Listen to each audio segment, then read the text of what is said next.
Gates of Imagination presents Lair of the White Worm by Bram Stoker. Read by Arthur Lane. To my friend Bertha Nichol, with affectionate esteem. Chapter 1. Adam Salton arrives.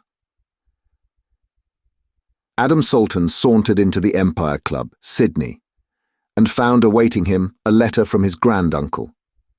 He had first heard from the old gentleman less than a year before, when Richard Salton had claimed kinship, stating that he'd been unable to write earlier, as he had found it very difficult to trace his grandnephew's address. Adam was delighted and replied cordially. He had often heard his father speak of the older branch of the family with whom his people had long lost touch. Some interesting correspondence had ensued. Adam eagerly opened the letter which had only just arrived, and conveyed a cordial invitation to stop with his granduncle at Lesser Hill for as long a time as he could spare. Indeed, Richard Salton went on, I am in hopes that you will make your permanent home here. You see, my dear boy, you and I are all that remain of our race, and it is but fitting that you should succeed me when the time comes. In this year of grace, 1860, I am close on 80 years of age, and though we have been a long-lived race, the span of life cannot be prolonged beyond reasonable bounds. I am prepared to like you and to make your home with me as happy as you could wish. So do come at once on receipt of this, and find the welcome I am waiting to give you. I send, in case such may make matters easy for you, a banker's draft for £200. Come soon, so that we may both of us enjoy many happy days together. If you are able to give me the pleasure of seeing you, send me as soon as you can a letter telling me when to expect you. Then when you arrive at Plymouth or Southampton or whatever port you are bound for, wait on board, and I will meet you at the earliest hour possible. Old Mr. Salton was delighted when Adam's reply arrived and sent a groom hot foot to his crony, Sir Nathaniel de Sales, to inform him that his grandnephew was due at Southampton on the 12th of June. Mr. Salton gave instructions to have ready a carriage early on the important day, to start for Stafford, where he would catch the 11:40 a.m. train. He would stay that night with his grandnephew, either on the ship, which would be a new experience for him, or, if his guest should prefer it, at a hotel. In either case, they would start in the early morning for home. He had given instructions to his bailiff to send the postilion carriage on to Southampton, to be ready for their journey home, and to arrange for relays of his own horses to be sent on at once. He intended that his grandnephew, who had been all his life in Australia, should see something of rural England on the drive. He had plenty of young horses of his own breeding and breaking, and could depend on a journey memorable to the young man. The luggage would be sent on by rail to Stafford, where one of his carts would meet it. Mr. Salton, during the journey to Southampton, often wondered if his grandnephew was as much excited as he was at the idea of meeting so near a relation for the first time, and it was with an effort that he controlled himself. The endless railway lines and switches round the Southampton docks fired his anxiety afresh. As the train drew up on the dockside, he was getting his hand traps together, when the carriage door was wrenched open and a young man jumped in. "How are you, uncle? I recognized you from the photo you sent me. I wanted to meet you as soon as I could, but everything is so strange to me that I didn't quite know what to do. However, here I am. I'm glad to see you, sir. I have been dreaming of this happiness for thousands of miles. Now I find that the reality beats all the dreaming." As he spoke, the old man and the young one were heartily wringing each other's hands. The meeting so auspiciously begun proceeded well. Adam, seeing that the old man was interested in the novelty of the ship, suggested that he should stay the night on board, and that he would himself be ready to start at any hour and go anywhere that the other suggested. This affectionate willingness to fall in with his own plans quite won the old man's heart. He warmly accepted the invitation, and at once they became not only on terms of affectionate relationship, but almost like old friends. The heart of the old man, which had been empty for so long, found a new delight. The young man found, on landing in the old country, a welcome and a surrounding, in full harmony with all his dreams throughout his wanderings and solitude, and the promise of a fresh and adventurous life. It was not long before the old man accepted him to full relationship by calling him by his Christian name. After a long talk on affairs of interest, they retired to the cabin, which the elder was to share. Richard Salton put his hands affectionately on the boy's shoulders. Though Adam was in his 27th year, he was a boy, and always would be to his granduncle. "I am so glad to find you as you are, my dear boy. Just such a young man as I had always hoped for as a son, in the days when I still had such hopes. However, that is all past. But thank God there is a new life to begin for both of us. To you must be the larger part, but there is still time for some of it to be shared in common. I've waited till we should have seen each other to enter upon the subject, for I thought it better not to tie up your young life to my old one, till we should have sufficient personal knowledge to justify such a venture. Now I can, so far as I am concerned, enter into it freely, since from the moment my eyes rested on you I saw my son, as he shall be, God willing, if he chooses such a course himself." "Indeed I do, sir, with all my heart." "Thank you, Adam, for that." The old man's eyes filled and his voice trembled. Then, after a long silence between them, he went on. "When I heard you were coming, I made my will. It was well that your interests should be protected from that moment on. Here is the deed. Keep it, Adam.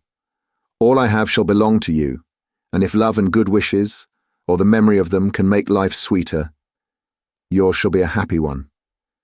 Now, my dear boy, let us turn in.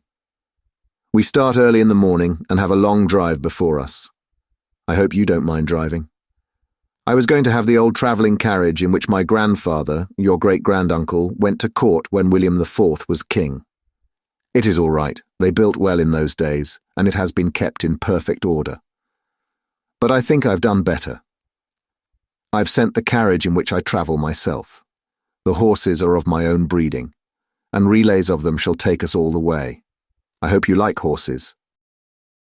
They have long been one of my greatest interests in life. I love them, sir, and I am happy to say I have many of my own. My father gave me a horse farm for myself when I was 18. I devoted myself to it, and it has gone on. Before I came away, my steward gave me a memorandum that we have in my own place, more than 1,000, nearly all good. I'm glad, my boy. Another link between us. Just fancy what a delight it will be, sir, to see so much of England. And with you. Thank you again, my boy. I will tell you all about your future home and its surroundings as we go. We shall travel in old-fashioned state, I tell you. My grandfather always drove 4 in hand, and so shall we. Oh, thanks, sir, thanks. May I take the ribbons sometimes? Whenever you choose, Adam. The team is your own. Every horse we use today is to be your own. You are too generous, uncle. Not at all. Only an old man's selfish pleasure.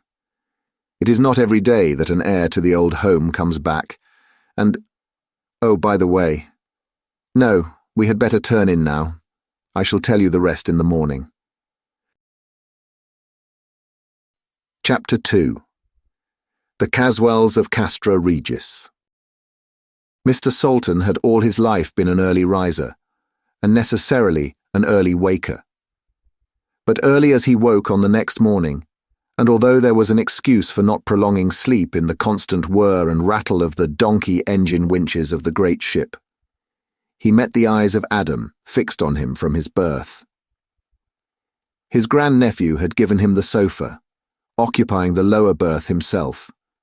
The old man, despite his great strength and normal activity, was somewhat tired by his long journey of the day before, and the prolonged and exciting interview which followed it. So he was glad to lie still and rest his body, whilst his mind was actively exercised in taking in all he could of his strange surroundings.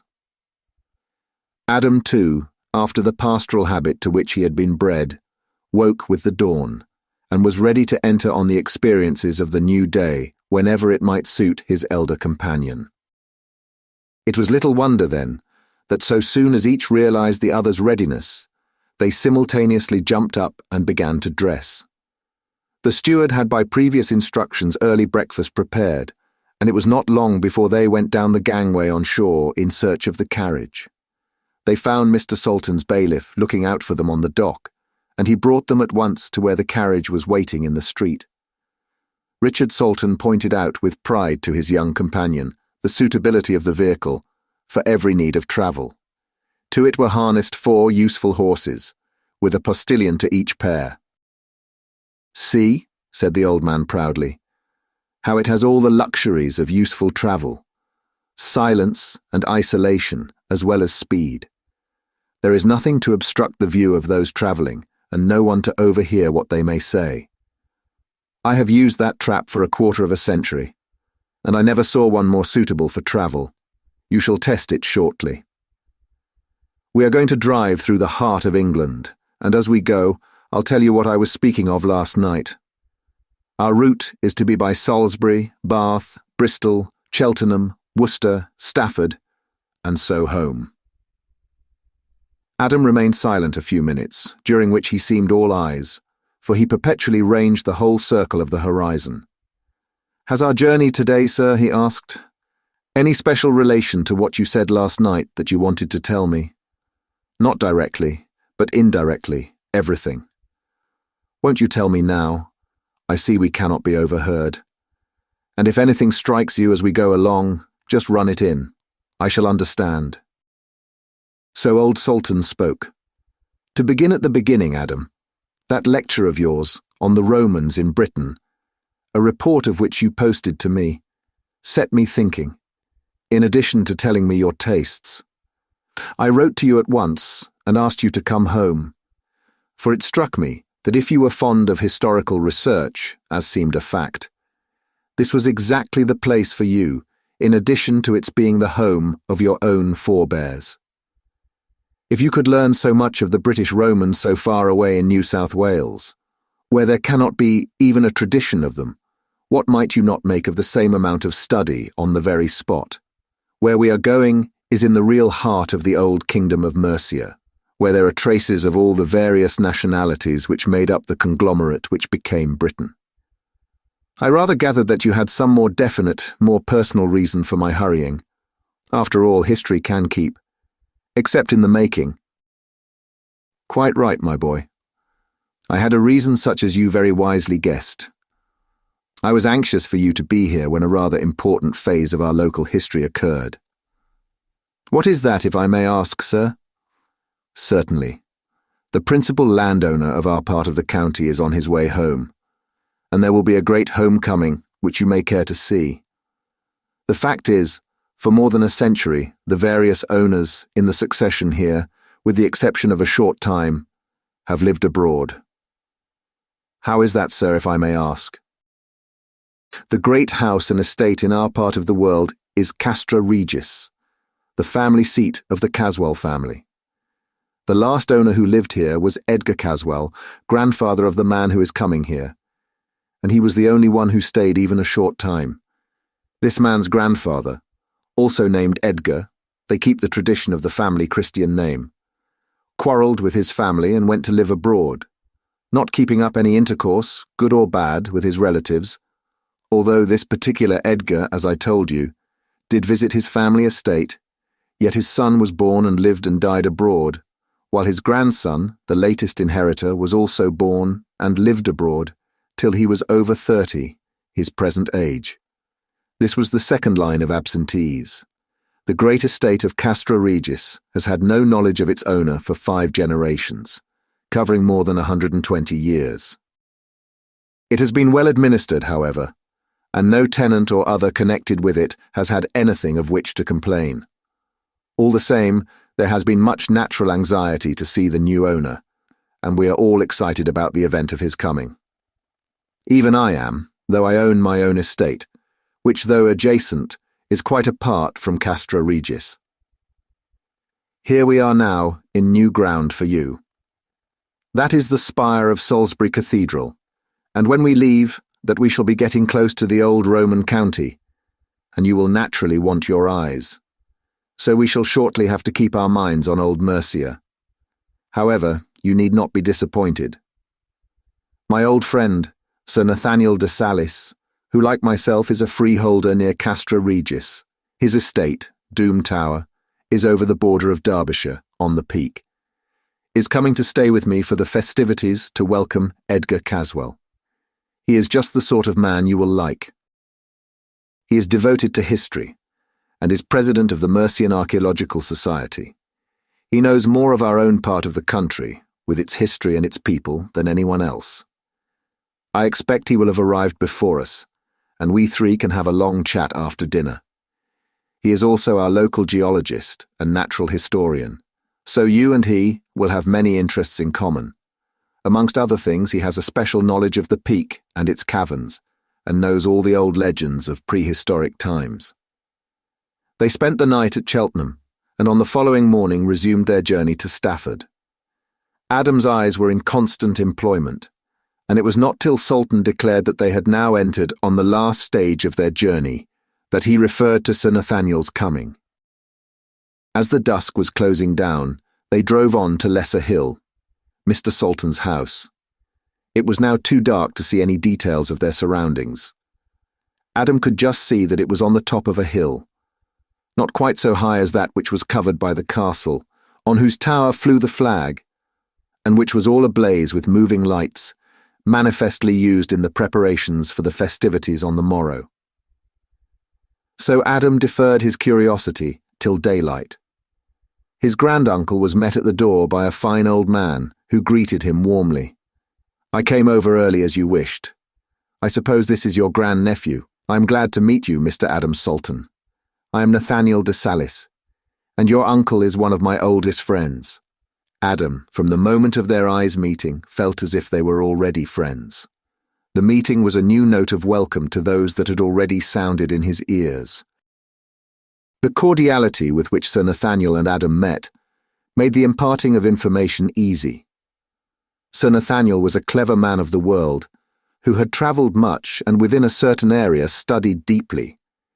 He was a brilliant conversationalist, as was to be expected from a successful diplomatist, even under unstimulating conditions. But he had been touched, and to a certain extent fired by the younger man's evident admiration and willingness to learn from him. Accordingly, the conversation, which began on the most friendly basis, soon warmed to an interest above proof as the old man spoke of it next day to Richard Salton. He knew already that his old friend wanted his grandnephew to learn all he could of the subject in hand, and so had, during his journey from the Peak, put his thoughts in sequence for narration and explanation. Accordingly, Adam had only to listen, and he must learn much that he wanted to know. When dinner was over and the servants had withdrawn, leaving the three men at their wine, Sir Nathaniel began. "I gather from your uncle— by the way, I suppose we had better speak of you as uncle and nephew instead of going into exact relationship. In fact, your uncle is so old and dear a friend that, with your permission, I shall drop formality with you altogether and speak of you and to you as Adam, as though you were his son." "I should like," answered the young man, "nothing better." The answer warmed the hearts of both the old men, but with the usual avoidance of Englishmen, of emotional subjects personal to themselves, they instinctively returned to the previous question. Sir Nathaniel took the lead. "I understand, Adam, that your uncle has posted you regarding the relationships of the Caswell family." "Partly, sir, but I understood that I was to hear minuter details from you, if you would be so good." "I shall be delighted to tell you anything so far as my knowledge goes. Well, the first Caswell in our immediate record is an Edgar, head of the family and owner of the estate, who came into his kingdom just about the time that George III did. He had one son of about 24. There was a violent quarrel between the two. No one of this generation has any idea of the cause, but considering the family characteristics, we may take it for granted that though it was deep and violent, it was on the surface trivial. The result of the quarrel was that the son left the house without a reconciliation, or without even telling his father where he was going. He never came back again. A few years after he died, without having in the meantime exchanged a word or a letter with his father. He married abroad and left one son, who seems to have been brought up in ignorance of all belonging to him. The gulf between them appears to have been unbridgeable, for in time this son married and in turn had a son, but neither joy nor sorrow brought the sundered together. Under such conditions, no rapprochement was to be looked for, and an utter indifference, founded at best on ignorance, took the place of family affection, even on community of interests. It was only due to the watchfulness of the lawyers that the birth of this new heir was ever made known. He actually spent a few months in the ancestral home. After this, the family interest merely rested on heirship of the estate. As no other children have been born to any of the newer generations in the intervening years, all hopes of heritage are now centered in the grandson of this man. Now it will be well for you to bear in mind the prevailing characteristics of this race. These were well preserved and unchanging. One and all they are the same: cold, selfish, dominant, reckless of consequences, in pursuit of their own will. It was not that they did not keep faith, though that was a matter which gave them little concern, but that they took care to think beforehand of what they should do in order to gain their own ends. If they should make a mistake, someone else should bear the burthen of it. This was so perpetually recurrent that it seemed to be a part of a fixed policy. It was no wonder that, whatever changes took place, they were always insured in their own possessions. They were absolutely cold and hard by nature. Not one of them, so far as we have any knowledge, was ever known to be touched by the softer sentiments, to swerve from his purpose, or hold his hand in obedience to the dictates of his heart. The pictures and effigies of them all show their adherence to the early Roman type. Their eyes were full, their hair of raven blackness grew thick and close and curly. Their figures were massive and typical of strength. The thick black hair, growing low down on the neck, told of vast physical strength and endurance. But the most remarkable characteristic is the eyes. Black, piercing, almost unendurable, they seem to contain in themselves a remarkable willpower which there is no gainsaying. It is a power that is partly racial and partly individual, a power impregnated with some mysterious quality, partly hypnotic, partly mesmeric, which seems to take away from eyes that meet them all power of resistance, nay, all power of wishing to resist. With eyes like those, set in that all-commanding face, one would need to be strong indeed to think of resisting the inflexible will that lay behind. You may think, Adam, that all this is imagination on my part, especially as I have never seen any of them. So it is, but imagination based on deep study. I have made use of all I know or can surmise logically regarding this strange race. With such strange, compelling qualities, is it any wonder that there is abroad an idea that in the race there is some demoniac possession, which tends to a more definite belief that certain individuals have in the past sold themselves to the devil? But I think we had better go to bed now. We have a lot to get through tomorrow, and I want you to have your brain clear and all your susceptibilities fresh. Moreover, I want you to come with me for an early walk, during which we may notice, whilst the matter is fresh in our minds, the peculiar disposition of this place, not merely your grand-uncle's estate, but the lie of the country around it. There are many things on which we may seek, and perhaps find, enlightenment. The more we know at the start, the more things which may come into our view will develop themselves. Chapter 3. Diana's Grove. Curiosity took Adam Salton out of bed in the early morning, but when he had dressed and gone downstairs, he found that, early as he was, Sir Nathaniel was ahead of him. The old gentleman was quite prepared for a long walk, and they started at once. Sir Nathaniel, without speaking, led the way to the east, down the hill. When they had descended and risen again, they found themselves on the eastern brink of a steep hill. It was of lesser height than that on which the castle was situated, but it was so placed that it commanded the various hills that crowned the ridge. All along the ridge, the rock cropped out, bare and bleak, but broken in rough natural castellation. The form of the ridge was a segment of a circle, with the higher points inland to the west. In the centre rose the castle, on the highest point of all. Between the various rocky excrescences were groups of trees of various sizes and heights, amongst some of which were what, in the early morning light, looked like ruins. These, whatever they were of massive grey stone, probably limestone rudely cut, if indeed they were not shaped naturally. The fall of the ground was steep all along the ridge, so steep that here and there both trees and rocks and buildings seemed to overhang the plain far below, through which ran many streams. Sir Nathaniel stopped and looked around, as though to lose nothing of the effect. The sun had climbed the eastern sky and was making all details clear. He pointed with a sweeping gesture, as though calling Adam's attention to the extent of the view. Having done so, he covered the ground more slowly, as though inviting attention to detail. Adam was a willing and attentive pupil, and followed his motions exactly, missing, or trying to miss, nothing. "I have brought you here, Adam, because it seems to me that this is the spot on which to begin our investigations.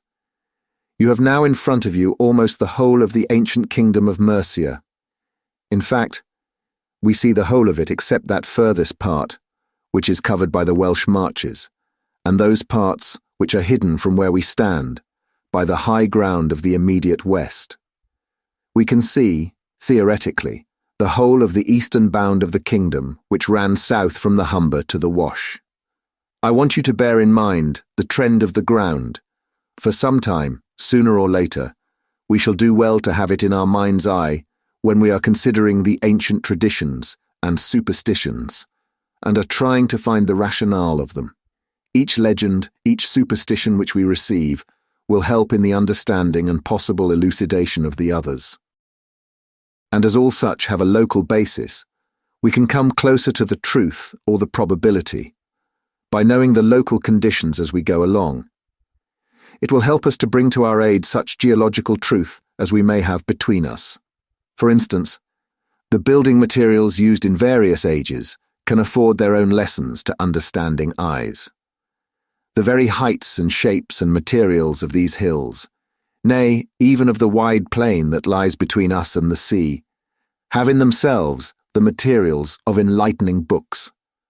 "For instance, sir?" said Adam, venturing a question. "Well, look at those hills which surround the main one where the site for the castle was wisely chosen, on the highest ground. Take the others, there is something ostensible in each of them, and in all probability something unseen and unproved, but to be imagined also. For instance," continued Adam, "let us take them seriatim. That to the east, where the trees are lower down, that was once the location of a Roman temple, possibly founded on a pre-existing druidical one. Its name implies the former, and the grove of ancient oaks suggests the latter. Please explain." "The old name translated means Diana's Grove. Then the next one higher than it, but just beyond it, is called Mercy. In all probability, a corruption or familiarization of the word Mercia, with a Roman pun included. We learn from early manuscripts that the place was called Villula Misericordiae. It was originally a nunnery, founded by Queen Bertha, but done away with by King Penda, the reactionary to paganism after St. Augustine. Then comes your uncle's place, Lesser Hill. Though it is so close to the castle, it is not connected with it. It is a freehold, and so far as we know, of equal age. It has always belonged to your family. Then there only remains the castle. That is all. But its history contains the histories of all the others. In fact, the whole history of early England." Sir Nathaniel, seeing the expectant look on Adam's face, went on, The history of the castle has no beginning so far as we know. The furthest records or surmises or inferences simply accept it as existing. Some of these guesses, let us call them, seem to show that there was some sort of structure there when the Romans came, therefore it must have been a place of importance in Druid times, if indeed that was the beginning. Naturally, the Romans accepted it, as they did everything of the kind that was, or might be, useful. The change is shown, or inferred, in the name castra. It was the highest protected ground, and so naturally became the most important of their camps. A study of the map will show you that it must have been a most important centre. It both protected the advances already made to the north and helped to dominate the seacoast. It sheltered the western marches, beyond which lay savage Wales and danger. It provided a means of getting to the Severn, round which lay the great Roman roads then coming into existence, and made possible the great waterway to the heart of England, through the Severn and its tributaries. It brought the east and the west together by the swiftest and easiest ways known to those times. And finally, it provided means of descent on London and all the expanse of country watered by the Thames. With such a centre, already known and organised, we can easily see that each fresh wave of invasion, the Angles, the Saxons, the Danes and the Normans, found it a desirable possession and so ensured its upholding. In the earlier centuries, it was merely a vantage ground. But when the victorious Romans brought with them the heavy, solid fortifications impregnable to the weapons of the time, its commanding position alone ensured its adequate building and equipment. Then it was that the fortified camp of the Caesars developed into the castle of the king. As we are as yet ignorant of the names of the first kings of Mercia, no historian has been able to guess which of them made it his ultimate defence, and I suppose we shall never know now. In process of time, as the arts of war developed, it increased in size and strength, and although recorded details are lacking, the history is written not merely in the stone of its building, but is inferred in the changes of structure. Then the sweeping changes which followed the Norman conquest wiped out all lesser records than its own. Today we must accept it as one of the earliest castles of the conquest, probably not later than the time of Henry I. Roman and Norman were both wise in their retention of places of approved strength or utility. So it was that these surrounding heights, already established and to a certain extent proved, were retained. Indeed, such characteristics as already pertain to them were preserved, and today afford to us lessons regarding things which have themselves long since passed away. So much for the fortified heights. But the hollows, too, have their own story. But how the time passes. We must hurry home, or your uncle will wonder what has become of us. He started with long steps towards Lesser Hill, and Adam was soon furtively running in order to keep up with him. Editor Chapter 4. The Lady Arabella March. Now there is no hurry, but so soon as you are both ready, we shall start, Mr. Salton said when breakfast had begun. I want to take you first to see a remarkable relic of Mercia, and then we'll go to Liverpool through what is called the Great Vale of Cheshire. You may be disappointed, but take care not to prepare your mind, this to Adam, for anything stupendous or heroic. You would not think the place a vale at all, unless you were told so beforehand, and had confidence in the veracity of the teller. We should get to the landing stage in time to meet the West African and catch Mr. Caswell as he comes ashore. We want to do him honour, and besides, it will be more pleasant to have the introductions over before we go to his fete at the castle. The carriage was ready, the same as had been used the previous day. But there were different horses, magnificent animals, and keen for work. Breakfast was soon over, and they shortly took their places. The postillions had their orders and were quickly on their way at an exhilarating pace. Presently, in obedience to Mr. Salton's signal, the carriage drew up opposite a great heap of stones by the wayside. "Here, Adam," he said, "is something that you of all men should not pass by unnoticed. That heap of stones brings us at once to the dawn of the Anglian kingdom. It was begun more than 1,000 years ago, in the latter part of the 7th century, in memory of a murder. Wulfhere, king of Mercia, nephew of Penda, here murdered his 2 sons for embracing Christianity. As was the custom of the time, each passerby added a stone to the memorial heap. Penda represented heathen reaction after St. Augustine's mission. Sir Nathaniel can tell you as much as you want about this, and put you, if you wish, on the track of such accurate knowledge as there is. Whilst they were looking at the heap of stones, they noticed that another carriage had drawn up beside them, and the passenger, there was only one, was regarding them curiously. The carriage was an old heavy travelling one, with arms blazoned on it gorgeously. The men took off their hats, as the occupant, a lady, addressed them. "How do you do, Sir Nathaniel?" "How do you do, Mr. Salton? I hope you have not met with any accident. Look at me." As she spoke, she pointed to where one of the heavy springs was broken across, the broken metal showing bright. Adam spoke up at once. "Oh, that can soon be put right." "Soon? There is no one near who can mend a break like that." "I can." "You." She looked incredulously at the dapper young gentleman who spoke. "You, why, it's a workman's job." "All right, I am a workman, though that is not the only sort of work I do. I am an Australian, and as we have to move about fast, we are all trained to farriery and such mechanics as come into travel. I am quite at your service. I hardly know how to thank you for your kindness, of which I gladly avail myself. I don't know what else I can do, as I wish to meet Mr. Caswell of Castra Regis, who arrives home from Africa today. It is a notable homecoming. All the countryside want to do him honour." She looked at the old men and quickly made up her mind as to the identity of the stranger. "You must be Mr. Adam Salton of Lesser Hill. I am Lady Arabella March of Diana's Grove." As she spoke, she turned slightly to Mr. Salton, who took the hint and made a formal introduction. So soon as this was done, Adam took some tools from his uncle's carriage and at once began work on the broken spring.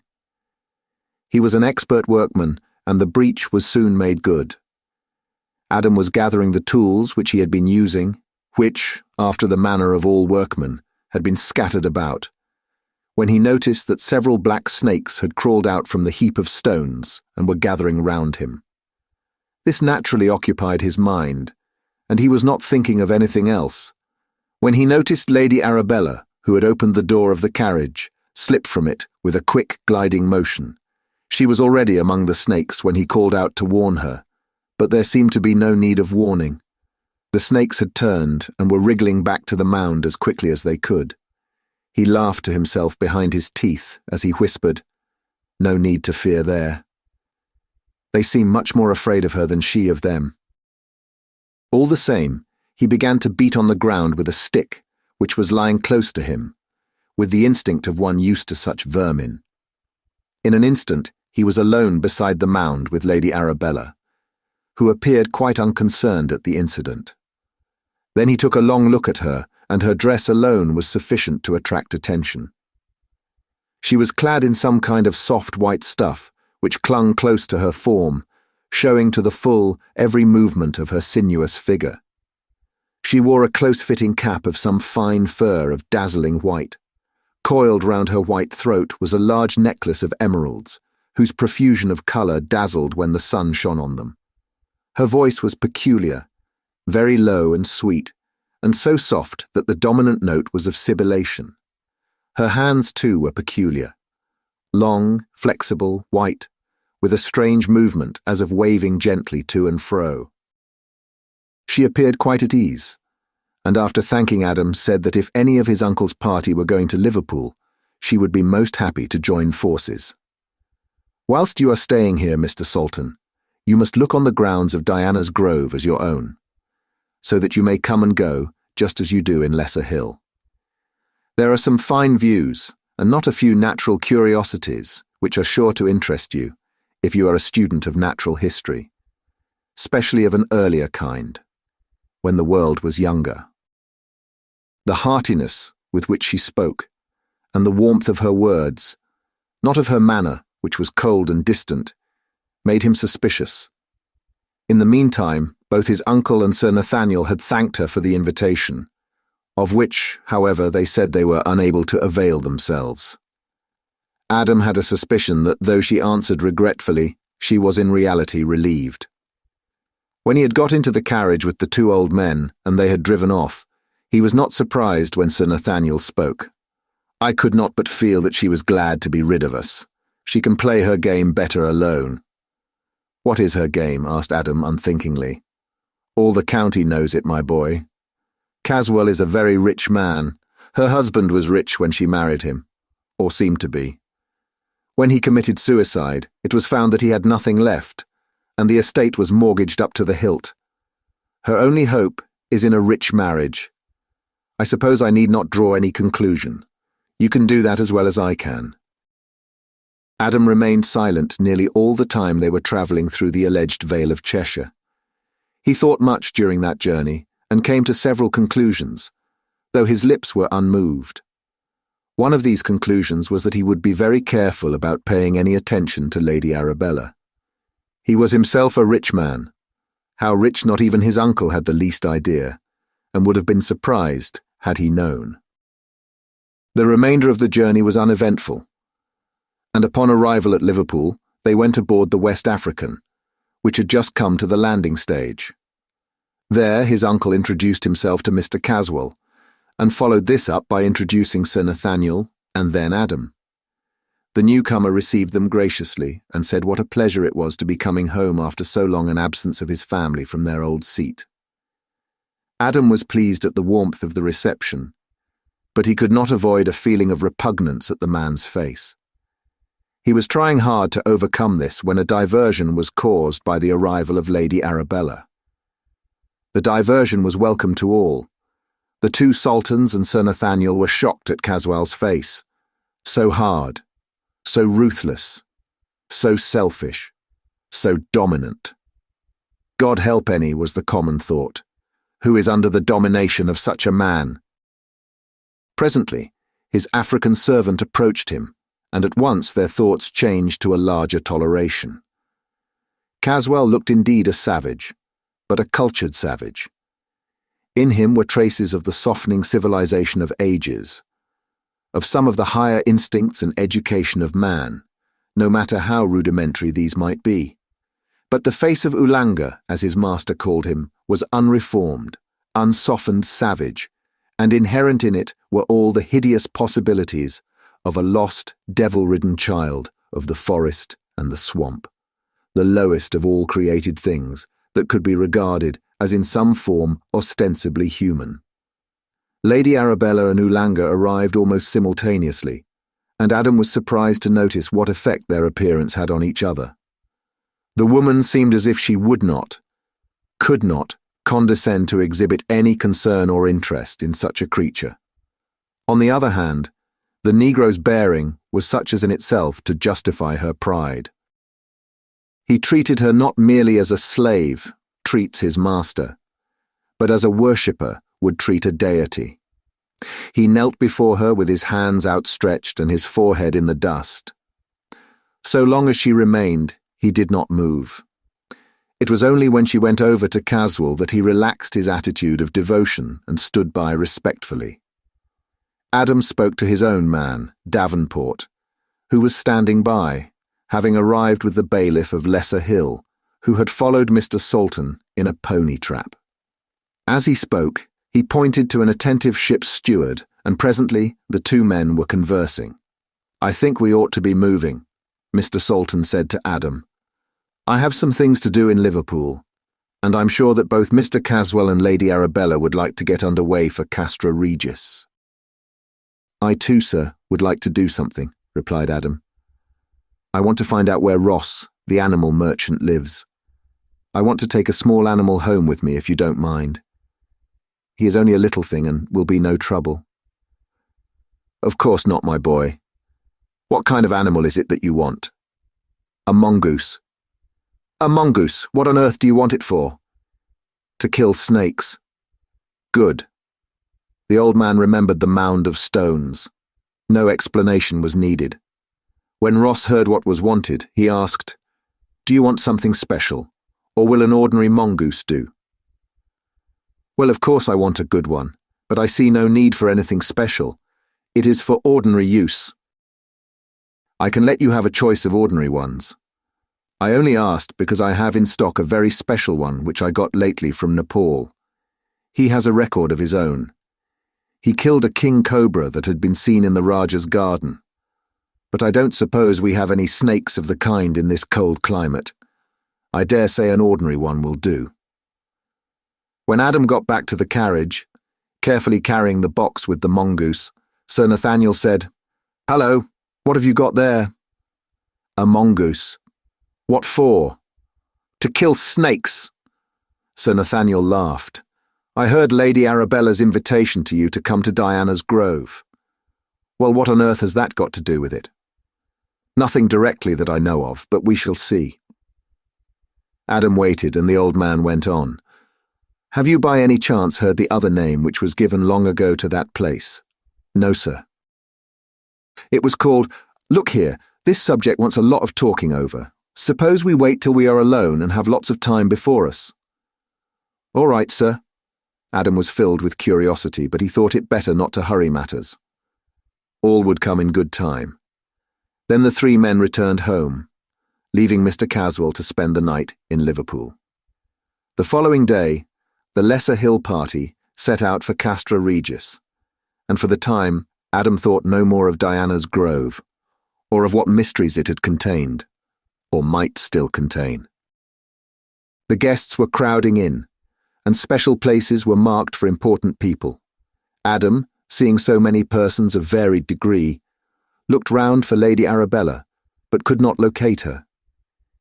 It was only when he saw the old-fashioned travelling carriage approach, and heard the sound of cheering which went with it, that he realised that Edgar Caswell had arrived. Then, on looking more closely, he saw that Lady Arabella, dressed as he had seen her last, was seated beside him. When the carriage drew up at the great flight of steps, the host jumped down and gave her his hand. It was evident to all that she was the chief guest at the festivities. It was not long before the seats on the dais were filled, while the tenants and guests of lesser importance had occupied all the coigns of vantage not reserved. The order of the day had been carefully arranged by a committee. There were some speeches, happily neither many nor long, and then festivities were suspended till the time for feasting arrived. In the interval, Caswell walked among his guests, speaking to all in a friendly manner and expressing a general welcome. The other guests came down from the dais and followed his example, so there was unceremonious meeting and greeting between gentle and simple. Adam Salton naturally followed with his eyes all that went on within their scope, taking note of all who seemed to afford any interest. He was young and a man and a stranger from a far distance, so on all these accounts he naturally took stock rather of the women than of the men, and of these, those who were young and attractive. There were lots of pretty girls among the crowd, and Adam, who was a handsome young man and well set up, got his full share of admiring glances. These did not concern him much, and he remained unmoved until there came along a group of three, by their dress and bearing, of the farmer class. One was a sturdy old man. The other two were good-looking girls, one of a little over 20, the other not quite so old.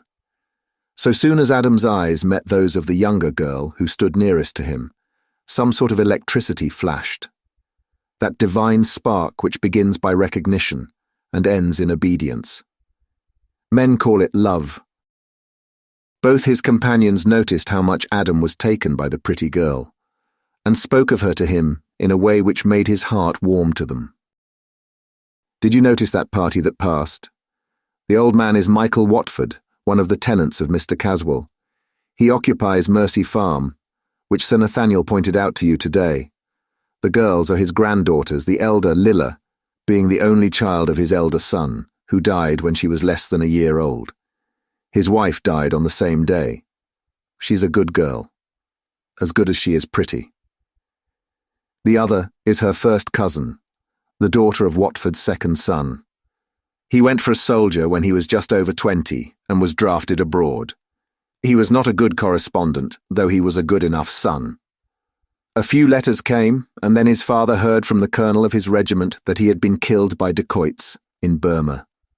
He heard from the same source that his boy had been married to a Burmese, and that there was a daughter only a year old. Watford had the child brought home, and she grew up beside Lilla. The only thing that they heard of her birth was that her name was Mimi. The two children adored each other, and do to this day. Strange how different they are. Lilla all fair, like the old Saxon stock from which she is sprung, Mimi showing a trace of her mother's race. Lilla is as gentle as a dove, but Mimi's black eyes can glow whenever she is upset. The only thing that upsets her is when anything happens to injure or threaten or annoy Lilla. Then her eyes glow, as do the eyes of a bird when her young are menaced. Chapter 5. The White Worm. Mr. Salton introduced Adam to Mr. Watford and his granddaughters, and they all moved on together. Of course, neighbours in the position of the Watfords knew all about Adam Salton, his relationship, circumstances and prospects, so it would have been strange indeed if both girls did not dream of possibilities of the future. In agricultural England, eligible men of any class are rare. This particular man was specially eligible, for he did not belong to a class in which barriers of caste were strong. So when it began to be noticed that he walked beside Mimi Watford and seemed to desire her society, all their friends endeavoured to give the promising affair a helping hand. When the gongs sounded for the banquet, he went with her into the tent where her grandfather had seats. Mr. Salton and Sir Nathaniel noticed that the young man did not come to claim his appointed place at the dais table, but they understood and made no remark, or indeed did not seem to notice his absence. Lady Arabella sat as before at Edgar Caswell's right hand. She was certainly a striking and unusual woman, and to all it seemed fitting from her rank and personal qualities that she should be the chosen partner of the heir on his first appearance. Of course, nothing was said openly by those of her own class who were present, but words were not necessary when so much could be expressed by nods and smiles. It seemed to be an accepted thing that at last there was to be a mistress of Castra Regis, and that she was present amongst them. There were not lacking some who, whilst admitting all her charm and beauty, placed her in the second rank, Lilla Watford being marked as first. There was sufficient divergence of type as well as of individual beauty to allow of fair comment. Lady Arabella represented the aristocratic type, and Lilla that of the commonalty. When the dusk began to thicken, Mr. Salton and Sir Nathaniel walked home. The trap had been sent away early in the day, leaving Adam to follow in his own time. He came in earlier than was expected and seemed upset about something. Neither of the elders made any comment. They all lit cigarettes, and as dinner time was close at hand, went to their rooms to get ready. Adam had evidently been thinking in the interval. He joined the others in the drawing room, looking ruffled and impatient, a condition of things seen for the first time. The others, with the patience, or the experience, of age, trusted to time to unfold and explain things. They had not long to wait. After sitting down and standing up several times, Adam suddenly burst out. "That fellow seems to think he owns the earth. Can't he let people alone? He seems to think that he has only to throw his handkerchief to any woman and be her master." This outburst was in itself enlightening. Only thwarted affection in some guise could produce this feeling in an amiable young man. Sir Nathaniel, as an old diplomatist, had a way of understanding, as if by foreknowledge, the true inwardness of things, and asked suddenly, but in a matter-of-fact, indifferent voice, was he after Lilla? Yes, and the fellow didn't lose any time either. Almost as soon as they met, he began to butter her up, and tell her how beautiful she was. Why, before he left her side, He had asked himself to tea tomorrow at Mercy Farm. Stupid ass. He might see that the girl isn't his sort. I never saw anything like it. It was just like a hawk and a pigeon. As he spoke, Sir Nathaniel turned and looked at Mr. Salton, a keen look which implied a full understanding. Tell us all about it, Adam. There are still a few minutes before dinner, and we shall all have better appetites when we have come to some conclusion on this matter. There is nothing to tell, sir. That is the worst of it. I am bound to say that there was not a word said that a human being could object to. He was very civil, and all that was proper, just what a landlord might be to a tenant's daughter. Yet, well, I don't know how it was, but it made my blood boil. How did the hawk and the pigeon come in? Sir Nathaniel's voice was soft and soothing, nothing of contradiction or overdone curiosity in it, a tone eminently suited to win confidence. I can hardly explain. I can only say that he looked like a hawk and she like a dove, and now that I think of it, that is what they each did look like, and do look like in their normal condition. That is so, came the soft voice of Sir Nathaniel. Adam went on. Perhaps that early Roman look of his set me off, but I wanted to protect her. She seemed in danger. She seems in danger, in a way, from all you young men. I couldn't help noticing the way that even you looked, as if you wished to absorb her. I hope both you young men will keep your heads cool, put in Mr. Salton. You know, Adam, it won't do to have any quarrel between you, especially so soon after his homecoming and your arrival here. We must think of the feelings and happiness of our neighbours, mustn't we? I hope so, sir. I assure you that whatever may happen, or even threaten, I shall obey your wishes in this as in all things. Hush, whispered Sir Nathaniel, who heard the servants in the passage bringing dinner. After dinner, over the walnuts and the wine, Sir Nathaniel returned to the subject of the local legends. It will perhaps be a less dangerous topic for us to discuss than more recent ones. All right, sir, said Adam heartily. I think you may depend on me now with regard to any topic. I can even discuss Mr. Caswell. Indeed, I may meet him tomorrow. He is going, as I said, to call at Mercy Farm at 3 o'clock. But I have an appointment at 2. I notice, said Mr. Salton, that you do not lose any time. The two old men once more looked at each other steadily. Then, lest the mood of his listener should change with delay, Sir Nathaniel began at once. I don't propose to tell you all the legends of Mercia, or even to make a selection of them. It will be better, I think, for our purpose if we consider a few facts, recorded or unrecorded, about this neighbourhood. I think we might begin with Diana's Grove. It has roots in the different epochs of our history, and each has its special crop of legend. The Druid and the Roman are too far off for matters of detail, but it seems to me the Saxon and the Angles are near enough to yield material for legendary lore. We find that this particular place had another name besides Diana's Grove. This was manifestly of Roman origin, or of Grecian accepted as Roman. The other is more pregnant of adventure and romance than the Roman name. In Mercian tongue, it was the Lair of the White Worm. This needs a word of explanation at the beginning. In the dawn of the language, the word worm had a somewhat different meaning from that in use today. It was an adaptation of the Anglo-Saxon worm, meaning a dragon or snake, or from the Gothic worms, a serpent, or the Icelandic ormer, or the German worm.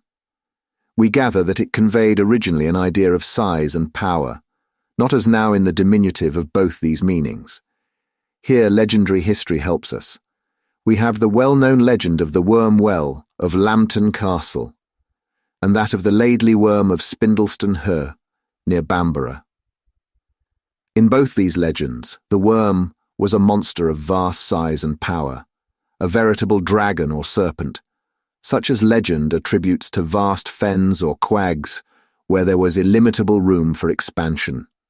A glance at a geological map will show that whatever truth there may have been of the actuality of such monsters in the early geologic periods, at least there was plenty of possibility.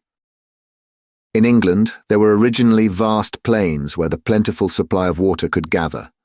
The streams were deep and slow, and there were holes of abysmal depth, where any kind and size of antediluvian monster could find a habitat. In places, which now we can see from our windows, were mud holes 100 or more feet deep. Who can tell us when the age of the monsters, which flourished in slime, came to an end? There must have been places and conditions which made for greater longevity, greater size, greater strength than was usual. Such overlappings may have come down even to our earlier centuries. Nay, are there not now creatures of a vastness of bulk regarded by the generality of men as impossible? Even in our own day, there are seen the traces of animals, if not the animals themselves, of stupendous size, veritable survivals from earlier ages, preserved by some special qualities in their habitats.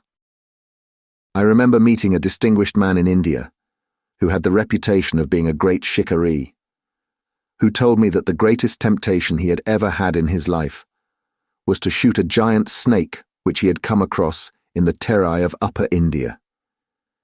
He was on a tiger shooting expedition, and as his elephant was crossing a nulla, it squealed. He looked down from his howdah and saw that the elephant had stepped across the body of a snake which was dragging itself through the jungle.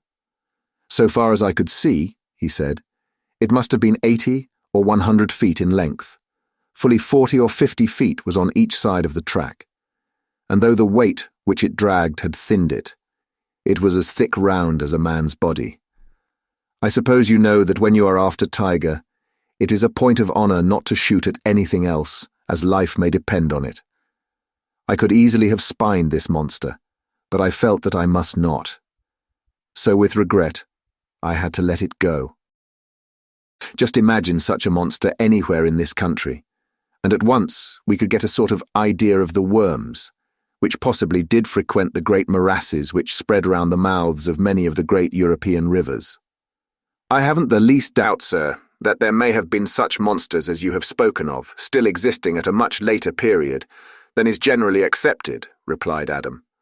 Also, if there were such things, that this was the very place for them.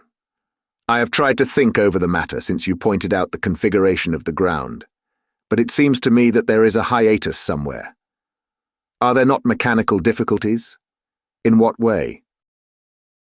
Well, our antique monster must have been mighty heavy, and the distances he had to travel were long and the ways difficult.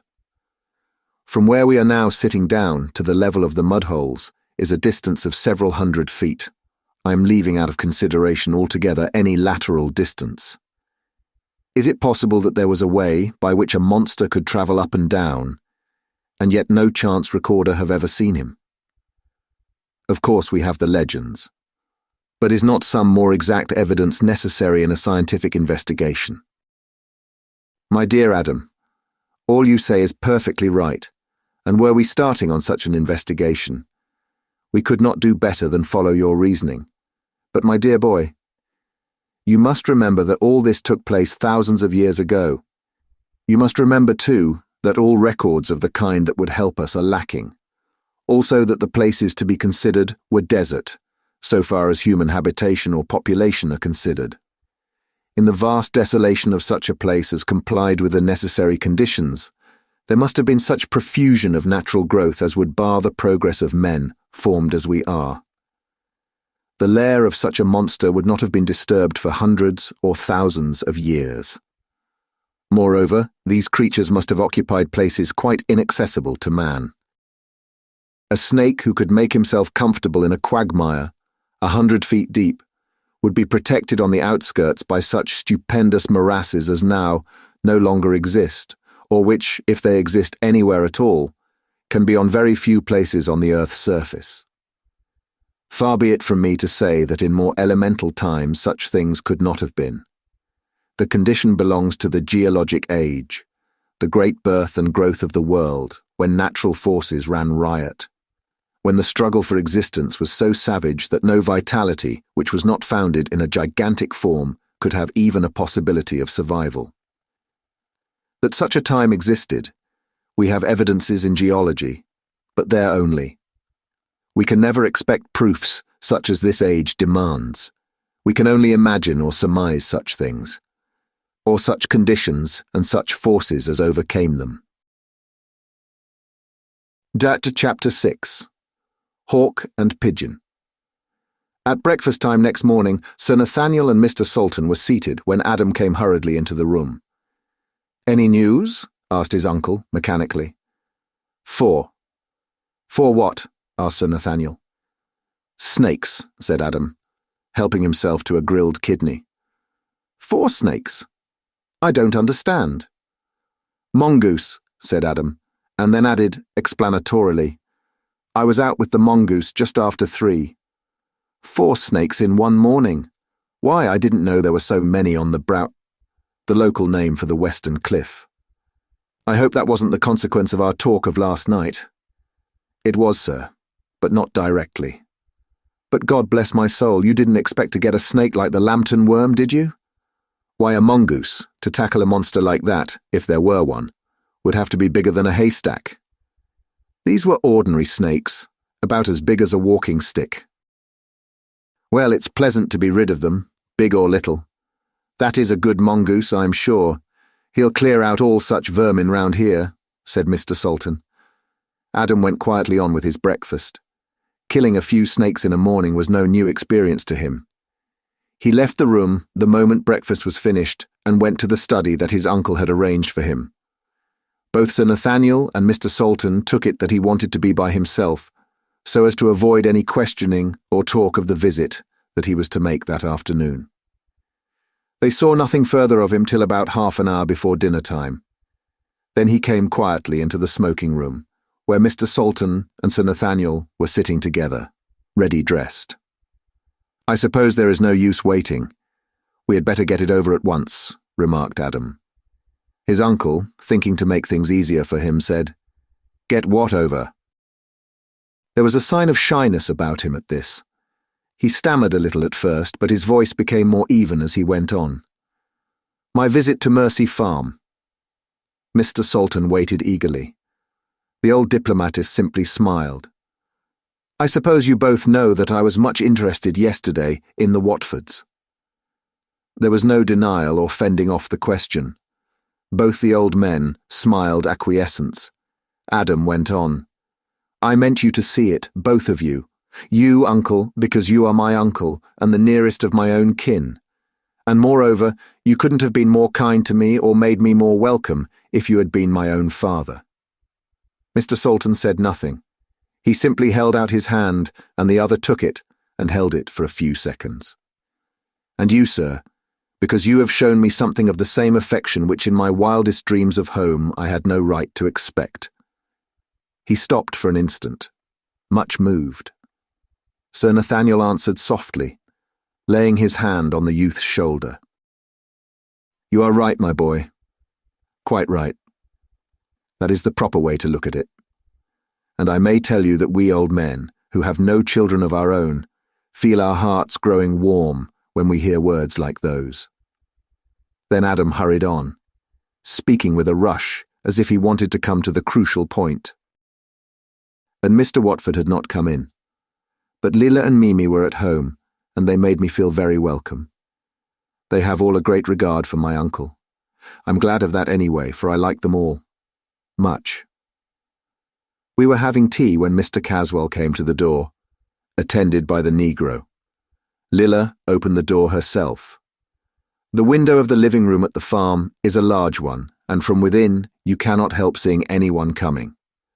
Mr. Caswell said he had ventured to call, as he wished to make the acquaintance of all his tenants, in a less formal way, and more individually, than had been possible to him on the previous day.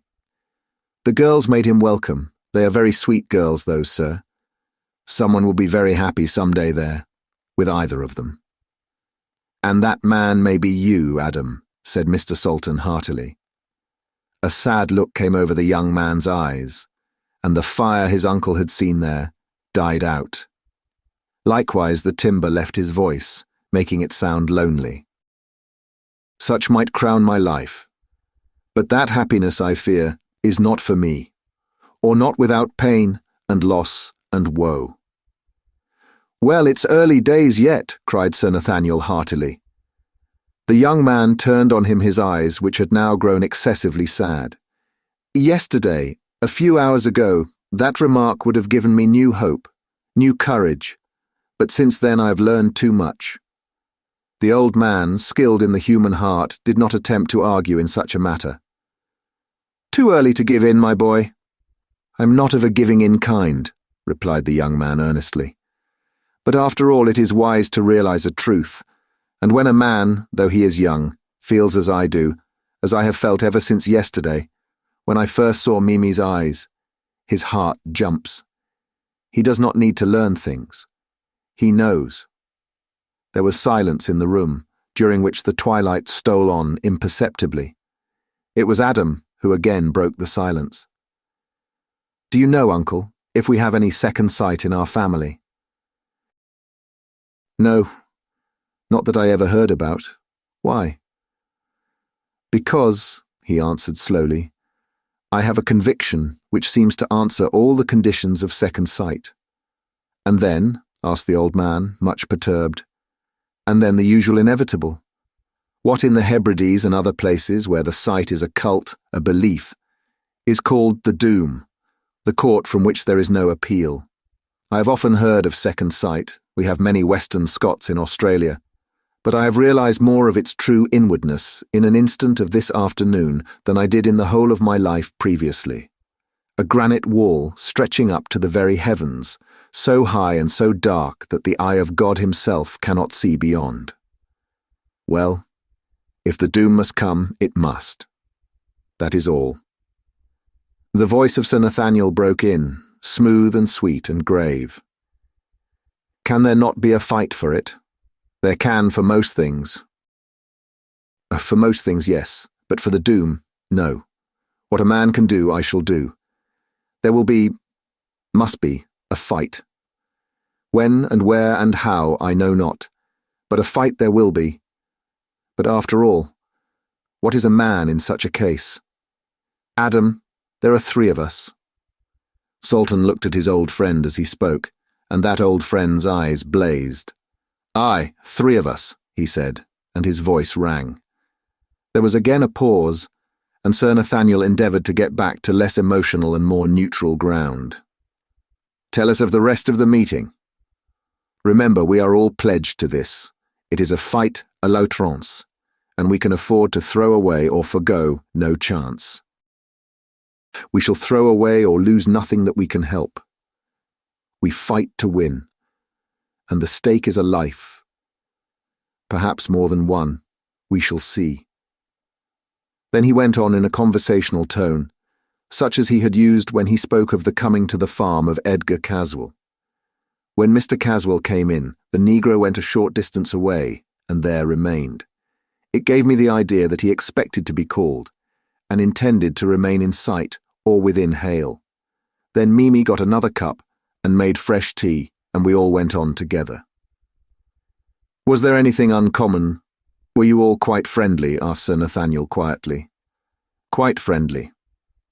There was nothing that I could notice out of the common, except," he went on with a slight hardening of the voice, "except that he kept his eyes fixed on Lilla, in a way which was quite intolerable to any man who might hold her dear." "Now, in what way did he look?" asked Sir Nathaniel. "There was nothing in itself offensive, but no one could help noticing it." "You did. Miss Watford herself, who was the victim, and Mr. Caswell, who was the offender, are out of range as witnesses. Was there anyone else who noticed?" "Mimi did. Her face flamed with anger as she saw the look." "What kind of look was it? Over-ardent, or too admiring, or what? Was it the look of a lover, or one who fain would be? You understand?" "Yes, sir. I quite understand. Anything of that sort I should of course notice. It would be part of my preparation for keeping my self-control, to which I am pledged. If it were not amatory, was it threatening? Where was the offence?" Adam smiled kindly at the old man. "It was not amatory. Even if it was, such was to be expected. I should be the last man in the world to object, since I am myself an offender in that respect. Moreover, not only have I been taught to fight fair, but by nature I believe I am just. I would be as tolerant of and as liberal to a rival as I should expect him to be to me. No, the look I mean was nothing of that kind, and so long as it did not lack proper respect, I should not of my own part condescend to notice it. Did you ever study the eyes of a hound? At rest? No, when he's following his instincts. Or better still, Adam went on, the eyes of a bird of prey when he's following his instincts, not when he's swooping, but merely when he's watching his quarry. No, said Sir Nathaniel, I don't know that I ever did. Why, may I ask? That was the look, certainly not amatory or anything of that kind. Yet it struck me, more dangerous, if not so deadly as an actual threatening. Again there was a silence, which Sir Nathaniel broke as he stood up. I think it would be well if we all thought over this by ourselves. Then we can renew the subject. Chapter 7. Ulanga. Mr. Salton had an appointment for 6 o'clock at Liverpool. When he had driven off, Sir Nathaniel took Adam by the arm. May I come with you for a while to your study? I want to speak to you privately without your uncle knowing about it, or even what the subject is. You don't mind, do you? It is not idle curiosity. No, no. It is on the subject to which we are all committed. Is it necessary to keep my uncle in the dark about it? He might be offended. It is not necessary, but it is advisable. It is for his sake that I asked. My friend is an old man, and it might concern him unduly, even alarm him. I promise you there shall be nothing that could cause him anxiety in our silence, or at which he could take umbrage. Go on, sir, said Adam simply. You see, your uncle is now an old man. I know it, for we were boys together. He has led an uneventful and somewhat self-contained life, so that any such condition of things as has now arisen is apt to perplex him, from its very strangeness. In fact, any new matter is trying to old people. It has its own disturbances and its own anxieties, and neither of these things are good for lives that should be restful. Your uncle is a strong man, with a very happy and placid nature. Given health and ordinary conditions of life, there is no reason why he should not live to be 100. You and I, therefore, who both love him, though in different ways, should make it our business to protect him from all disturbing influences. I am sure you will agree with me that any labour to this end would be well spent. All right, my boy. I see your answer in your eyes, so we need say no more of that. And now, here his voice changed, tell me all that took place at that interview. There are strange things in front of us. How strange we cannot at present even guess. Doubtless some of the difficult things to understand which lie behind the veil will in time be shown to us to see and to understand. In the meantime, all we can do is to work patiently, fearlessly, and unselfishly to an end that we think is right. You had got so far as where Lilla opened the door to Mr. Caswell and the Negro. You also observed that Mimi was disturbed in her mind at the way Mr. Caswell looked at her cousin. Certainly, though disturbed is a poor way of expressing her objection. Can you remember well enough to describe Caswell's eyes and how Lilla looked, and what Mimi said and did? Also Ulanga, Caswell's West African servant. I'll do what I can, sir. All the time Mr. Caswell was staring, he kept his eyes fixed and motionless, but not as if he was in a trance. His forehead was wrinkled up, as it is when one is trying to see through or into something. At the best of times his face has not a gentle expression, but when it was screwed up like that, it was almost diabolical. It frightened poor Lilla so that she trembled, and after a bit got so pale that I thought she had fainted. However, she held up and tried to stare back, but in a feeble kind of way. Then Mimi came close and held her hand. That braced her up, and still, never ceasing her return stare, she got colour again and seemed more like herself. Did he stare too? More than ever.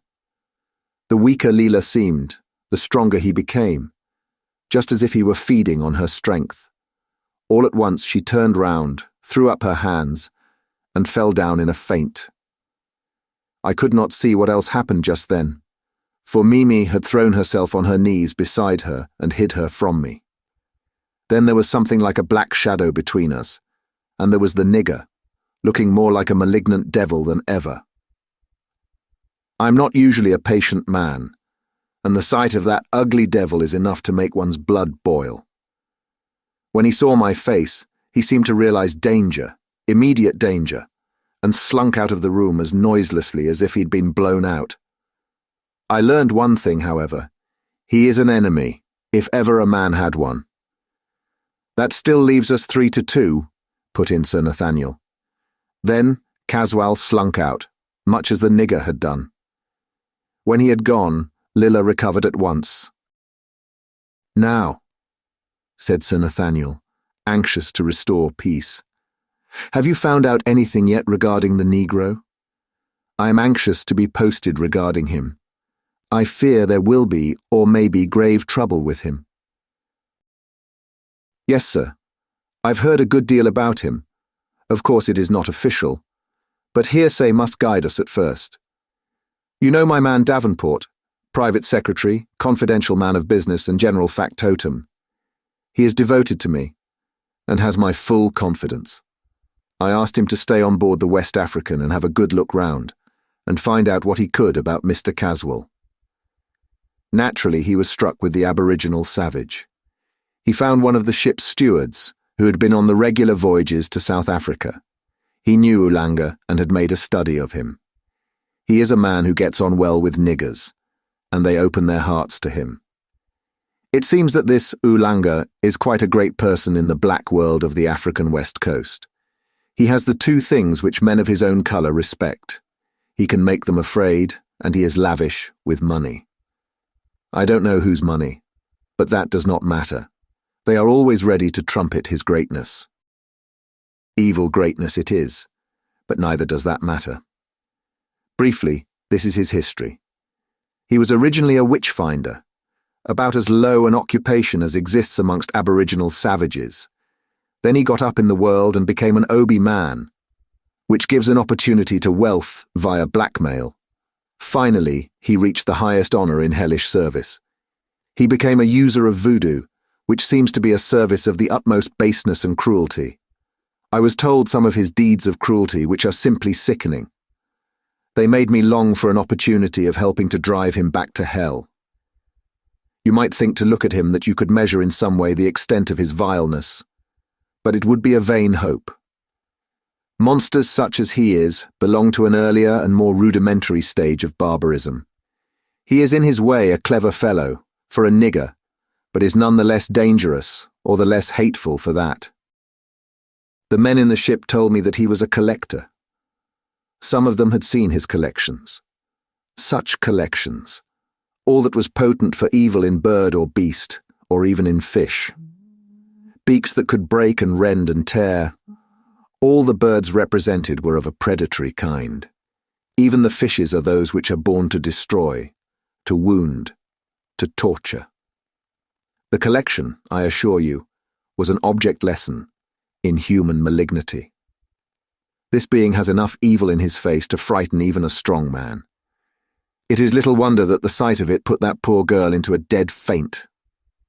Nothing more could be done at the moment, so they separated. Adam was up in the early morning and took a smart walk round the brow. As he was passing Diana's grove, he looked in on the short avenue of trees and noticed the snakes killed on the previous morning by the mongoose. They all lay in a row, straight and rigid, as if they had been placed by hands. Their skins seemed damp and sticky, and they were covered all over with ants and other insects. They looked loathsome, so after a glance, he passed on. A little later, when his steps took him, naturally enough, past the entrance to Mercy Farm, he was passed by the Negro, moving quickly under the trees wherever there was shadow. Laid across one extended arm, looking like dirty towels across a rail, he had the horrid-looking snakes. He did not seem to see Adam. No one was to be seen at Mercy except a few workmen in the farmyard. So after waiting on the chance of seeing Mimi, Adam began to go slowly home. Once more, he was passed on the way. This time, it was by Lady Arabella, walking hurriedly, and so furiously angry that she did not recognize him, even to the extent of acknowledging his bow. When Adam got back to Lesser Hill, he went to the coach house, where the box with the mongoose was kept, and took it with him, intending to finish at the mound of stone what he had begun the previous morning with regard to the extermination. He found that the snakes were even more easily attacked than on the previous day. No less than 6 were killed in the first half hour. As no more appeared, he took it for granted that the morning's work was over, and went towards home. The mongoose had by this time become accustomed to him, and was willing to let himself be handled freely. Adam lifted him up, and put him on his shoulder, and walked on. Presently he saw a lady advancing towards him, and recognized Lady Arabella. Hitherto, the mongoose had been quiet, like a playful, affectionate kitten. But when the two got close, Adam was horrified to see the mongoose, in a state of the wildest fury, with every hair standing on end, jump from his shoulder and run towards Lady Arabella. It looked so furious and so intent on attack that he called a warning. "Look out! Look out! The animal is furious and means to attack." Lady Arabella looked more than ever disdainful, and was passing on. The mongoose jumped at her in a furious attack. Adam rushed forward with his stick, the only weapon he had.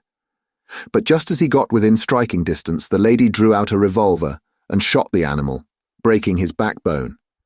Not satisfied with this, she poured shot after shot into him till the magazine was exhausted. There was no coolness or hauteur about her now.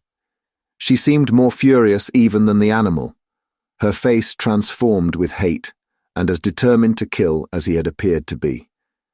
Adam, not knowing exactly what to do, lifted his hat in apology and hurried on to Lesser Hill, over, and went towards home. The mongoose had by this time become accustomed to him and was willing to let himself be handled freely. Adam lifted him up and put him on his shoulder and walked on. Presently he saw a lady advancing towards him and recognized Lady Arabella. Hitherto, the mongoose had been quiet, like a playful, affectionate kitten. But when the two got close, Adam was horrified to see the mongoose, in a state of the wildest fury, with every hair standing on end, jump from his shoulder and run towards Lady Arabella. It looked so furious and so intent on attack that he called a warning. "Look out! Look out! The animal is furious and means to attack." Lady Arabella looked more than ever disdainful, and was passing on. The mongoose jumped at her in a furious attack. Adam rushed forward with his stick, the only weapon he had, but just as he got within striking distance, the lady drew out a revolver and shot the animal, breaking his backbone. Not satisfied with this, she poured shot after shot into him, till the magazine was exhausted. There was no coolness or hauteur about her now. She seemed more furious even than the animal, her face transformed with hate, and as determined to kill as he had appeared to be. Adam, not knowing exactly what to do, lifted his hat in apology and hurried on to Lesser Hill. Chapter 8. Survivals. At breakfast, Sir Nathaniel noticed that Adam was put out about something, but he said nothing. The lesson of silence is better remembered in age than in youth. When they were both in the study, where Sir Nathaniel followed him, Adam at once began to tell his companion of what had happened.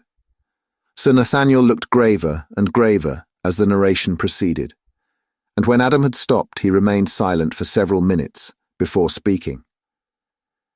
"This is very grave. I have not formed any opinion yet, but it seems to me at first impression that this is worse than anything I had expected." "Why, sir," said Adam, "is the killing of a mongoose, no matter by whom, so serious a thing as all that?"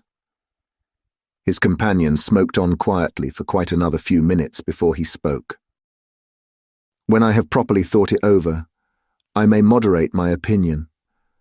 But in the meantime, it seems to me that there is something dreadful behind all this, something that may affect all our lives, that may mean the issue of life or death to any of us. Adam sat up quickly. Do tell me, sir, what is in your mind, if of course you have no objection, or do not think it better to withhold it. I have no objection, Adam. In fact, if I had, I should have to overcome it. I fear there can be no more reserved thoughts between us. Indeed, sir, that sounds serious, worse than serious. Adam, I greatly fear that the time has come for us, for you and me, at all events, to speak out plainly to one another. Does not there seem something very mysterious about this? I've thought so, sir, all along. The only difficulty one has is what one is to think and where to begin. Let us begin with what you have told me. First, take the conduct of the mongoose. He was quiet, even friendly, and affectionate with you. He only attacked the snakes, which is, after all, his business in life. That is so. Then we must try to find some reason why he attacked Lady Arabella. May it not be that a mongoose may have merely the instinct to attack, that nature does not allow or provide him with the fine reasoning powers to discriminate who he is to attack? Of course that may be so. But on the other hand, should we not satisfy ourselves why he does wish to attack anything, if for centuries this particular animal is known to attack only one kind of other animal? Are we not justified in assuming that when one of them attacks a hitherto unclassed animal, he recognizes in that animal some quality which it has in common with the hereditary enemy? That is a good argument, sir, Adam went on, but a dangerous one. If we followed it out, it would lead us to believe that Lady Arabella is a snake. We must be sure, before going to such an end, that there is no point as yet unconsidered which would account for the unknown thing which puzzles us. In what way? Well, suppose the instinct works on some physical basis, for instance, smell. If there were anything in recent juxtaposition to the attacked which would carry the scent, surely that would supply the missing cause. Of course, Adam spoke with conviction. Now, from what you tell me, the Negro had just come from the direction of Diana's grove, carrying the dead snakes which the mongoose had killed the previous morning. Might not the scent have been carried that way? Of course it might, and probably was. I never thought of that. Is there any possible way of guessing approximately how long a scent will remain? You see, this is a natural scent, and may derive from a place where it has been effective for thousands of years. Then, does a scent of any kind carry with it any form or quality of another kind, either good or evil? I ask you because one ancient name of the house lived in by the lady who was attacked by the mongoose was the Lair of the White Worm. If any of these things be so, our difficulties have multiplied indefinitely. They may even change in kind. We may get into moral entanglements. Before we know it, we may be in the midst of a struggle between good and evil. Sir Nathaniel smiled gravely. With regard to the first question, so far as I know there are no fixed periods for which a scent may be active, I think we may take it that that period does not run into thousands of years. As to whether any moral change accompanies a physical one, I can only say that I have met no proof of the fact. At the same time, we must remember that good and evil are terms so wide as to take in the whole scheme of creation, and all that is implied by them and by their mutual action and reaction. Generally, I would say that in the scheme of a first cause, anything is possible. So long as the inherent forces or tendencies of any one thing are veiled from us, we must expect mystery. There is one other question on which I should like to ask your opinion. Suppose that there are any permanent forces appertaining to the past, what we may call survivals. Do these belong to good as well as to evil? For instance, if the scent of the primeval monster can so remain in proportion to the original strength, can the same be true of things of good import? Sir Nathaniel thought for a while before he answered. We must be careful not to confuse the physical and the moral. I can see that already you have switched on the moral entirely, so perhaps we had better follow it up first. On the side of the moral, we have certain justification for belief in the utterances of revealed religion. For instance, the effectual fervent prayer of a righteous man availeth much as is altogether for good. We have nothing of a similar kind on the side of evil. But if we accept this dictum, we need have no more fear of mysteries. These become thenceforth merely obstacles. Adam suddenly changed to another phase of the subject. And now, sir, may I turn for a few minutes to purely practical things, or rather to matters of historical fact? Sir Nathaniel bowed acquiescence. We have already spoken of the history, so far as it is known, of some of the places round us, Castra Regis, Diana's Grove, and the Lair of the White Worm. I would like to ask if there is anything not necessarily of evil import about any of the places. Which? Asked Sir Nathaniel shrewdly. Well, for instance, this house and Mercy Farm. Here we turn, said Sir Nathaniel. To the other side, the light side of things. Let us take Mercy Farm first. When Augustine was sent by Pope Gregory to Christianize England in the time of the Romans, he was received and protected by Ethelbert, King of Kent, whose wife, daughter of Charibert, King of Paris, was a Christian, and did much for Augustine. She founded a nunnery in memory of Columba, which was named Sedes Misericordiae, the House of Mercy, and as the region was Mercian, the two names became involved. As Columba is the Latin for dove, the dove became a sort of signification of the nunnery. She seized on the idea and made the newly founded nunnery a house of doves. Someone sent her a freshly discovered dove, a sort of carrier, but which had in the white feathers of its head and neck the form of a religious cowl. The nunnery flourished for more than a century when, in the time of Penda, who was the reactionary of heathendom, it fell into decay.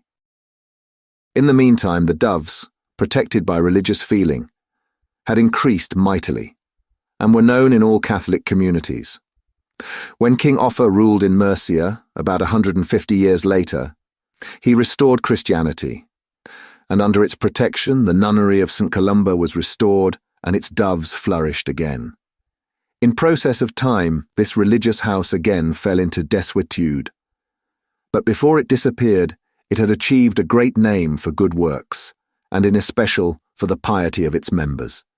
If deeds and prayers and hopes and earnest thinking leave anywhere any moral effect, Mercy Farm and all around it have almost the right to be considered holy ground.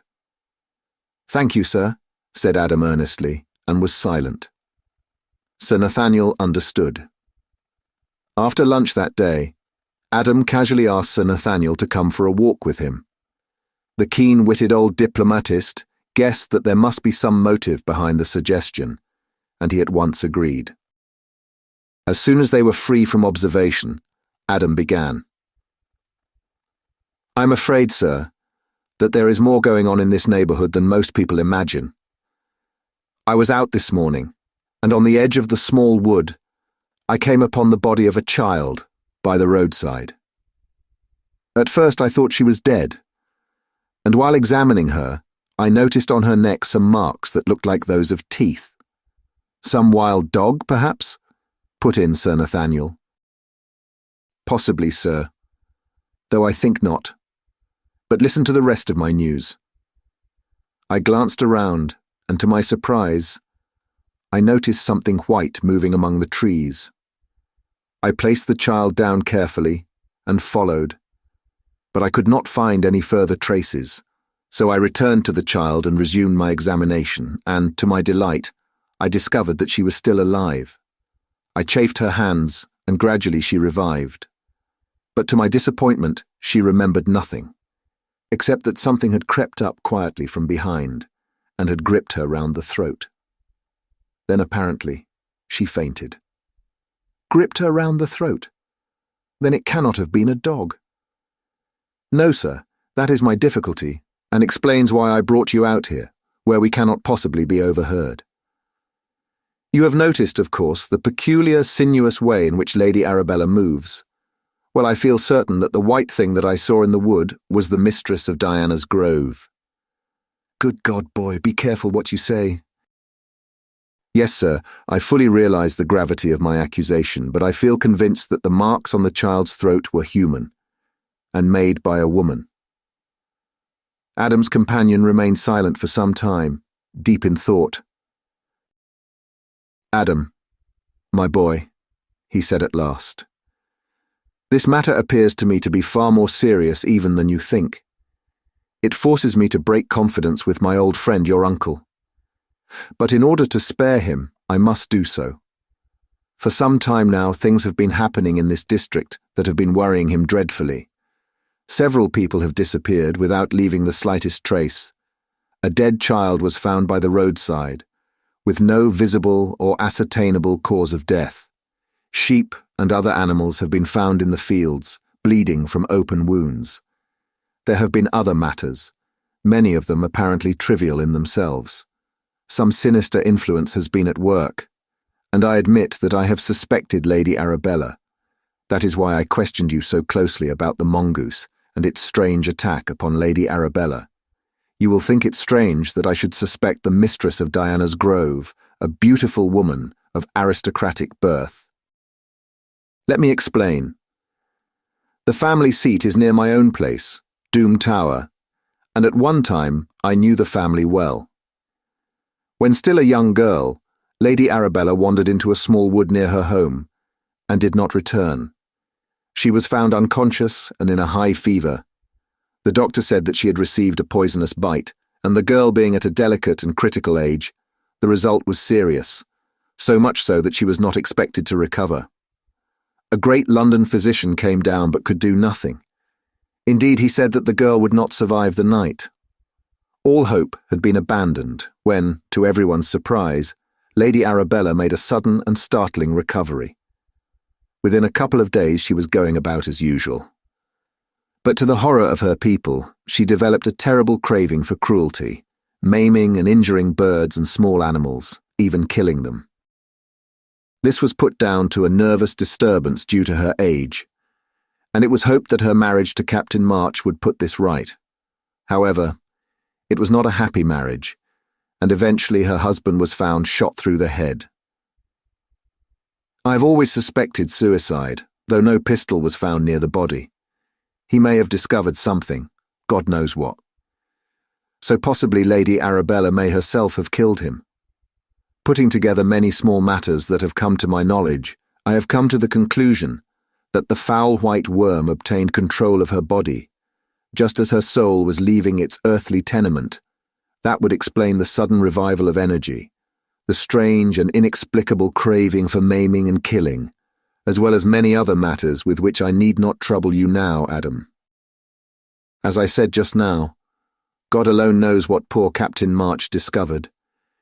It must have been something too ghastly for human endurance, if my theory is correct that the once beautiful human body of Lady Arabella is under the control of this ghastly white worm. Adam nodded. But what can we do, sir? It seems a most difficult problem. We can do nothing, my boy. That is the important part of it. It would be impossible to take action. All we can do is to keep careful watch, especially as regards Lady Arabella, and be ready to act promptly and decisively if the opportunity occurs.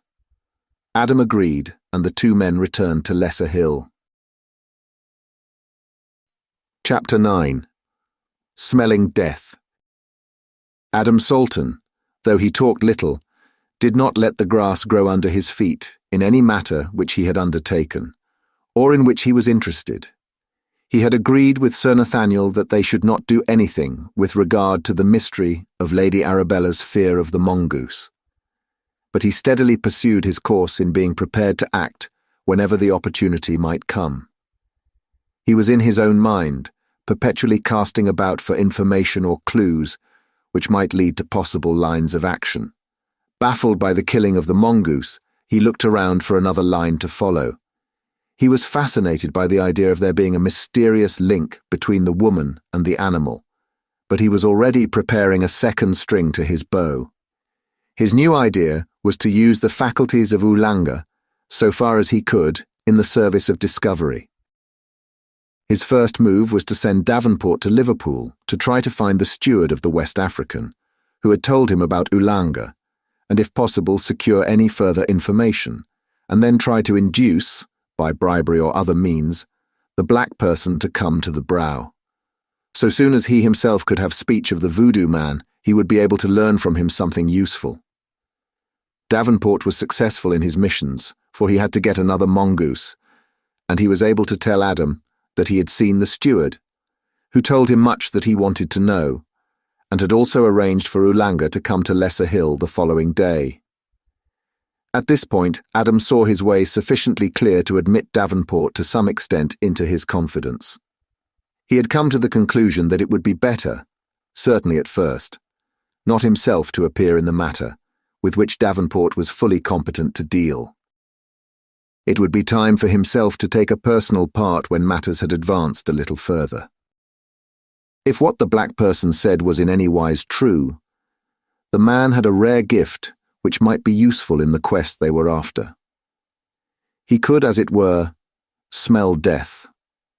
If anyone was dead, if anyone had died, or if a place had been used in connection with death, he seemed to know the broad fact by intuition. Adam made up his mind that to test this faculty with regard to several places would be his first task. Naturally, he was anxious, and the time passed slowly. The only comfort was the arrival the next morning of a strong packing case, locked, from Ross, the key being in the custody of Davenport. In the case were two smaller boxes, both locked. One of them contained a mongoose to replace that killed by Lady Arabella. The other was the special mongoose, which had already killed the king cobra in Nepal. When both the animals had been safely put under lock and key, he felt that he might breathe more freely. No one was allowed to know the secret of their existence in the house, except himself and Davenport. He arranged that Davenport should take Ulanga round the neighbourhood for a walk, stopping at each of the places which he designated. Having gone all along the brow, he was to return the same way and induce him to touch on the same subjects in talking with Adam, who was to meet them as if by chance at the farthest part, that beyond Mercy Farm. The incidents of the day proved much as Adam expected.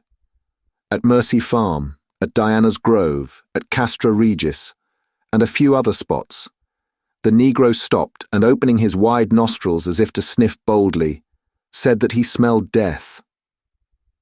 It was not always in the same form. At Mercy Farm, he said there were many small deaths.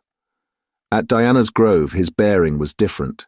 There was a distinct sense of enjoyment about him, especially when he spoke of many great deaths. Here, too, he sniffed in a strange way, like a bloodhound at check, and looked puzzled.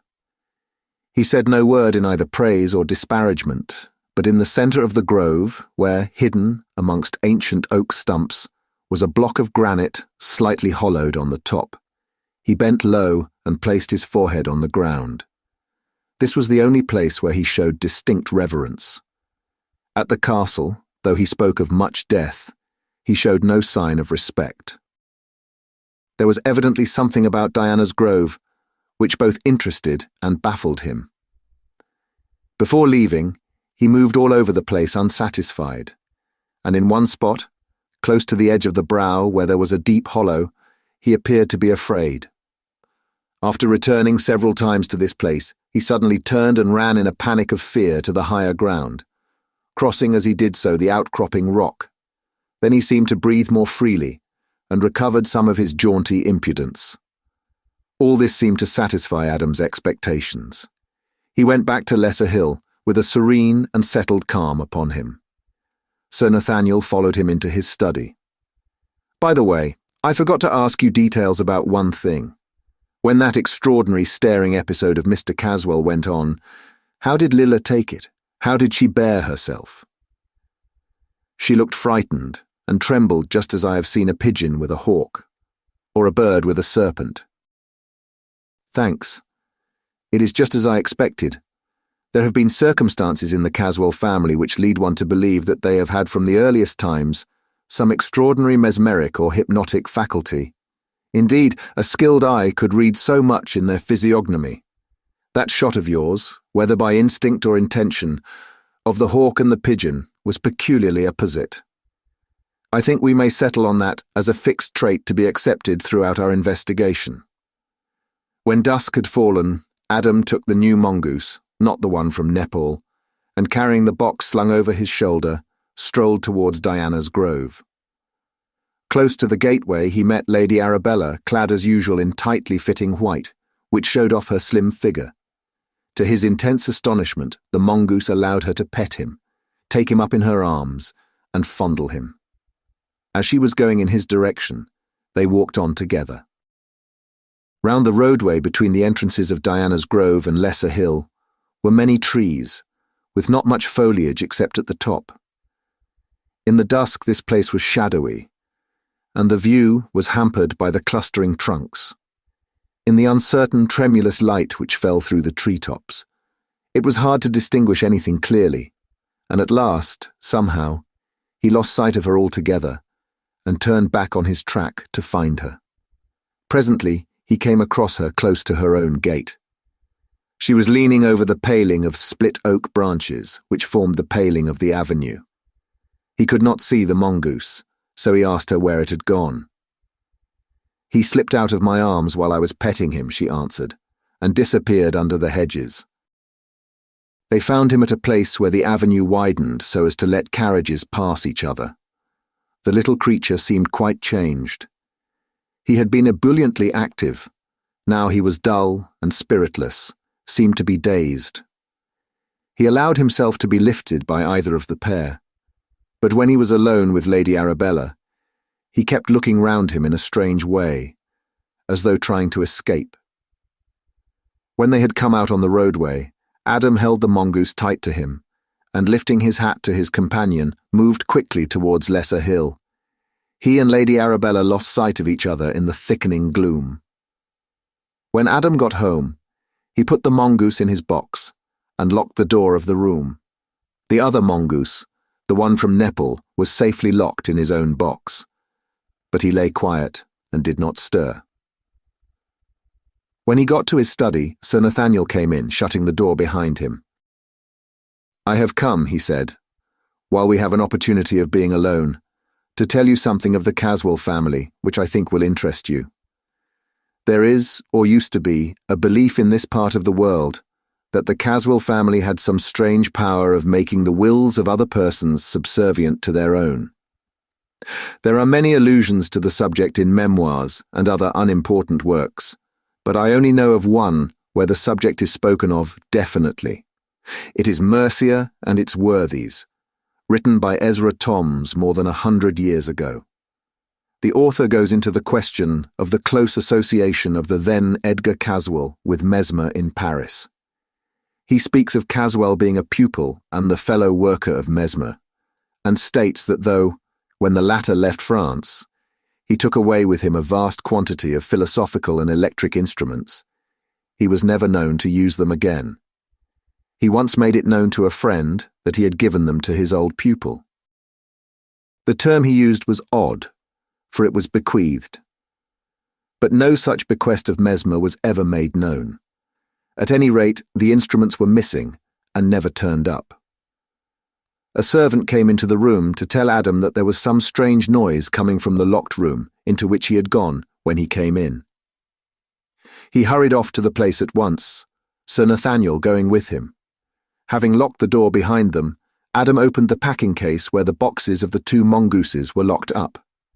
There was no sound from one of them, but from the other a queer, restless struggling. Having opened both boxes, he found that the noise was from the Nepal animal, which, however, became quiet at once. In the other box, the new mongoose lay dead, with every appearance of having been strangled. As in Chapter 10. The Kite. On the following day, a little after 4 o'clock, Adam set out for Mercy. He was home just as the clocks were striking 6. He was pale and upset, but otherwise looked strong and alert. The old man summed up his appearance and manner thus: braced up for battle. "Now," said Sir Nathaniel, and settled down to listen, looking at Adam steadily and listening attentively that he might miss nothing, even the inflection of a word. I found Lilla and Mimi at home. Watford had been detained by business on the farm. Miss Watford received me as kindly as before. Mimi too seemed glad to see me. Mr. Caswell came so soon after I arrived that he, or someone on his behalf, must have been watching for me.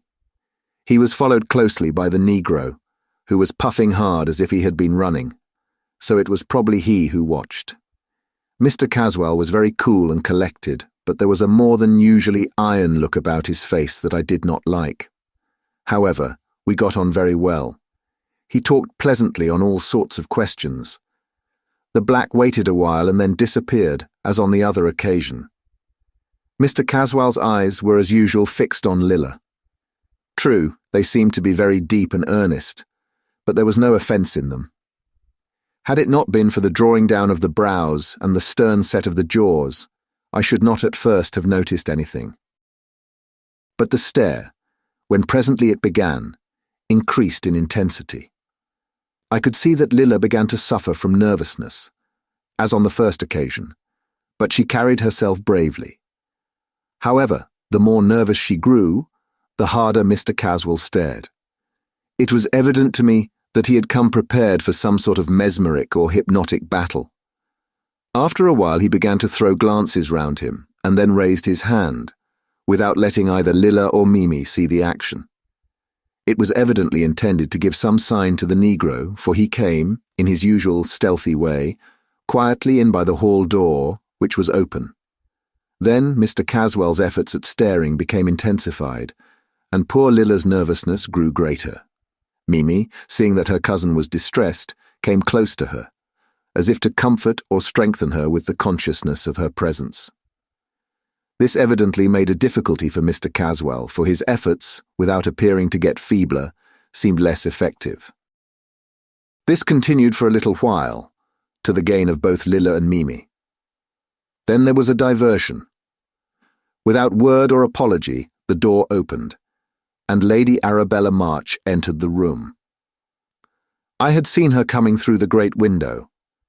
Without a word, she crossed the room and stood beside Mr. Caswell. It really was very like a fight of a peculiar kind, and the longer it was sustained, the more earnest, the fiercer, it grew. That combination of forces, the overlord, the white woman, and the black man, would have cost some, probably all of them, their lives in the southern states of America. To us, it was simply horrible. But all that you can understand. This time, to go on in sporting phrase, it was understood by all to be a fight to a finish, and the mixed group did not slacken a moment or relax their efforts.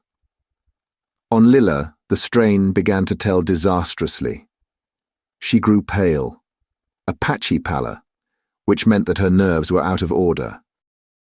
She trembled like an aspen, and though she struggled bravely, I noticed that her legs would hardly support her. A dozen times she seemed about to collapse in a faint, but each time, on catching sight of Mimi's eyes, she made a fresh struggle and pulled through. By now Mr. Caswell's face had lost its appearance of passivity. His eyes glowed with a fiery light. He was still the old Roman in inflexibility of purpose, but grafted onto the Roman was a new berserker fury. His companions in the baleful work seemed to have taken on something of his feeling. Lady Arabella looked like a soulless, pitiless being, not human, unless it revived old legends of transformed human beings who had lost their humanity in some transformation or in the sweep of natural savagery. As for the Negro, well, I can only say that it was solely due to the self-restraint which you impressed on me that I did not wipe him out as he stood, without warning, without fair play, without a single one of the graces of life and death. Lilla was silent in the helpless concentration of deadly fear. Mimi was all resolve and self-forgetfulness, so intent on the soul struggle in which she was engaged that there was no possibility of any other thought. As for myself, the bonds of will which held me inactive seemed like bands of steel which numbed all my faculties, except sight and hearing. We seemed fixed in an impasse. Something must happen, though the power of guessing was inactive. As in a dream, I saw Mimi's hand move restlessly, as if groping for something. Mechanically, it touched that of Leela, and in that instant she was transformed. It was as if youth and strength entered afresh into something already dead to sensibility and intention. As if by inspiration, she grasped the other's band with a force which blenched the knuckles. Her face suddenly flamed, as if some divine light shone through it. Her form expanded till it stood out majestically. Lifting her right hand, she stepped forward towards Caswell, and with a bold sweep of her arm seemed to drive some strange force towards him. Again and again was the gesture repeated, the man falling back from her at each movement. Towards the door, he retreated, she following. There was a sound as of the cooing sob of doves, which seemed to multiply and intensify with each second. The sound from the unseen source rose and rose as he retreated, till finally it swelled out in a triumphant peal, as she, with a fierce sweep of her arm, seemed to hurl something at her foe, and he, moving his hands blindly before his face, appeared to be swept through the doorway and out into the open sunlight. All at once my own faculties were fully restored. I could see and hear everything and be fully conscious of what was going on. Even the figures of the baleful group were there, though dimly seen as through a veil, a shadowy veil. I saw Lilla sink down in a swoon, and Mimi throw up her arms in a gesture of triumph. As I saw her through the great window, the sunshine flooded the landscape, which, however, was momentarily becoming eclipsed by an onrush of a myriad birds. By the next morning, daylight showed the actual danger which threatened. From every part of the eastern counties, reports were received concerning the enormous immigration of birds. Experts were sending, on their own account, on behalf of learned societies, and through local and imperial governing bodies, reports dealing with the matter and suggesting remedies. The reports closer to home were even more disturbing. All day long it would seem that the birds were coming thicker from all quarters. Doubtless many were going as well as coming, but the mass seemed never to get less. Each bird seemed to sound some note of fear, or anger, or seeking, and the whirring of wings never ceased nor lessened. The air was full of a muttered throb. No window or barrier could shut out the sound, till the ears of any listener became dulled by the ceaseless murmur. So monotonous it was, so cheerless, so disheartening, so melancholy, that all longed, but in vain, for any variety, no matter how terrible it might be. The second morning, the reports from all the districts round were more alarming than ever. Farmers began to dread the coming of winter as they saw the dwindling of the timely fruitfulness of the earth, and as yet it was only a warning of evil, not the evil accomplished. The ground began to look bare whenever some passing sound temporarily frightened the birds. Edgar Caswell tortured his brain for a long time, unavailingly, to think of some means of getting rid of what he, as well as his neighbours, had come to regard as a plague of birds. At last he recalled a circumstance which promised a solution of the difficulty. The experience was of some years ago in China, far up country, towards the headwaters of the Yangtze-Kiang, where the smaller tributaries spread out in a sort of natural irrigation scheme to supply the wilderness of paddy fields. It was at the time of the ripening rice, and the myriads of birds which came to feed on the coming crop was a serious menace, not only to the district, but to the country at large. The farmers, who were more or less afflicted with the same trouble every season, knew how to deal with it. They made a vast kite, which they caused to be flown over the centre spot of the incursion. The kite was shaped like a great hawk, and the moment it rose into the air, the birds began to cower and seek protection, and then to disappear. So long as that kite was flying overhead, the birds lay low and the crop was saved. Accordingly, Caswell ordered his men to construct an immense kite, adhering as well as they could to the lines of a hawk. Then he and his men, with a sufficiency of cord, began to fly it high overhead. The experience of China was repeated. The moment the kite rose, the birds hid or sought shelter. The following morning, the kite was still flying high. No bird was to be seen as far as the eye could reach from Castra Regis. But there followed in turn what proved even a worse evil. All the birds were cowed.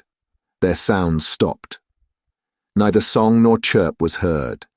Silence seemed to have taken the place of the normal voices of bird life. But that was not all. The silence spread to all animals. The fear and restraint which brooded amongst the denizens of the air began to affect all life. Not only did the birds cease song or chirp, but the lowing of the cattle ceased in the fields, and the varied sounds of life died away. In place of these things was only a soundless gloom, more dreadful, more disheartening, more soul-killing than any concourse of sounds, no matter how full of fear and dread. Pious individuals put up constant prayers for relief from the intolerable solitude. After a little there were signs of universal depression, which those who ran might read. One and all, the faces of men and women seemed bereft of vitality, of interest, of thought, and most of all, of hope. Men seemed to have lost the power of expression of their thoughts. The soundless air seemed to have the same effect as the universal darkness when men gnawed their tongues with pain.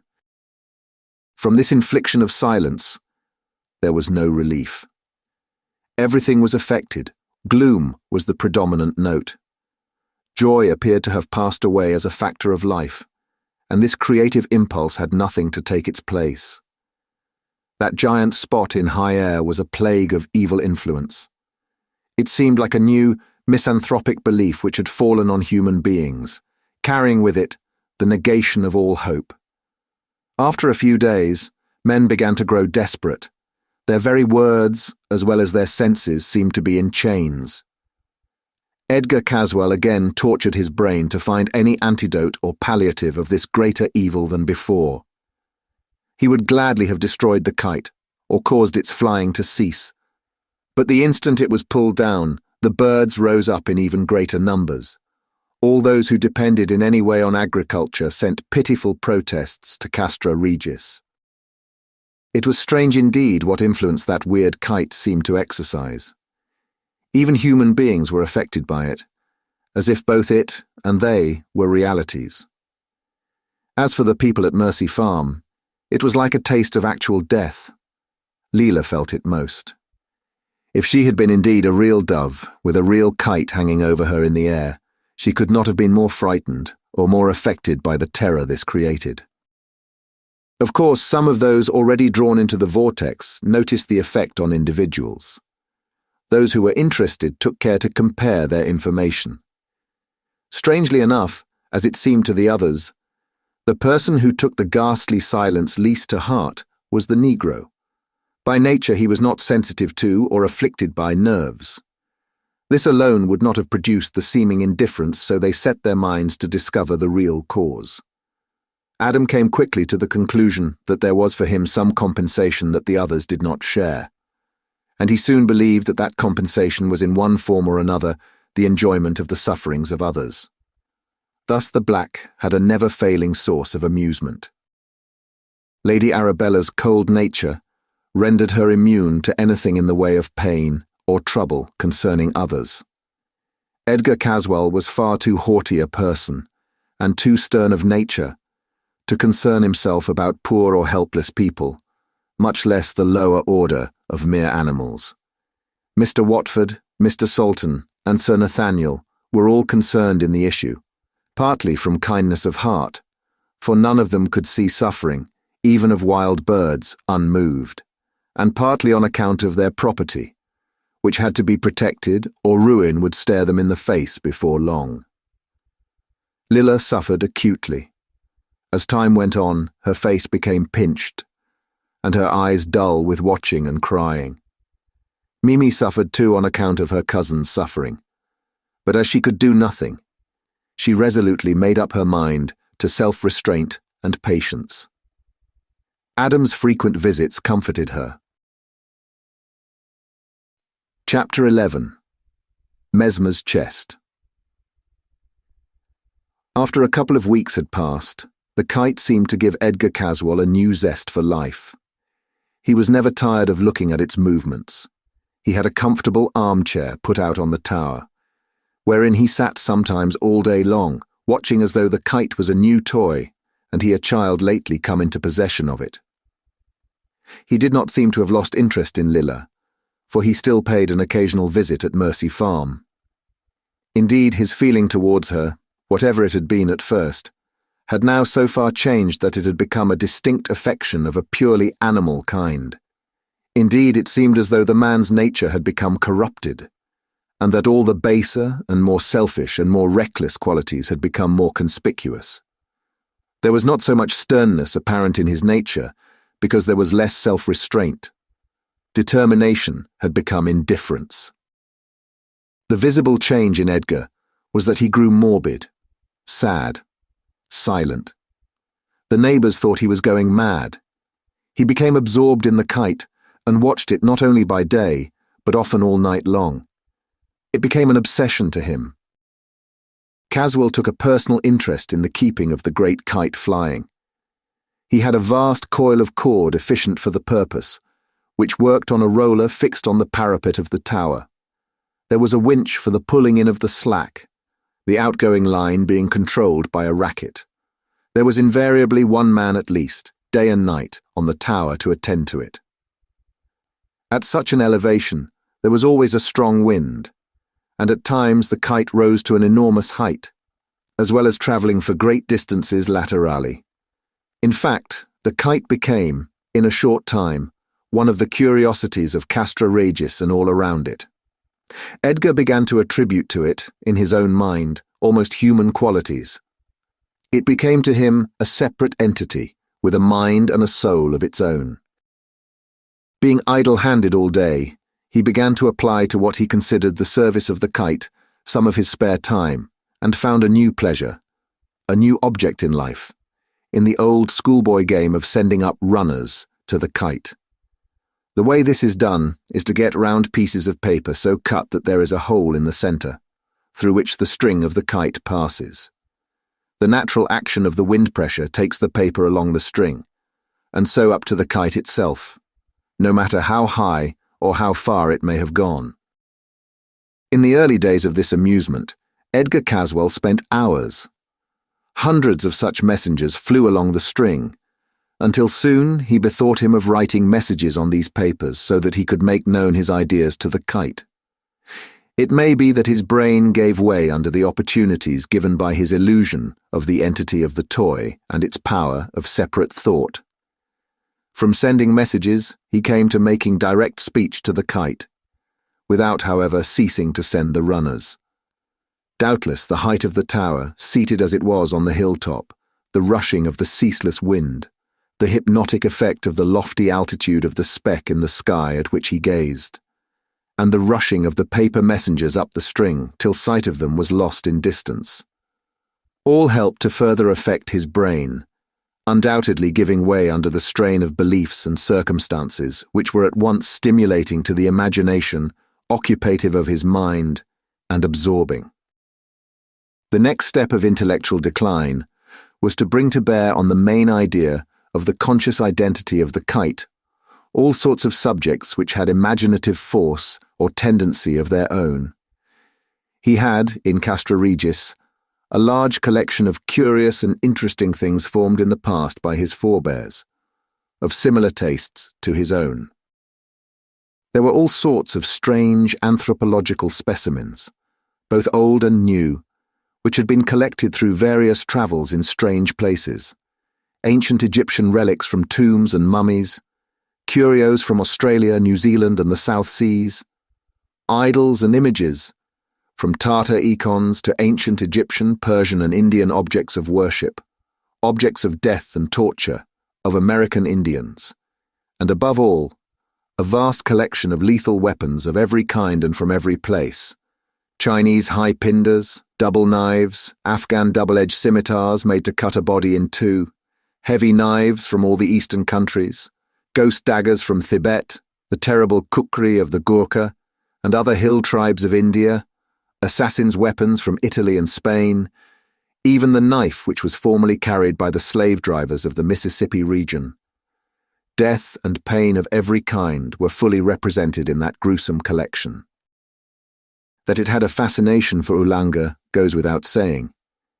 He was never tired of visiting the museum in the tower and spent endless hours in inspecting the exhibits, till he was thoroughly familiar with every detail of all of them. He asked permission to clean and polish and sharpen them, a favour which was readily granted. In addition to the above objects, there were many things of a kind to awaken human fear. Stuffed serpents of the most objectionable and horrid kind. Giant insects from the tropics, fearsome in every detail. Fishes and crustaceans covered with weird spikes. Dried octopuses of great size. Other things too there were, not less deadly though seemingly innocuous. Dried fungi. Traps intended for birds, beasts, fishes, reptiles and insects. Machines which could produce pain of any kind and degree, and the only mercy of which was the power of producing speedy death. Caswell, who had never before seen any of these things, except those which he had collected himself, found a constant amusement and interest in them. He studied them, their uses, their mechanism, where there was such, and their places of origin, until he had an ample and real knowledge of all concerning them. Many were secret and intricate, but he never rested till he found out all the secrets. When once he had become interested in strange objects, and the way to use them, he began to explore various likely places for similar finds. He began to inquire of his household, where strange lumber was kept. Several of the men spoke of old Simon Chester as one who knew everything in and about the house. Accordingly, he sent for the old man, who came at once. He was very old, nearly 90 years of age, and very infirm. He had been born in the castle, and had served its succession of masters, present or absent, ever since.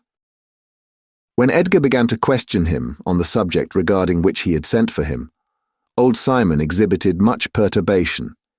In fact, he became so frightened that his master, fully believing that he was concealing something, ordered him to tell at once what remained unseen and where it was hidden away.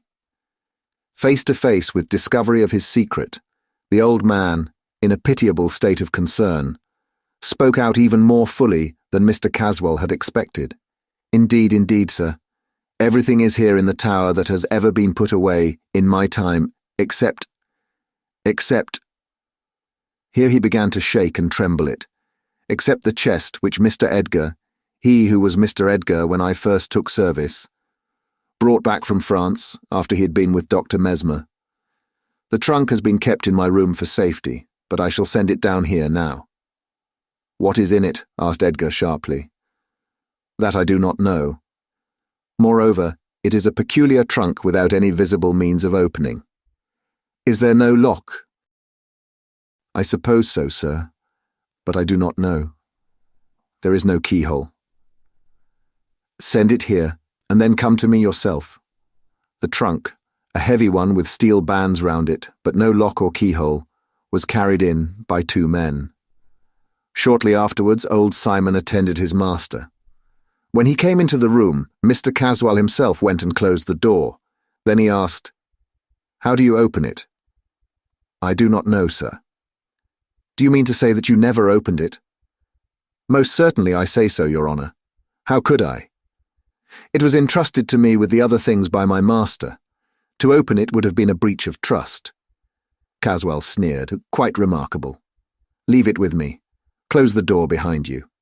Stay. Did no one ever tell you about it? Say anything regarding it? Make any remark?" Old Simon turned pale and put his trembling hands together. "Oh, sir, I entreat you not to touch it. That trunk probably contains secrets which Dr. Mesmer told my master. Told them, to his ruin." "How do you mean? What ruin?" Sir, he it was who, men said, sold his soul to the evil one. I'd thought that time and the evil of it had all passed away. That will do. Go away, but remain in your own room, or within call. I may want you."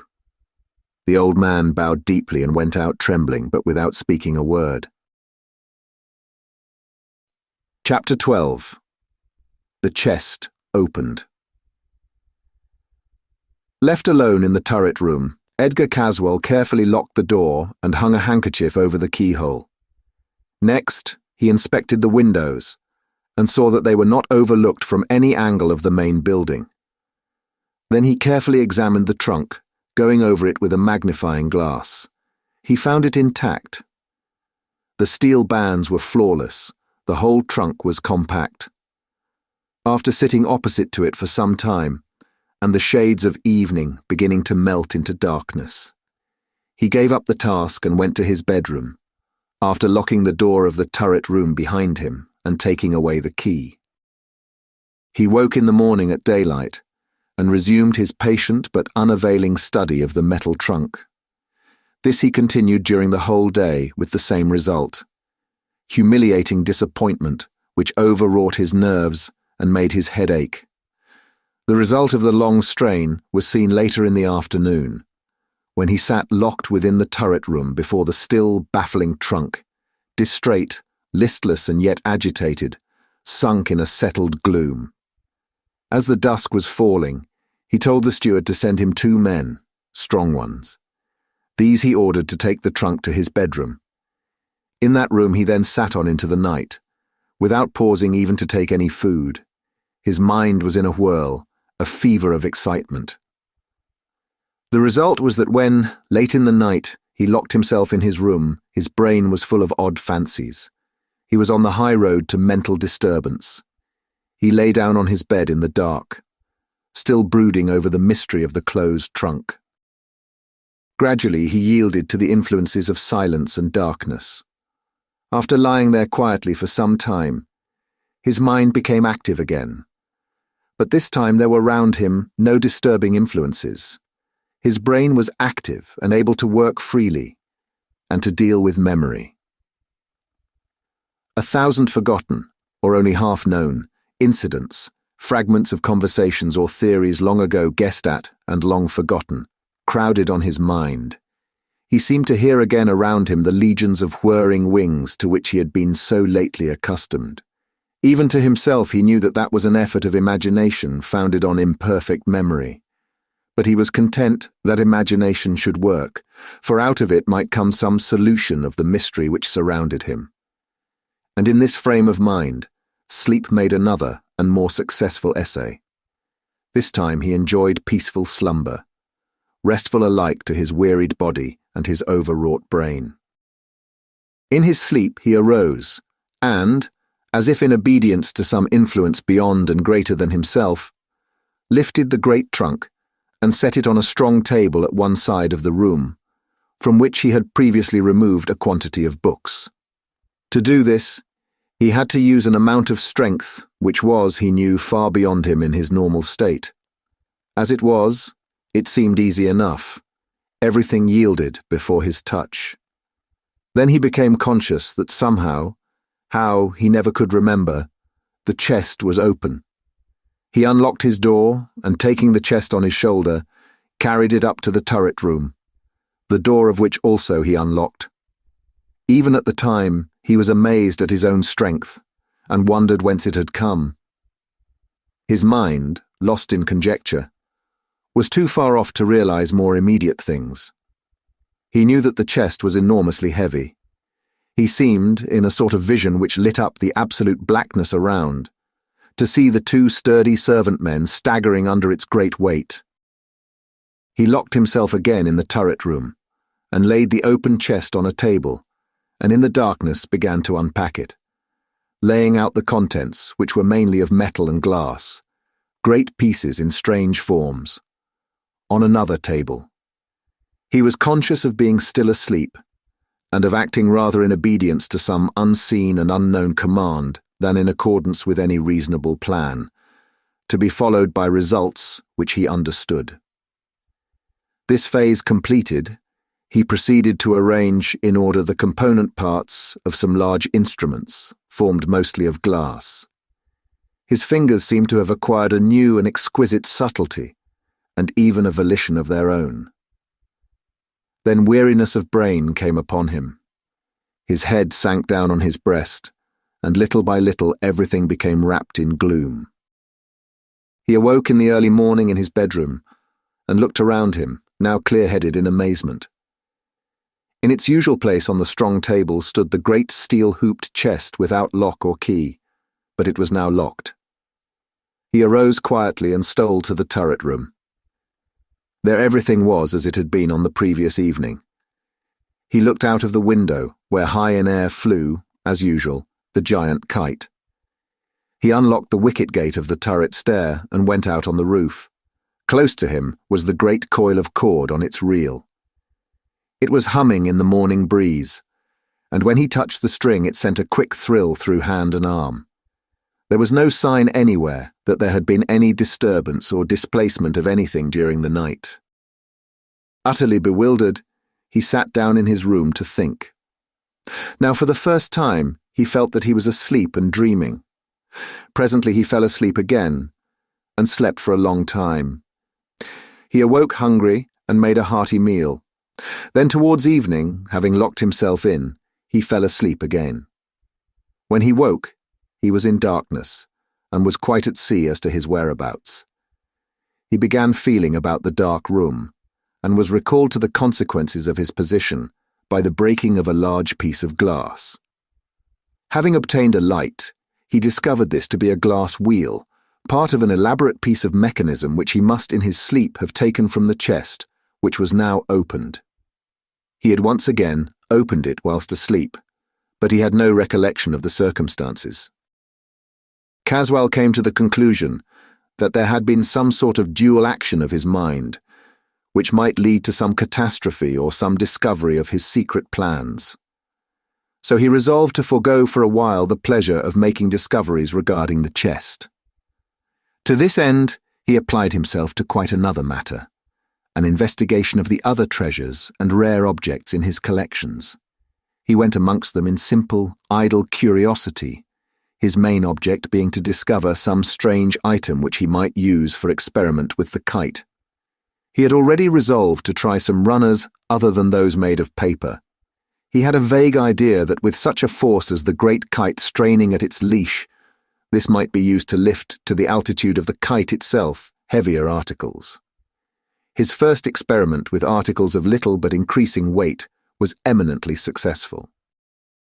So he added by degrees more and more weight, until he found out that the lifting power of the kite was considerable.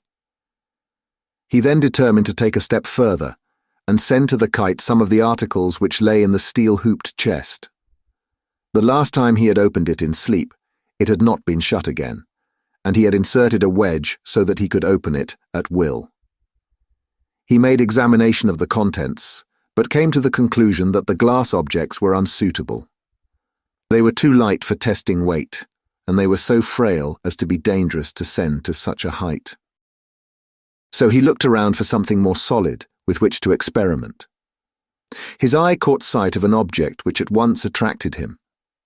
This was a small copy of one of the ancient Egyptian gods, that of Bes, who represented the destructive power of nature.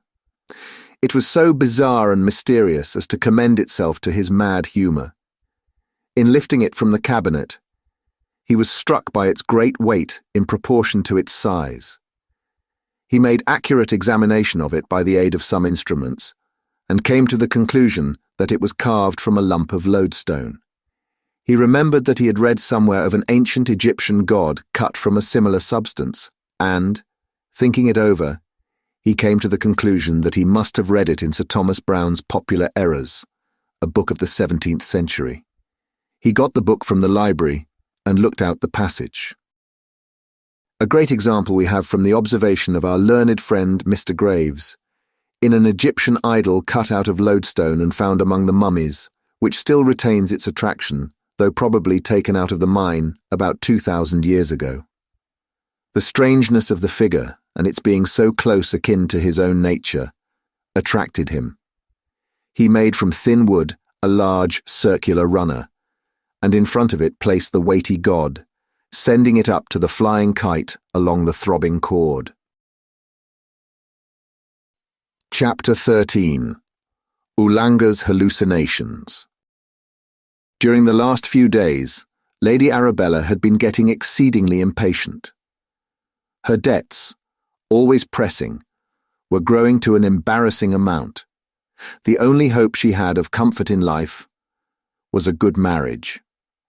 But the good marriage on which she had fixed her eye did not seem to move quickly enough. Indeed, it did not seem to move at all, in the right direction. Edgar Caswell was not an ardent wooer. From the very first he seemed difficile, but he had been keeping to his own room ever since his struggle with Mimi Watford.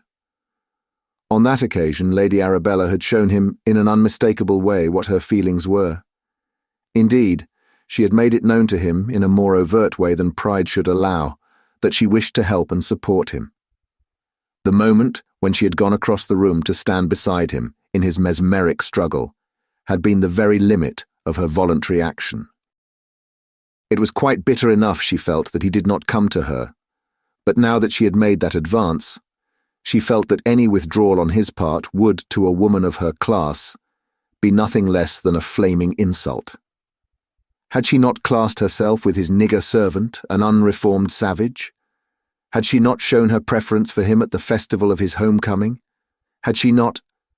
Lady Arabella was cold-blooded, and she was prepared to go through all that might be necessary of indifference and even insult to become chatelaine of Castra Regis. In the meantime, she would show no hurry. She must wait. She might, in an unostentatious way, come to him again. She knew him now, and could make a keen guess at his desires with regard to Lilla Watford. With that secret in her possession, she could bring pressure to bear on Caswell, which would make it no easy matter for him to evade her. The great difficulty was how to get near him. He was shut up within his castle, and guarded by a defensive convention which she could not pass without danger of ill repute to herself. Over this question she thought and thought for days and nights. At last she decided that the only way would be to go to him openly at Castra Regis. Her rank and position would make such a thing possible, if carefully done.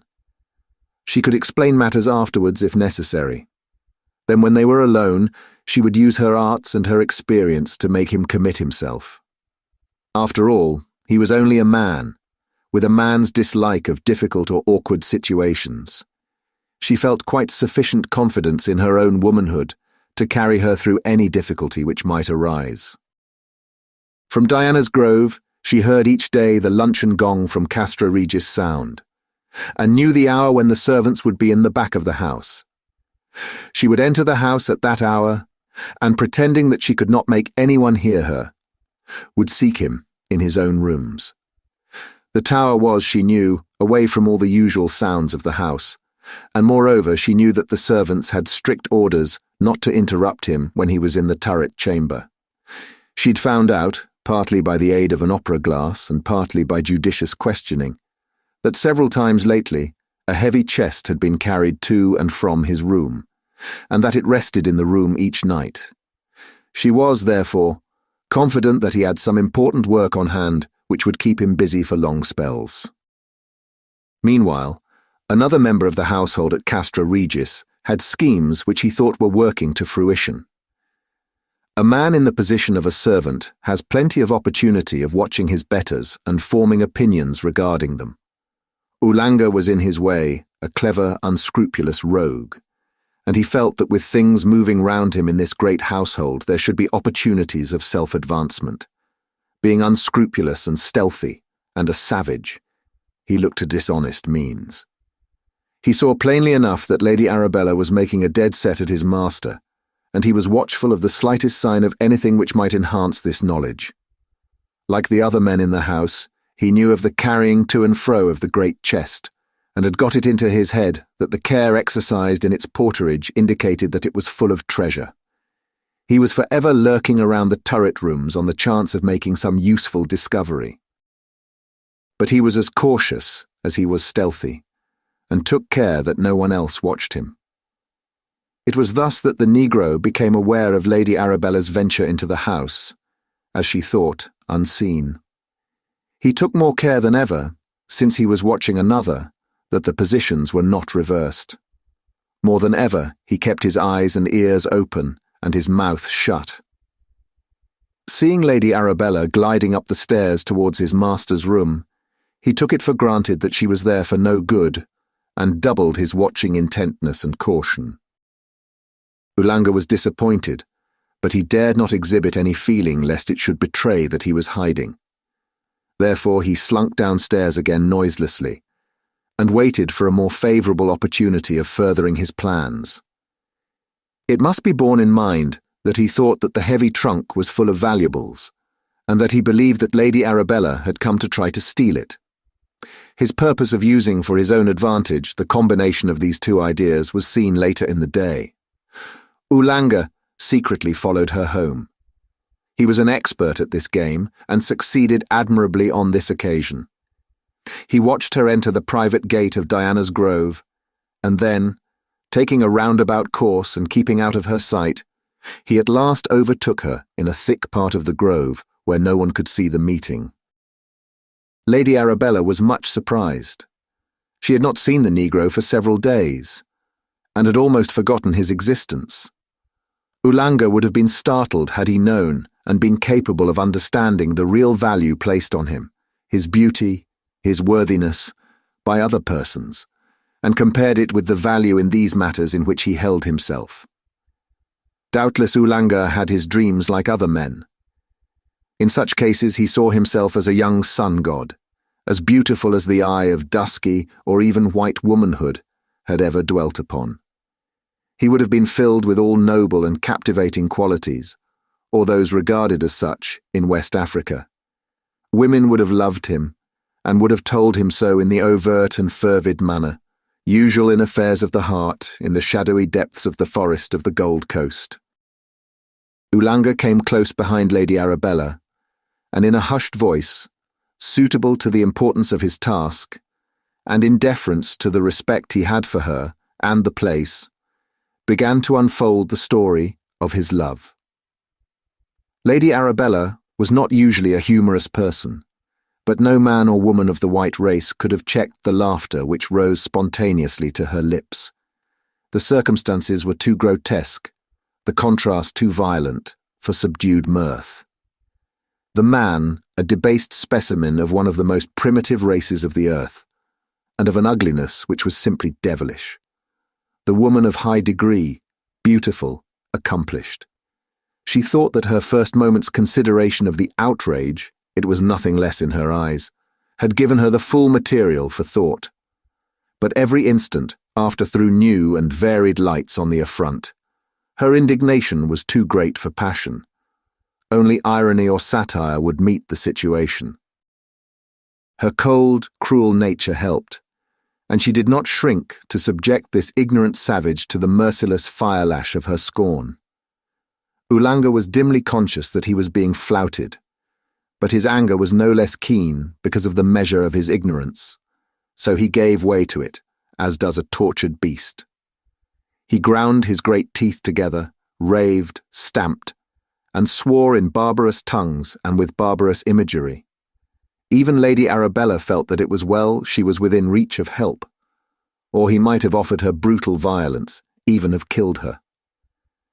"Am I to understand," she said with cold disdain, so much more effective to wound than hot passion, "that you are offering me your love, your love?" For reply he nodded his head. The scorn of her voice in a sort of baleful hiss sounded and felt like the lash of a whip. "And you dared. You, a savage, a slave, the basest thing in the world of vermin. Take care. I don't value your worthless life more than I do that of a rat or a spider. Don't let me ever see your hideous face here again, or I shall rid the earth of you." As she was speaking, she had taken out her revolver and was pointing it at him. In the immediate presence of death, his impudence forsook him, and he made a weak effort to justify himself. His speech was short, consisting of single words. To Lady Arabella it sounded mere gibberish, but it was in his own dialect and meant love, marriage, wife. From the intonation of the words she guessed, with her woman's quick intuition, at their meaning. But she quite failed to follow when, becoming more pressing, he continued to urge his suit in a mixture of the grossest animal passion and ridiculous threats. He warned her that he knew she had tried to steal his master's treasure, and that he had caught her in the act. But if she would be his, he would share the treasure with her, and they could live in luxury in the African forests. But if she refused, he would tell his master, who would flog and torture her, and then give her to the police, who would kill her. Nadi Chapter 14. Battle renewed. The consequences of that meeting in the dusk of Diana's grove were acute and far-reaching, and not only to the two engaged in it. From Ulanga, this might have been expected by anyone who knew the character of the tropical African savage. To such, there are two passions that are inexhaustible and insatiable: vanity and that which they are pleased to call love. Ulanga left the grove with an absorbing hatred in his heart. His lust and greed were afire, while his vanity had been wounded to the core. Lady Arabella's icy nature was not so deeply stirred, though she was in a seething passion. More than ever she was set upon bringing Edgar Caswell to her feet. The obstacles she had encountered, the insults she had endured, were only as fuel to the purpose of revenge which consumed her. As she sought her own rooms in Diana's grove, she went over the whole subject again and again, always finding in the face of Lilla Watford a key to a problem which puzzled her. The problem of a way to turn Caswell's powers, his very existence, to aid her purpose. When in her boudoir, she wrote a note, taking so much trouble over it that she destroyed and rewrote, till her dainty wastebasket was half full of torn sheets of notepaper. When quite satisfied, she copied out the last sheet afresh, and then carefully burned all the spoiled fragments. She put the copied note in an emblazoned envelope and directed it to Edgar Caswell at Castra Regis. This she sent off by one of her grooms. The letter ran, "Dear Mr. Caswell, I want to have a chat with you on a subject in which I believe you are interested. Will you kindly call for me one day after lunch, say at 3 or 4 o'clock, and we can walk a little way together. Only as far as Mercy Farm, where I want to see Lilla and Mimi Watford. We can take a cup of tea at the farm. Do not bring your African servant with you, as I'm afraid his face frightens the girls. After all, he's not pretty, is he? I have an idea you will be pleased with your visit this time. Yours sincerely, Arabella March." At 3:30 next day, Edgar Caswell called at Diana's grove. Lady Arabella met him on the roadway, outside the gate. She wished to take the servants into her confidence as little as possible. She turned when she saw him coming, and walked beside him towards Mercy Farm, keeping step with him as they walked. When they got near Mercy, she turned and looked around her, expecting to see Ulanga or some sign of him. He was, however, not visible. He had received from his master peremptory orders to keep out of sight, an order for which the African scored a new offence up against her. They found Lilla and Mimi at home, and seemingly glad to see them, though both the girls were surprised at the visit coming so soon after the other. The proceedings were a repetition of the Battle of Souls of the former visit. On this occasion, however, Edgar Caswell had only the presence of Lady Arabella to support him, Ulanga being absent. But Mimi lacked the support of Adam Salton, which had been of such effective service before. This time, the struggle for supremacy of will was longer and more determined. Caswell felt that if he could not achieve supremacy, he had better give up the idea, so all his pride was enlisted against Mimi. When they had been waiting for the door to be opened, Lady Arabella, believing in a sudden attack, had said to him in a low voice, which somehow carried conviction, "This time you should win. Mimi is, after all, only a woman. Show her no mercy, that is weakness. Fight her, Beat her, trample on her, kill her if need be. She stands in your way and I hate her. Never take your eyes off her. Never mind Leela. She is afraid of you. You're already her master. Mimi will try to make you look at her cousin. There lies defeat. Let nothing take your attention from Mimi, and you will win. If she's overcoming you, take my hand and hold it hard whilst you're looking into her eyes. If she is too strong for you, I shall interfere. I'll make a diversion, and under cover of it, you must retire unbeaten, even if not victorious. Hush. They are coming. The two girls came to the door together. Strange sounds were coming up over the brow from the west. It was the rustling and crackling of the dry reeds and rushes from the low lands. The season had been an unusually dry one. Also, the strong east wind was helping forward enormous flocks of birds, most of them pigeons with white cowls. Not only were their wings whirring, but their cooing was plainly audible. From such a multitude of birds, the mass of sound, individually small, assumed the volume of a storm. Surprised at the influx of birds, to which they had been strangers so long, they all looked towards Castra Regis, from whose high tower the great kite had been flying as usual.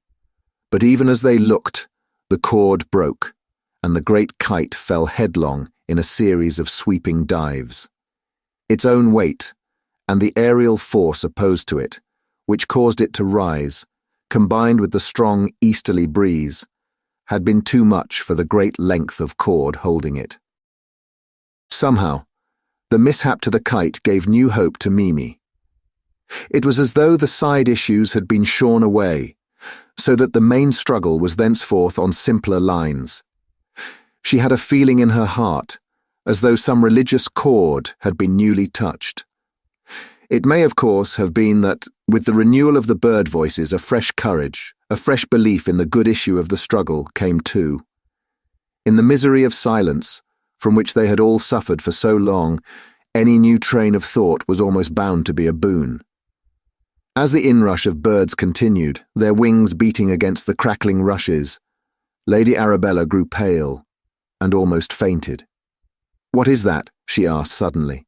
To Mimi, born and bred in Siam, the sound was strangely like an exaggeration of the sound produced by a snake charmer. Edgar Caswell was the first to recover from the interruption of the falling kite. After a few minutes, he seemed to have quite recovered his sang-froid, and was able to use his brains to the end which he had in view. Mimi too quickly recovered herself, but from a different cause. With her, it was a deep, religious conviction that the struggle round her was of the powers of good and evil, and that good was triumphing. The very appearance of the snowy birds, with the cowls of St. Columba, heightened the impression. With this conviction strong upon her, she continued the strange battle with fresh vigour. She seemed to tower over Caswell, and he to give back before her oncoming. Once again her vigorous passes drove him to the door. He was just going out backward when Lady Arabella, who had been gazing at him with fixed eyes, caught his hand and tried to stop his movement. She was, however, unable to do any good, and so, holding hands, they passed out together. As they did so, the strange music which had so alarmed Lady Arabella suddenly stopped. Instinctively, they all looked towards the tower of Castra Regis, and saw that the workman had refixed the kite, which had risen again and was beginning to float out to its former station. As they were looking, the door opened and Michael Watford came into the room. By that time all had recovered their self-possession, and there was nothing out of the common to attract his attention. As he came in, seeing inquiring looks all around him, he said, "The new influx of birds is only the annual migration of pigeons from Africa. I'm told that it will soon be over." The second victory of Mimi Watford made Edgar Caswell more moody than ever. He felt thrown back on himself, and this, added to his absorbing interest in the hope of a victory of his mesmeric powers, became a deep and settled purpose of revenge. The chief object of his animosity was, of course, Mimi, whose will had overcome his, but it was obscured in greater or lesser degree by all who had opposed him. Lilla was next to Mimi in his hate. Lilla, the harmless, tender-hearted, sweet-natured girl, whose heart was so full of love for all things that in it was no room for the passions of ordinary life, whose nature resembled those doves of St. Columba, whose colour she wore, whose appearance she reflected. Adam Salton came next, after a gap, for against him Caswell had no direct animosity. He regarded him as an interference, a difficulty to be got rid of or destroyed. The young Australian had been so discreet that the most he had against him was his knowledge of what had been. Caswell did not understand him, and to such a nature as his, ignorance was a cause of alarm, of dread. Caswell resumed his habit of watching the great kite straining at its cord, varying his vigils in this way by a further examination of the mysterious treasures of his house, especially Mesmer's chest. He sat much on the roof of the tower, brooding over his thwarted passion. The vast extent of his possessions, visible to him at that altitude, might, one would have thought, have restored some of his complacency. But the very extent of his ownership, thus perpetually brought before him, created a fresh sense of grievance. How was it, he thought, that with so much at command that others wished for, he could not achieve the dearest wishes of his heart? In this state of intellectual and moral depravity, he found a solace in the renewal of his experiments with the mechanical powers of the kite. For a couple of weeks he did not see Lady Arabella, who was always on the watch for a chance of meeting him. Neither did he see the Watford girls, who studiously kept out of his way. Adam Salton simply marked time, keeping ready to deal with anything that might affect his friends. He called at the farm and heard from Mimi of the last battle of wills, but it had only one consequence. He got from Ross several more mongooses, including a second king cobra killer, which he generally carried with him in its box whenever he walked out. Mr. Caswell's experiments with the kite went on successfully. Each day he tried the lifting of greater weight, and it seemed almost as if the machine had a sentience of its own, which was increasing with the obstacles placed before it. All this time the kite hung in the sky at an enormous height. The wind was steadily from the north, so the trend of the kite was to the south.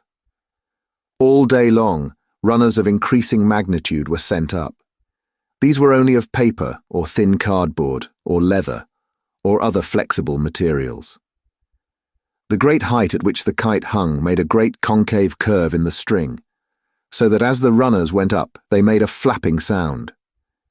If one laid a finger on the string, the sound answered to the flapping of the runner in a sort of hollow, intermittent murmur. Edgar Caswell, who was now wholly obsessed by the kite and all belonging to it, found a distinct resemblance between that intermittent rumble and the snake-charming music produced by the pigeons flying through the dry reeds. One day, he made a discovery in Mesmer's chest, which he thought he would utilize with regard to the runners. This was a great length of wire, fine as human hair, coiled round a finely made wheel, which ran to a wondrous distance freely and as lightly. He tried this on runners and found it work admirably. Whether the runner was alone or carried something much more weighty than itself, it worked equally well. Also, it was strong enough and light enough to draw back the runner without undue strain. He tried this a good many times successfully, but it was now growing dusk, and he found some difficulty in keeping the runner in sight. So he looked for something heavy enough to keep it still. He placed the Egyptian image of bees on the fine wire which crossed the wooden ledge which protected it. Then, the darkness growing, he went indoors and forgot all about it. He had a strange feeling of uneasiness that night, not sleeplessness, for he seemed conscious of being asleep. At daylight, he rose, and as usual, looked out for the kite. He did not see it in its usual position in the sky, so looked round the points of the compass. He was more than astonished when presently he saw the missing kite struggling as usual against the controlling cord. But it had gone to the further side of the tower and now hung and strained against the wind to the north. He thought it so strange that he determined to investigate the phenomenon and to say nothing about it in the meantime. In his many travels, Edgar Caswell had been accustomed to use the sextant and was now an expert in the matter. By the aid of this and other instruments, he was able to fix the position of the kite and the point over which it hung. He was startled to find that exactly under it, so far as he could ascertain, was Diana's grove. He had an inclination to take Lady Arabella into his confidence in the matter, but he thought better of it and wisely refrained. For some reason, which he did not try to explain to himself, he was glad of his silence, when on the following morning he found, on looking out, that the point over which the kite then hovered was Mercy Farm. When he had verified this with his instruments, he sat before the window of the tower, looking out and thinking. The new locality was more to his liking than the other, but the why of it puzzled him all the same. He spent the rest of the day in the turret room, which he did not leave all day. It seemed to him that he was now drawn by forces which he could not control, of which indeed he had no knowledge, in directions which he did not understand, and which were without his own volition. In sheer helpless inability to think the problem out satisfactorily, he called up a servant and told him to tell Ulanga that he wanted to see him at once in the turret room. The answer came back that the African had not been seen since the previous evening. Caswell was now so irritable that even this small thing upset him. As he was distrait and wanted to talk to somebody, he sent for Simon Chester, who came at once, breathless with hurrying and upset by the unexpected summons. Caswell bade him sit down, and when the old man was in a less uneasy frame of mind, he again asked him if he had ever seen what was in Mesmer's chest or heard it spoken about. Chester admitted that he had once, in the time of the then Mr. Edgar, seen the chest open, which, knowing something of its history and guessing more, so upset him that he had fainted. When he recovered, the chest was closed. From that time, the then Mr. Edgar had never spoken about it again. When Caswell asked him to describe what he had seen when the chest was open, he got very agitated, and despite all his efforts to remain calm, he suddenly went off into a faint. Caswell summoned servants, who applied the usual remedies. Still, the old man did not recover. After the lapse of a considerable time, the doctor who had been summoned made his appearance. A glance was sufficient for him to make up his mind. Still, he knelt down by the old man and made a careful examination. Then he rose to his feet, and in a hushed voice said, "I grieve to say, sir, that he has passed away." Chapter 15. On the Track. Those who had seen Edgar Caswell familiarly since his arrival, and had already estimated his cold-blooded nature at something of its true value, were surprised that he took so to heart the death of old Chester. The fact was that not one of them had guessed correctly at his character. They thought, naturally enough, that the concern which he felt was that of a master for a faithful old servant of his family. They little thought that it was merely the selfish expression of his disappointment, that he had thus lost the only remaining clue to an interesting piece of family history, one which was now and would be forever wrapped in mystery. Caswell knew enough about the life of his ancestor in Paris to wish to know more fully and more thoroughly all that had been. The period covered by that ancestor's life in Paris was one inviting every form of curiosity. Lady Arabella, who had her own game to play, saw in the métier of sympathetic friend a series of meetings with the man she wanted to secure. She made the first use of the opportunity the day after old Chester's death. Indeed, as soon as the news had filtered in through the back door of Diana's grove. At that meeting, she played her part so well that even Caswell's cold nature was impressed. Ulanga was the only one who did not credit her with at least some sense of fine feeling in the matter. In emotional, as in other matters, Ulanga was distinctly a utilitarian, and as he could not understand anyone feeling grief except for his own suffering, pain, or for the loss of money, he could not understand anyone simulating such an emotion except for show intended to deceive.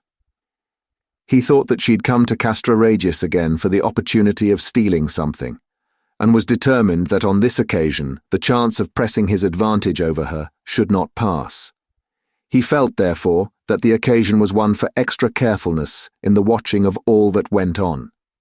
Ever since he had come to the conclusion that Lady Arabella was trying to steal the treasure chest, he suspected nearly everyone of the same design, and made it a point to watch all suspicious persons and places.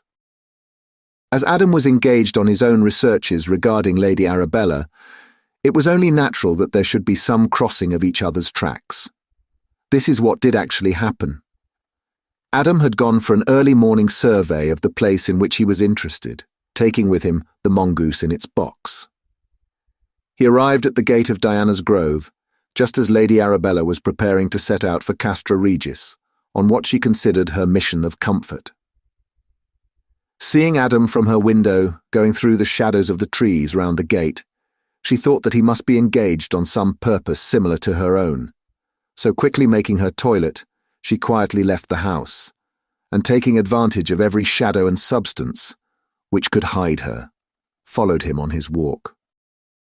Ulanga, the experienced tracker, followed her, but succeeded in hiding his movements better than she did. He saw that Adam had on his shoulder a mysterious box, which he took to contain something valuable. Seeing that Lady Arabella was secretly following Adam, he was confirmed in this idea. His mind, such as it was fixed on her trying to steal, and he credited her at once with making use of this new opportunity. In his walk, Adam went into the grounds of Castra Regis, and Ulanga saw her follow him with great secrecy. He feared to go closer, as now on both sides of him were enemies who might make discovery. When he realized that Lady Arabella was bound for the castle, he devoted himself to following her with singleness of purpose. He therefore missed seeing that Adam branched off the track and returned to the high road. That night, Edgar Caswell had slept badly. The tragic occurrence of the day was on his mind, and he kept waking and thinking of it. After an early breakfast, he sat at the open window watching the kite and thinking of many things. From his room he could see all round the neighbourhood, but the two places that interested him most were Mercy Farm and Diana's Grove. At first, the movements about those spots were of a humble kind, those that belonged to domestic service or agricultural needs, the opening of doors and windows, the sweeping and brushing, and generally the restoration of habitual order. From his high window, whose height made it a screen from the observation of others, he saw the chain of watchers move into his own grounds, and then presently break up. Adam Salton going one way, and Lady Arabella, followed by the black man, another. Then Ulanga disappeared amongst the trees, but Caswell could see that he was still watching. Lady Arabella, after looking around her, slipped in by the open door, and he could, of course, see her no longer. Presently, however, he heard a light tap at his door, then the door opened slowly, and he could see the flash of Lady Arabella's white dress through the opening. Chapter 16. A Visit of Sympathy. Caswell was genuinely surprised when he saw Lady Arabella, though he need not have been, after what had already occurred in the same way. The look of surprise on his face was so much greater than Lady Arabella had expected, though she thought she was prepared to meet anything that might occur, that she stood still, in sheer amazement. Cold-blooded as she was, and ready for all social emergencies, she was nonplussed how to go on. She was plucky, however, and began to speak at once, although she had not the slightest idea what she was going to say. "I came to offer you my very warm sympathy with the grief you have so lately experienced." "My grief? I'm afraid I must be very dull, but I really do not understand." Already she felt at a disadvantage, and hesitated. "I mean about the old man who died so suddenly, your old retainer." Caswell's face relaxed something of its puzzled concentration. Oh, he was only a servant, and he had overstayed his 70 years by something like 20 years. He must have been 90. Still, as an old servant, Caswell's words were not so cold as their inflection. I never interfere with servants. He was kept on here merely because he had been so long on the premises. I suppose the steward thought it might make him unpopular if the old fellow had been dismissed. How on earth was she to proceed on such a task as hers if this was the utmost geniality she could expect?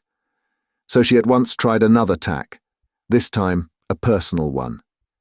I'm sorry I disturbed you. I'm really not unconventional, though certainly no slave to convention. Still, there are limits. It is bad enough to intrude in this way, and I do not know what you can say or think of the time selected for the intrusion. After all, Edgar Caswell was a gentleman by custom and habit, so he rose to the occasion. I can only say, Lady Arabella, that you are always welcome at any time you may deign to honour my house with your presence. She smiled at him sweetly. Thank you so much. You do put one at ease. My breach of convention makes me glad rather than sorry. I feel that I can open my heart to you about anything.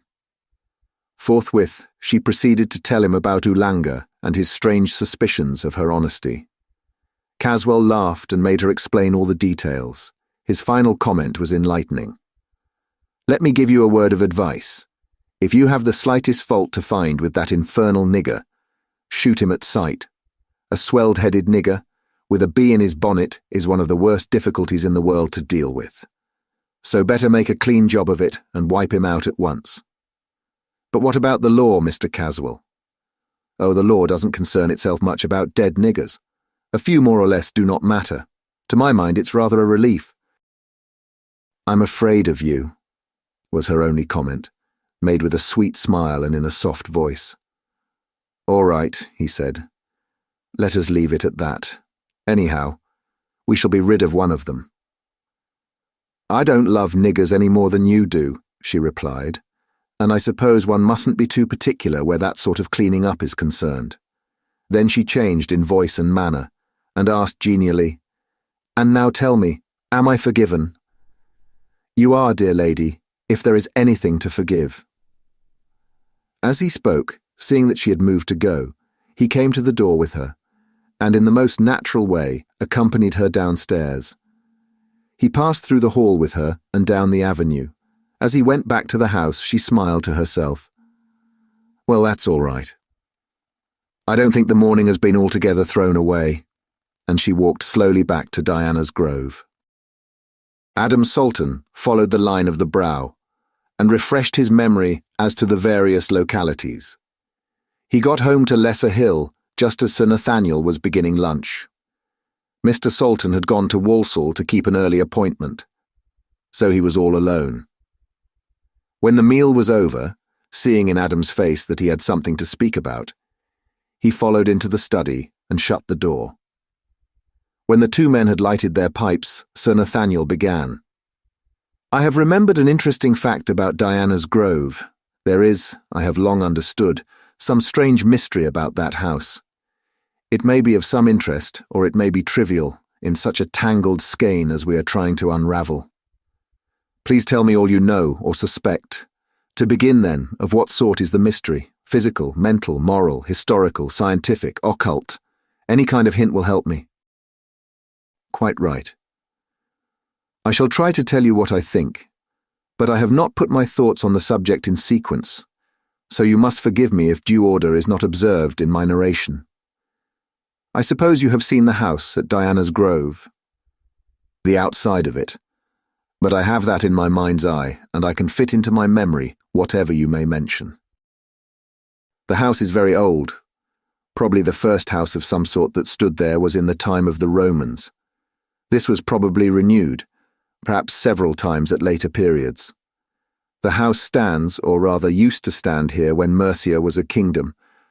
I do not suppose that the basement can be later than the Norman conquest. Some years ago, when I was president of the Mercian Archaeological Society, I went all over it very carefully, This was when it was purchased by Captain March. The house had then been done up, so as to be suitable for the bride. The basement is very strong, almost as strong and as heavy as if it had been intended as a fortress. There are a whole series of rooms deep underground. One of them in particular struck me. The room itself is of considerable size, but the masonry is more than massive. In the middle of the room is a sunk well, built up to floor level and evidently going deep underground. There is no windlass, nor any trace of there ever having been any. No rope. Nothing.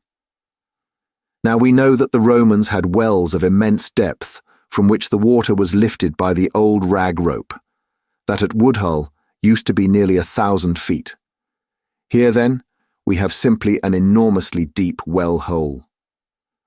The door of the room was massive, and was fastened with a lock nearly a foot square. It was evidently intended for some kind of protection to someone or something. But no one in those days had ever heard of anyone having been allowed even to see the room. All this is apropos of a suggestion on my part that the well hole was a way by which the white worm, whatever it was, went and came. At that time, I would have had a search made, even excavation if necessary, at my own expense, but all suggestions were met with a prompt and explicit negative. So of course I took no further step in the matter. Then it died out of recollection, even of mine. "Do you remember, sir," asked Adam, "what was the appearance of the room where the well hole was? Was there furniture, in fact any sort of thing in the room? The only thing I remember was a sort of green light, very clouded, very dim, which came up from the well. Not a fixed light, but intermittent and irregular, quite unlike anything I'd ever seen. Do you remember how you got into the well room? Was there a separate door from outside? Or was there any interior room or passage which opened into it? I think there must have been some room with a way into it.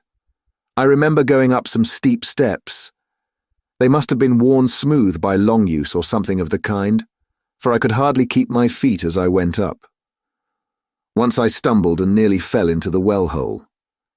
Was there anything strange about the place? Any queer smell, for instance?" "Queer smell, yes. Like bilge or a rank swamp. It was distinctly nauseating.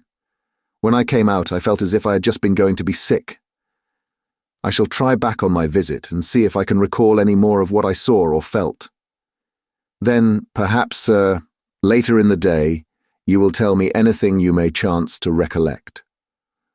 "I shall be delighted, Adam. If your uncle has not returned by then, I'll join you in the study after dinner, and we can resume this interesting chat." Chapter 17. The Mystery of the Grove. That afternoon, Adam decided to do a little exploring. As he passed through the wood outside the gate of Diana's Grove, he thought he saw the African's face for an instant. So he went deeper into the undergrowth and followed along parallel to the avenue, to the house. He was glad that there was no workman or servant about, for he did not care that any of Lady Arabella's people should find him wandering about her grounds. Taking advantage of the denseness of the trees, he came close to the house and skirted round it. He was repaid for his trouble, for on the far side of the house, close to where the rocky frontage of the cliff fell away, he saw Ulanga crouched behind the irregular trunk of a great oak. The man was so intent on watching someone, or something, that he did not guard against being himself watched. This suited Adam, for he could thus make scrutiny at will. The thick wood, though the trees were mostly of small girth, threw a heavy shadow, so that the steep declension, in front of which grew the tree behind which the African lurked, was almost in darkness. Adam drew as close as he could and was amazed to see a patch of light on the ground before him. When he realized what it was, he was determined, more than ever, to follow on his quest.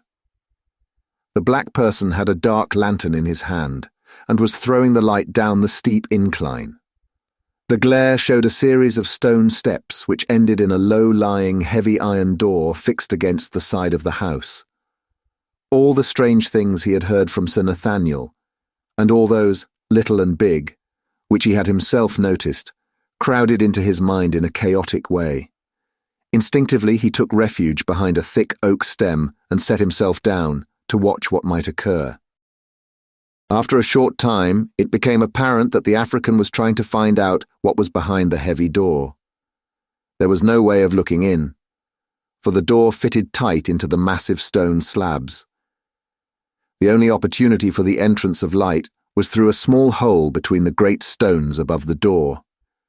This hole was too high up to look through from the ground level. Ulanga, having tried standing tiptoe on the highest point near, and holding the lantern as high as he could, threw the light round the edges of the door to see if he could find anywhere a hole or a flaw in the metal through which he could obtain a glimpse. Foiled in this, he brought from the shrubbery a plank, which he leant against the top of the door, and then climbed up with great dexterity. This did not bring him near enough to the window hole to look in, or even to throw the light of the lantern through it. So he climbed down and carried the plank back to the place from which he had got it. Then he concealed himself near the iron door and waited, manifestly with the intent of remaining there till someone came near. Presently, Lady Arabella, moving noiselessly through the shade, approached the door.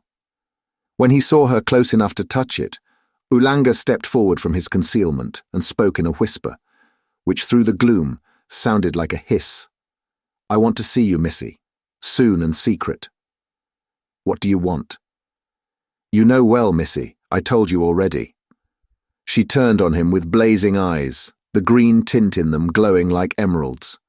"Come, none of that. If there is anything sensible which you wish to say to me, you can see me here, just where we are, at 7 o'clock. He made no reply in words, but, putting the backs of his hands together, bent lower and lower till his forehead touched the earth. Then he rose and went slowly away. Adam Salton, from his hiding place, saw and wondered. In a few minutes, he moved from his place and went home to Lesser Hill, fully determined that 7 o'clock would find him in some hidden place behind Diana's grove. At a little before 7, Adam stole softly out of the house and took the back way to the rear of Diana's grove. The place seemed silent and deserted. So he took the opportunity of concealing himself near the spot whence he had seen Ulanga trying to investigate whatever was concealed behind the iron door. He waited, perfectly still, and at last saw a gleam of white passing soundlessly through the undergrowth.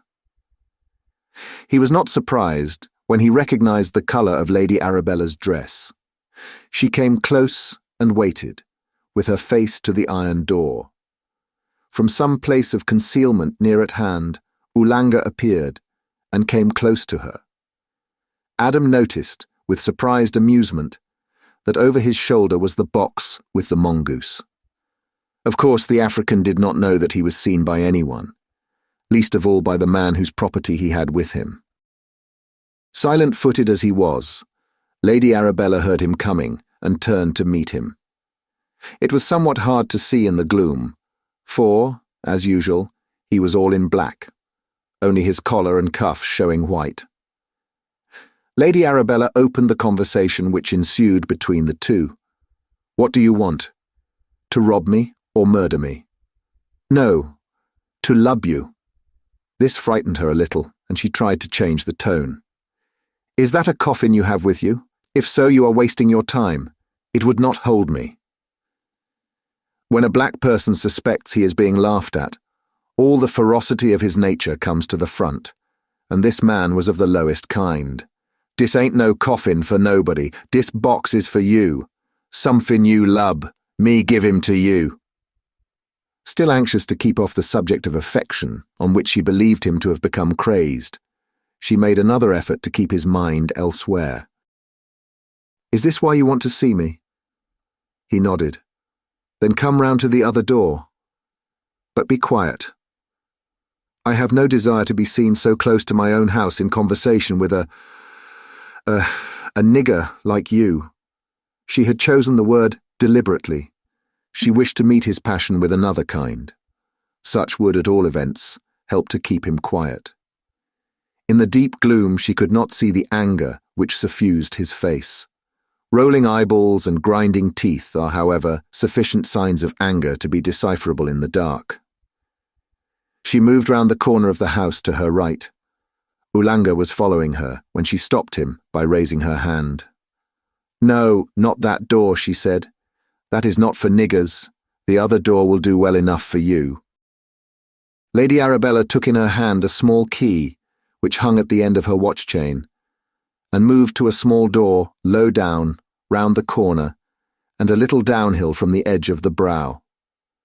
Ulanga, in obedience to her gesture, went back to the iron door. Adam looked carefully at the mongoose box as the African went by, and was glad to see that it was intact. Unconsciously, as he looked, he fingered the key that was in his waistcoat pocket. When Ulanga was out of sight, Adam hurried after Lady Arabella. Chapter 18. Exit Ulanga. The woman turned sharply as Adam touched her shoulder. "One moment whilst we are alone. You had better not trust that nigger," he whispered. Her answer was crisp and concise. "I don't. Forewarned is forearmed. Tell me if you will. It is for your own protection. Why do you mistrust him? My friend, you have no idea of that man's impudence. Would you believe that he wants me to marry him?" "No," said Adam, incredulously, amused in spite of himself.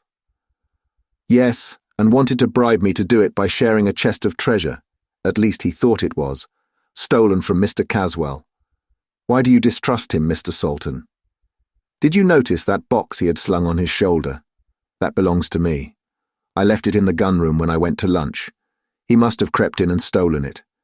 Doubtless he thinks that it too is full of treasure." "He does.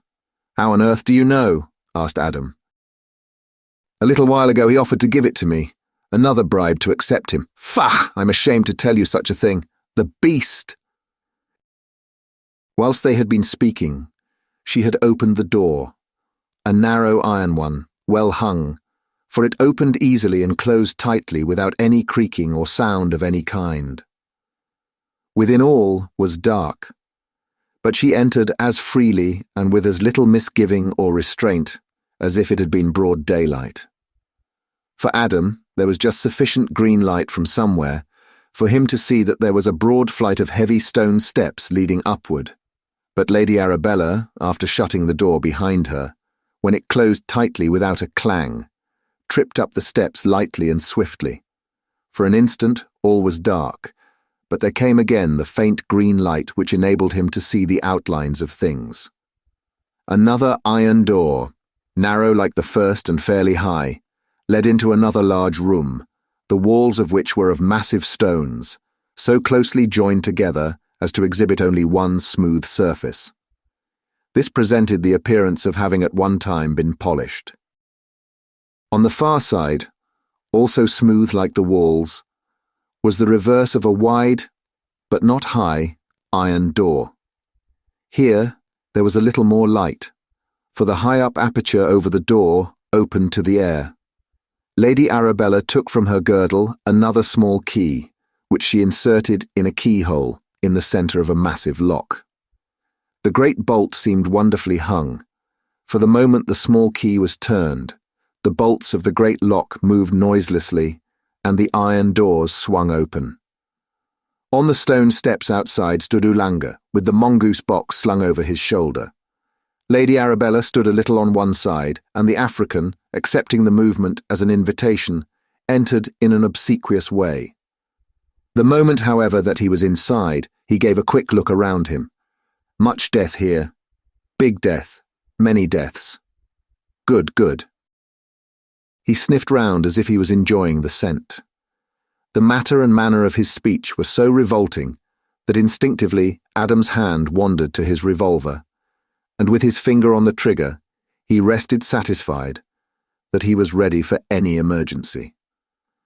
There was certainly opportunity for the black's enjoyment, for the open well-hole was almost under his nose, sending up such a stench as almost made Adam sick, though Lady Arabella seemed not to mind it at all. It was like nothing that Adam had ever met with. He compared it with all the noxious experiences he had ever had, the drainage of war hospitals, of slaughterhouses, the refuse of dissecting rooms. None of these was like it, though it had something of them all, with added the sourness of chemical waste and the poisonous effluvium of the bilge of a waterlogged ship whereon a multitude of rats had been drowned. Then, quite unexpectedly, the Negro noticed the presence of a third person, Adam Salton. He pulled out a pistol and shot at him, happily missing. Adam was himself usually a quick shot, but this time his mind had been on something else, and he was not ready. However, he was quick to carry out an intention, and he was not a coward. In another moment both men were in grips. Beside them was the dark well hole, with that horrid effluvium stealing up from its mysterious depths. Adam and Ulanga both had pistols. Lady Arabella, who had not one, was probably the most ready of them all in the theory of shooting, but that being impossible, she made her effort in another way. Gliding forward, she tried to seize the African, but he eluded her grasp, just missing, in doing so, falling into the mysterious hole. As he swayed back to firm foothold, he turned his own gun on her and shot. Instinctively, Adam leaped at his assailant. Clutching at each other, they tottered on the very brink. Lady Arabella's anger, now fully awake, was all for Ulanga. She moved towards him with her hands extended, and had just seized him when the catch of the locked box, due to some movement from within, flew open, and the king cobra killer flew at her with a venomous fury impossible to describe. As it seized her throat, she caught hold of it, and with a fury superior to its own, tore it in two just as if it had been a sheet of paper. The strength used for such an act must have been terrific. In an instant, it seemed to spout blood and entrails, and was hurled into the well hole. In another instant, she had seized Ulanga, and with a swift rush, had drawn him, her white arms encircling him, down with her into the gaping aperture. Adam saw a medley of green and red lights blaze in a whirling circle, and as it sank down into the well, a pair of blazing green eyes became fixed, sank lower and lower with frightful rapidity, and disappeared, throwing upward the green light which grew more and more vivid every moment. As the light sank into the noisome depths, there came a shriek which chilled Adam's blood, a prolonged agony of pain and terror which seemed to have no end. Adam Salton felt that he would never be able to free his mind from the memory of those dreadful moments. The gloom which surrounded that horrible charnel pit, which seemed to go down to the very bowels of the earth, conveyed from far down the sights and sounds of the nethermost hell. The ghastly fate of the African, as he sank down to his terrible doom, his black face growing grey with terror, his white eyeballs, now like veined bloodstone, rolling in the helpless extremity of fear. The mysterious green light was in itself a milieu of horror, and through it all the awful cry came up from that fathomless pit, whose entrance was flooded with spots of fresh blood, even the death of the fearless little snake-killer, so fierce, so frightful, as if stained with a ferocity which told of no living force above earth, but only of the devils of the pit, was only an incident. Adam was in a state of intellectual tumult, which had no parallel in his experience. He tried to rush away from the horrible place. Even the baleful green light, thrown up through the gloomy well shaft, was dying away as its source sank deeper into the primeval ooze. The darkness was closing in on him in overwhelming density. Darkness in such a place, and with such a memory of it. He made a wild rush forward, slipped on the steps in some sticky, acrid-smelling mass that felt and smelt like blood, and falling forward, felt his way into the inner room, where the well shaft was not. Then he rubbed his eyes in sheer amazement. Up the stone steps from the narrow door by which he had entered, glided the white-clad figure of Lady Arabella, the only colour to be seen on her being blood marks on her face and hands and throat. Otherwise she was calm and unruffled, as when earlier she stood aside for him to pass in through the narrow iron door. Chapter 19. An Enemy in the Dark. Adam Salton went for a walk before returning to Lesser Hill. He felt that it might be well, not only to steady his nerves, shaken by the horrible scene, but to get his thoughts into some sort of order, so as to be ready to enter on the matter with Sir Nathaniel.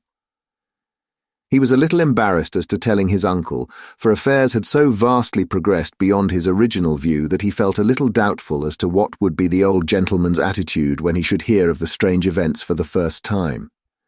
Mr. Salton would certainly not be satisfied at being treated as an outsider with regard to such things, most of which had points of contact with the inmates of his own house. It was with an immense sense of relief that Adam heard that his uncle had telegraphed to the housekeeper that he was detained by business at Walsall, where he would remain for the night, and that he would be back in the morning in time for lunch.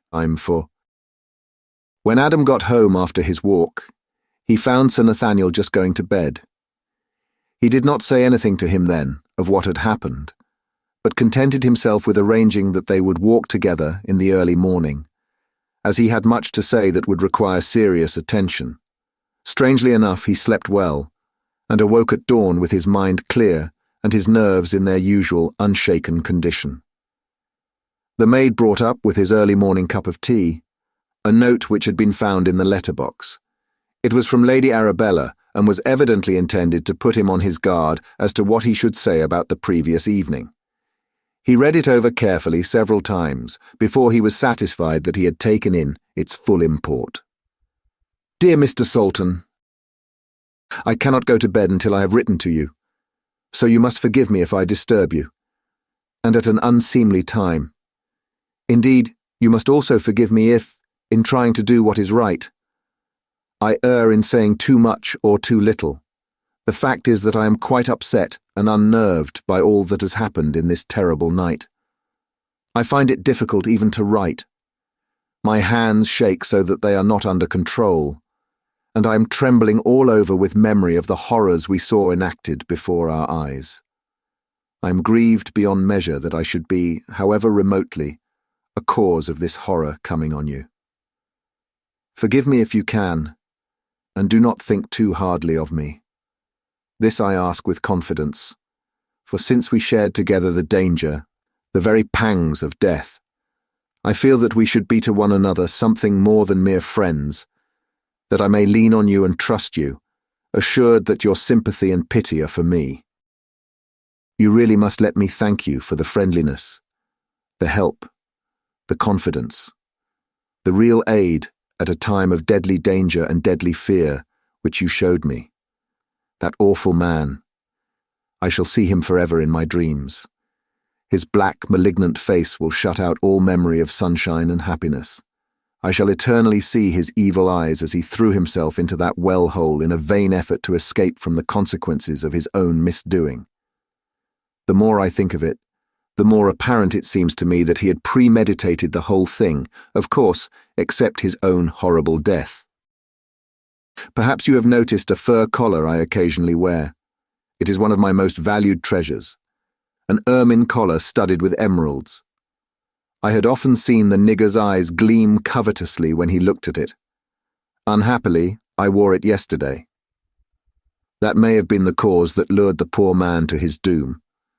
On the very brink of the abyss, he tore the collar from my neck. That was the last I saw of him.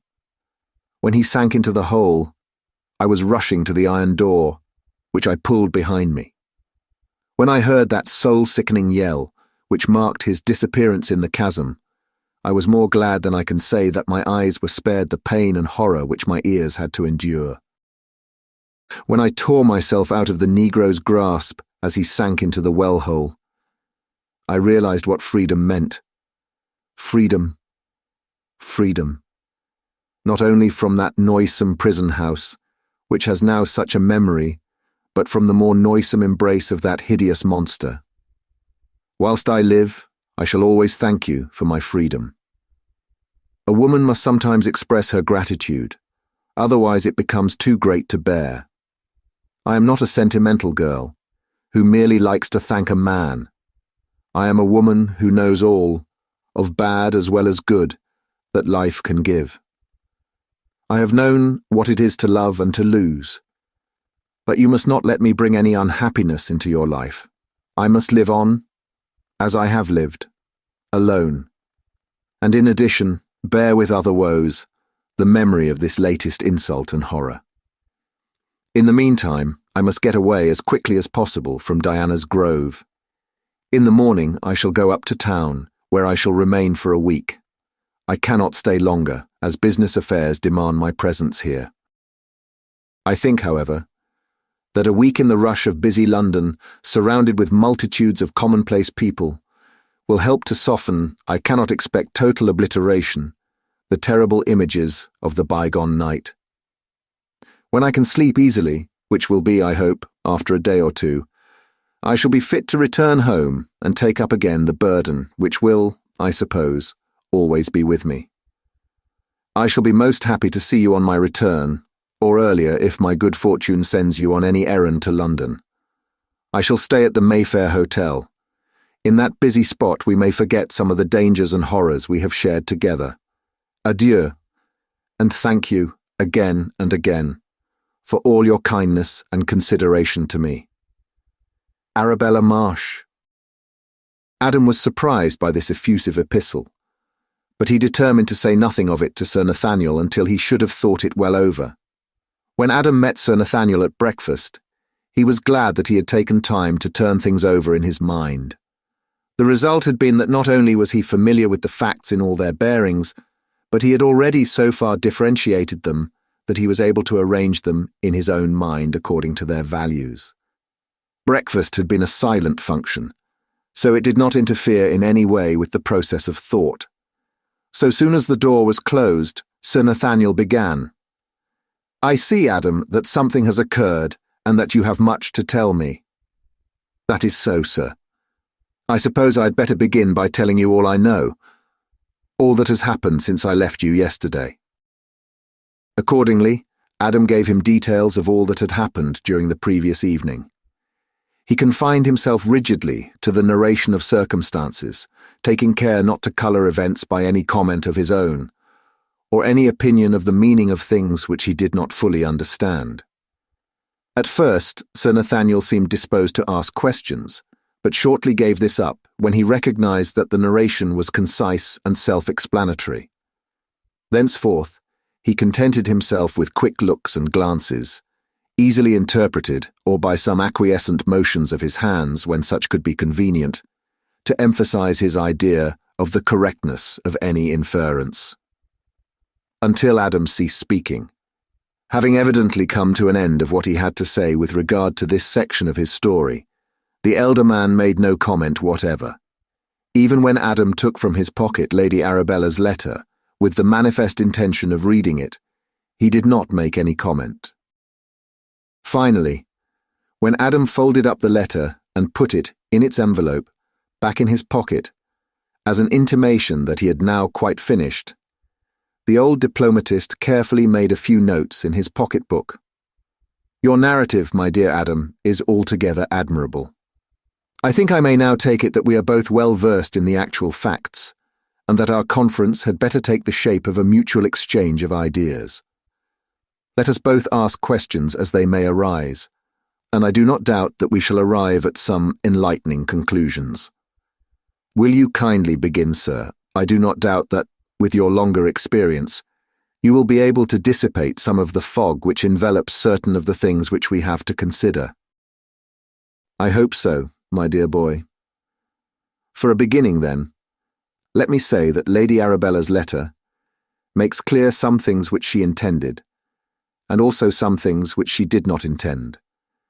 But before I begin to draw deductions, let me ask you a few questions. Adam, are you heart-whole, quite heart-whole, in the matter of Lady Arabella?" His companion answered at once, each looking the other straight in the eyes during question and answer. "Lady Arabella, sir, is a charming woman, and I should have deemed it a privilege to meet her, to talk to her even, since I am in the confessional, to flirt a little with her.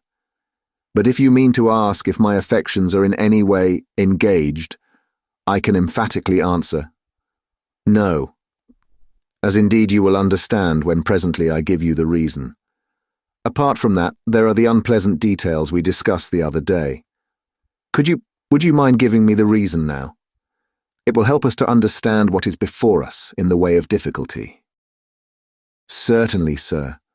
My reason on which I can fully depend is that I love another woman. That clinches it. May I offer my good wishes, and I hope my congratulations? I'm proud of your good wishes, sir, and I thank you for them. But it is too soon for congratulations. The lady does not even know my hopes yet. Indeed, I hardly knew them myself, as definite till this moment. I take it then, Adam, that at the right time I may be allowed to know who the lady is. Adam laughed a low, sweet laugh, such as ripples from a happy heart. There need not be an hour's, a minute's delay. I shall be glad to share my secret with you, sir. The lady, sir, whom I am so happy as to love, and in whom my dreams of lifelong happiness are centred, is Mimi Watford. Then, my dear Adam, I need not wait to offer congratulations. She is indeed a very charming young lady. I do not think I ever saw a girl who united in such perfection the qualities of strength of character and sweetness of disposition. With all my heart I congratulate you. Then I may take it that my question as to your heart-wholeness is answered in the affirmative. Yes. And now, sir, may I ask in turn why the question? Certainly. I ask because it seems to me that we are coming to a point where my questions might be painful to you. It is not merely that I love Mimi, but I have reason to look on Lady Arabella as her enemy, Adam continued. Her enemy? Yes, a rank and unscrupulous enemy who is bent on her destruction.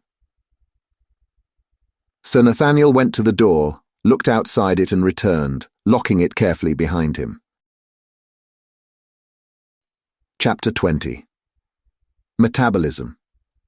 Am I looking grave? Asked Sir Nathaniel, inconsequently when he re-entered the room. You certainly are, sir.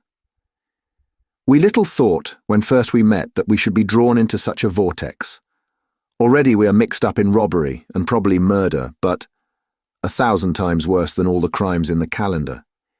In an affair of ghastly mystery which has no bottom and no end, with forces of the most unnerving kind, which had their origin in an age when the world was different from the world which we know. We are going back to the origin of superstition, to an age when dragons tore each other in their slime. We must fear nothing, no conclusion, however improbable, almost impossible it may be. Life and death is hanging on our judgment, not only for ourselves, but for others whom we love. Remember, I count on you as I hope you count on me. I do with all confidence. Then, said Sir Nathaniel, let us think justly and boldly, and fear nothing, however terrifying it may seem. I suppose I am to take as exact in every detail your account of all the strange things which happened whilst you were in Diana's Grove. So far as I know, yes.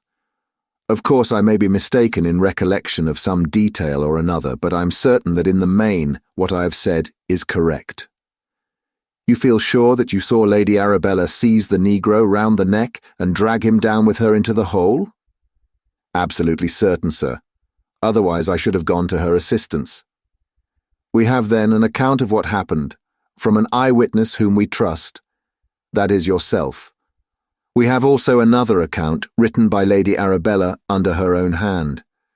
These two accounts do not agree. Therefore, we must take it that one of the two is lying. Apparently, sir. And that Lady Arabella is the liar. Apparently, as I am not. We must therefore try to find a reason for her lying. She has nothing to fear from Ulanga, who is dead. Therefore, the only reason which could actuate her would be to convince someone else that she was blameless.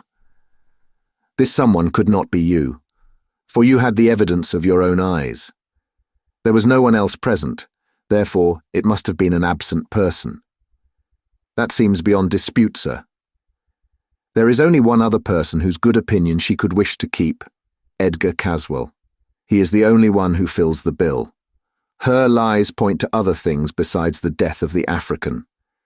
She evidently wanted it to be accepted that his falling into the well was his own act. I cannot suppose that she expected to convince you, the eyewitness. But if she wished later on to spread the story, it was wise of her to try to get your acceptance of it. That is so. Then there were other matters of untruth. That, for instance, of the ermine collar embroidered with emeralds. If an understandable reason be required for this, it would be to draw attention away from the green lights which were seen in the room, and especially in the well hole. Any unprejudiced person would accept the green lights to be the eyes of a great snake, such as tradition pointed to living in the well hole. In fine, therefore, Lady Arabella wanted the general belief to be that there was no snake of the kind in Diana's Grove. For my own part, I don't believe in a partial liar. This art does not deal in veneer. A liar is a liar right through. Self-interest may prompt falsity of the tongue. But if one prove to be a liar, nothing that he says can ever be believed. This leads us to the conclusion that because she said or inferred that there was no snake, we should look for one, and expect to find it too. Now let me digress. I live, and have for many years lived, in Derbyshire, a county more celebrated for its caves than any other county in England. I have been through them all, and am familiar with every turn of them, as also with other great caves in Kentucky, in France, in Germany, and a host of other places. In many of these are tremendously deep caves of narrow aperture, which are valued by intrepid explorers, who descend narrow gullets of abysmal depth, and sometimes never return. In many of the caverns in the peak, I'm convinced that some of the smaller passages were used in primeval times as the lairs of some of the great serpents of legend and tradition. It may have been that such caverns were formed in the usual geologic way, bubbles or flaws in the Earth's crust, which were later used by the monsters of the period of the young world. It may have been, of course, that some of them were worn originally by water, but in time they all found a use when suitable for living monsters. This brings us to another point, more difficult to accept and understand than any other, requiring belief in a base not usually accepted, or indeed entered on, whether such abnormal growths could have ever changed in their nature. Someday, the study of metabolism may progress so far as to enable us to accept structural changes proceeding from an intellectual or moral base. We may lean towards a belief that great animal strength may be a sound base for changes of all sorts. If this be so, what could be a more fitting subject than primeval monsters whose strength was such as to allow a survival of thousands of years?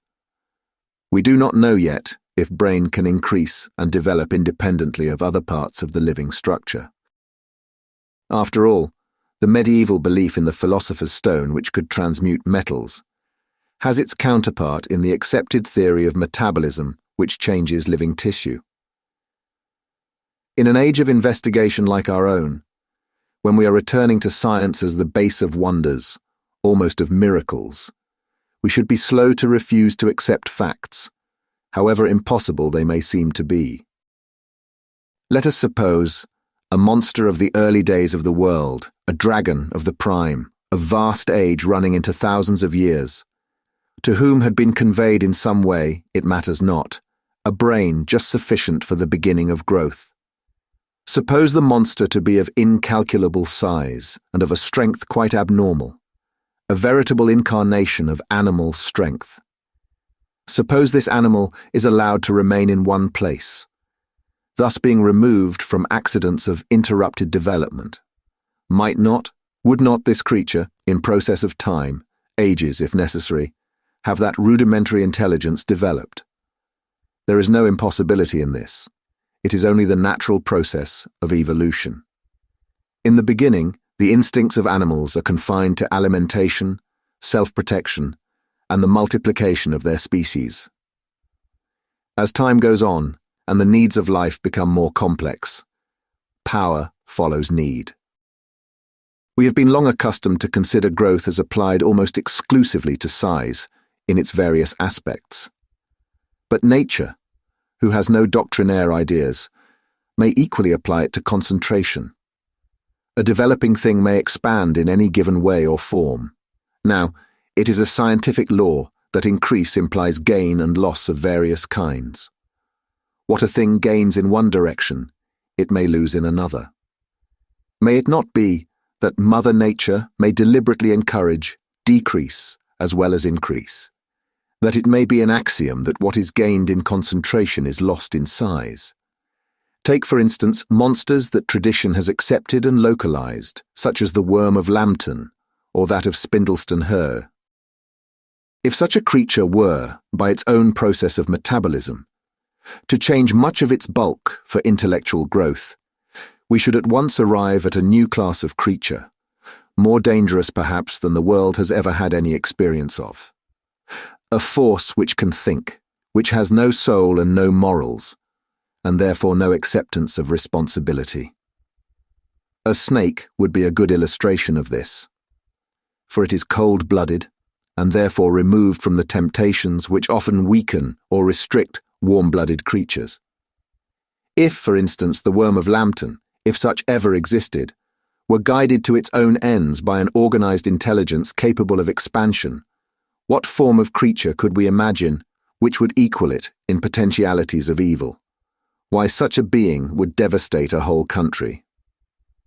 Now, all these things require much thought, and we want to apply the knowledge usefully, and we should therefore be exact. Would it not be well to resume the subject later in the day? I quite agree, sir. I am in a whirl already, and want to attend carefully to what you say, so that I may try to digest it. Both men seemed fresher and better for the easy, and when they met in the afternoon, each of them had something to contribute to the general stock of information. Adam, who was by nature of a more militant disposition than his elderly friend, was glad to see that the conference at once assumed a practical trend. Sir Nathaniel recognized this, and like an old diplomatist, turned it to present use. Tell me now, Adam, what is the outcome in your own mind of our conversation? That the whole difficulty already assumes practical shape, but with added dangers that at first I did not imagine. What is the practical shape, and what are the added dangers? I'm not disputing, but only trying to clear my own ideas by the consideration of yours. So Adam went on. In the past, in the early days of the world, there were monsters who were so vast that they could exist for thousands of years. Some of them must have overlapped the Christian era. They may have progressed intellectually in the process of time. If they had in any way so progressed, or even got the most rudimentary form of brain, they would be the most dangerous things that ever were in the world. Tradition says that one of these monsters lived in the marsh of the east, and came up to a cave in Diana's Grove, which was also called the Lair of the White Worm. Such creatures may have grown down as well as up. They may have grown into, or something like, human beings. Lady Arabella March is of snake nature. She has committed crimes to our knowledge. She retains something of the vast strength of her primal being, can see in the dark, has the eyes of a snake. She used the nigger, and then dragged him through the snake's hole down to the swamp. She is intent on evil, and hates someone we love. Result? Yes. The result? First, that Mimi Watford should be taken away at once, then, yes, the monster must be destroyed. Bravo. That is a true and fearless conclusion. At whatever cost it must be carried out. At once? Soon, at all events. That creature's very existence is a danger. Her presence in this neighborhood makes the danger immediate.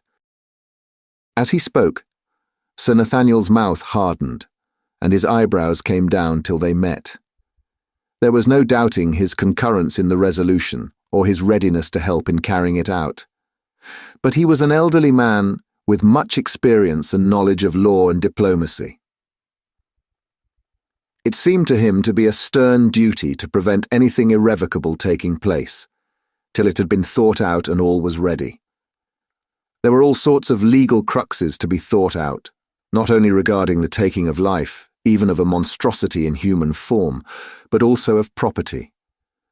Lady Arabella, be she woman or snake or devil, owned the ground she moved in, according to British law, and the law is jealous and swift to avenge wrongs done within its ken. All such difficulties must be, avoided for Mr. Salton's sake, for Adam's own sake, and most of all, for Mimi Watford's sake. Before he spoke again, Sir Nathaniel had made up his mind that he must try to postpone decisive action until the circumstances on which they depended, which, after all, were only problematical, should have been tested satisfactorily, one way or another. When he did speak, Adam at first thought that his friend was wavering in his intention or funking the responsibility. However, his respect for Sir Nathaniel was so great that he would not act, or even come to a conclusion on a vital point, without his sanction. He came close and whispered in his ear, "We will prepare our plans to combat and destroy this horrible menace, after we have cleared up some of the more baffling points. Meanwhile, we must wait for the night. I hear my uncle's footsteps echoing down the hall." Sir Nathaniel nodded his approval. Chapter 21. Green Light. When old Mr. Salton had retired for the night, Adam and Sir Nathaniel returned to the study. Things went with great regularity at Lesser Hill, so they knew that there would be no interruption to their talk. When their cigars were lighted, Sir Nathaniel began. "I hope, Adam, that you do not think me either slack or changeable of purpose. I mean to go through this business to the bitter end, whatever it may be. Be satisfied that my first care is, and shall be, the protection of Mimi Watford. To that I am pledged. My dear boy, we who are interested are all in the same danger. That semi-human monster out of the pit hates and means to destroy us all. You and me certainly, and probably your uncle. I wanted especially to talk with you tonight, for I cannot help thinking that the time is fast coming, if it has not come already, when we must take your uncle into our confidence. It was one thing when fancied evils threatened, but now he is probably marked for death, and it is only right that he should know all. I am with you, sir. Things have changed since we agreed to keep him out of the trouble. Now we dare not. Consideration for his feelings might cost his life. It is a duty, and no light or pleasant one either. I have not a shadow of doubt that he will want to be one with us in this. But remember, we are his guests. His name, his honour, have to be thought of, as well as his safety. All shall be as you wish, Adam. And now as to what we are to do. We cannot murder Lady Arabella offhand. Therefore we shall have to put things in order for the killing, and in such a way that we cannot be taxed with a crime. It seems to me, sir, that we are in an exceedingly tight place. Our first difficulty is to know where to begin. I never thought this fighting an antediluvian monster would be such a complicated job. This one is a woman, with all a woman's wit, combined with the heartlessness of a cocotte. She has the strength and impregnability of a diplodocus. We may be sure that in the fight that is before us there will be no semblance of fair play. Also, that our unscrupulous opponent will not betray herself. That is so. But being feminine, she will probably overreach herself. Now, Adam, it strikes me that, as we have to protect ourselves and others against feminine nature, our strong game will be to play our masculine against her feminine. Perhaps we had better sleep on it. She is a thing of the night, and the night may give us some ideas. So they both turned in. Adam knocked at Sir Nathaniel's door in the grey of the morning, and on being bidden, came into the room. He had several letters in his hand.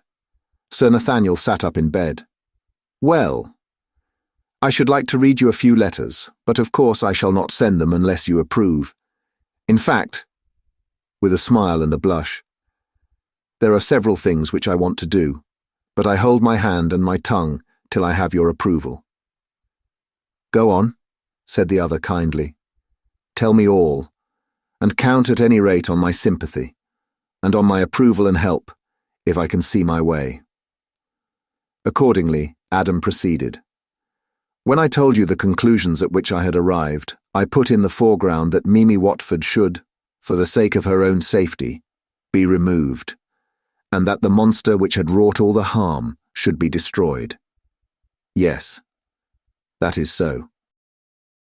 To carry this into practice, sir, one preliminary is required, unless harm of another kind is to be faced. Mimi should have some protector whom all the world would recognize. The only form recognized by convention is marriage. Sir Nathaniel smiled in a fatherly way. To marry, a husband is required, and that husband should be you. Yes, yes. And the marriage should be immediate and secret, or at least not spoken of outside ourselves. Would the young lady be agreeable to that proceeding? I do not know, sir. Then how are we to proceed? I suppose that we, or one of us, must ask her. Is this a sudden idea, Adam? A sudden resolution? A sudden resolution, sir, but not a sudden idea. If she agrees, all is well and good. The sequence is obvious. And it is to be kept a secret amongst ourselves. I want no secret, sir, except for Mimi's good. For myself, I should like to shout it from the housetops. But we must be discreet. Untimely knowledge to our enemy might work incalculable harm. And how would you suggest, Adam, that we could combine the momentous question with secrecy? Adam grew red and moved uneasily. Someone must ask her as soon as possible. And that someone? I thought that you, sir, would be so good. God bless my soul, this is a new kind of duty to take on, at my time of life. Adam, I hope you know that you can count on me to help in any way I can. I've already counted on you, sir, when I ventured to make such a suggestion. I can only ask, he added, that you will be more than ever kind to me, to us, and look on the painful duty as a voluntary act of grace, prompted by kindness and affection. Painful duty. Yes, said Adam boldly. Painful to you, though to me it would be all joyful. It is a strange job for an early morning. Well, we all live and learn. I suppose the sooner I go, the better. You had better write a line for me to take with me. For you see, this is to be a somewhat unusual transaction, and it may be embarrassing to the lady, even to myself. So we ought to have some sort of warrant, something to show that we have been mindful of her feelings. It will not do to take acquiescence for granted, although we act for her good. Sir Nathaniel, you are a true friend. I am sure that both Mimi and I shall be grateful to you for all our lives, however long they may be.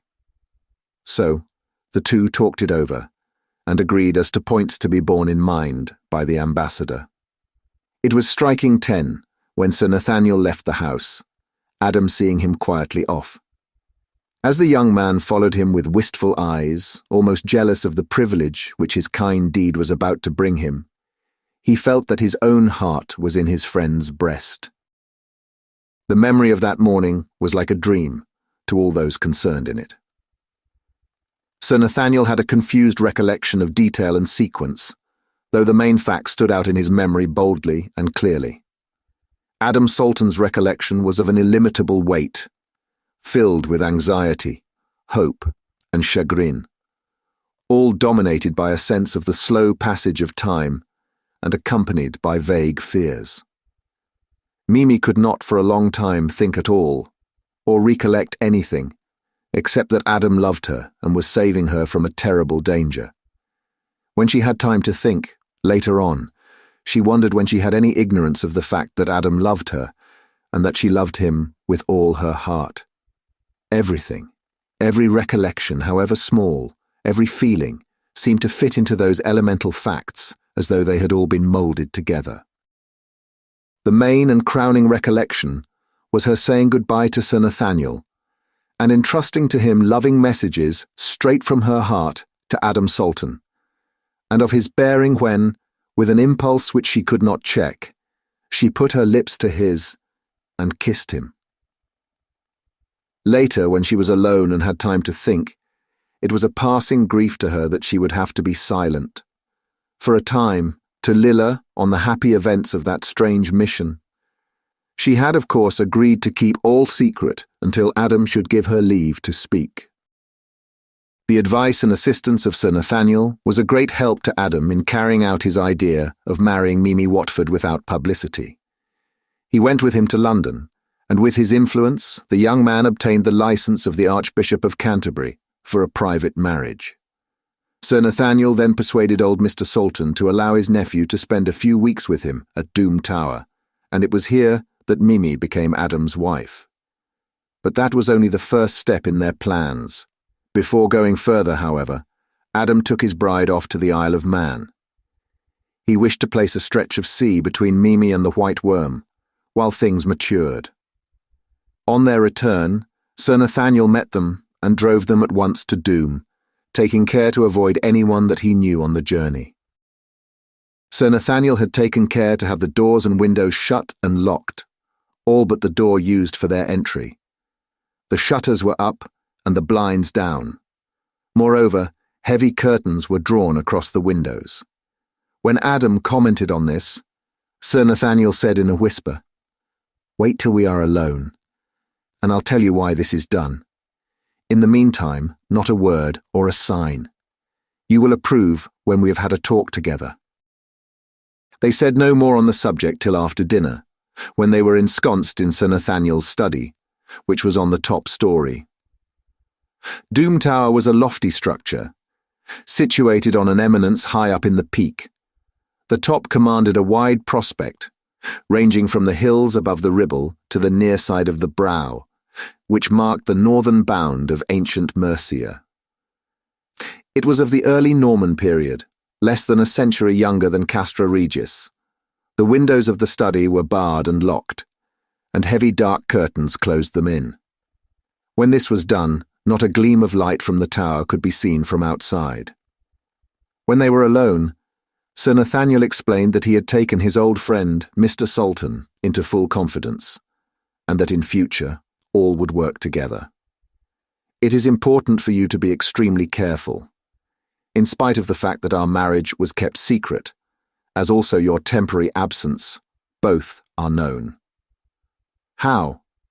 To whom?" "How? I know not, but I am beginning to have an idea." "To her?" asked Adam, in momentary consternation. Sir Nathaniel shivered perceptibly. "The White Worm?" "Yes." Adam noticed that from now on, his friend never spoke of Lady Arabella otherwise, except when he wished to divert the suspicion of others. Sir Nathaniel switched off the electric light, and when the room was pitch dark, he came to Adam, took him by the hand, and led him to a seat set in the southern window.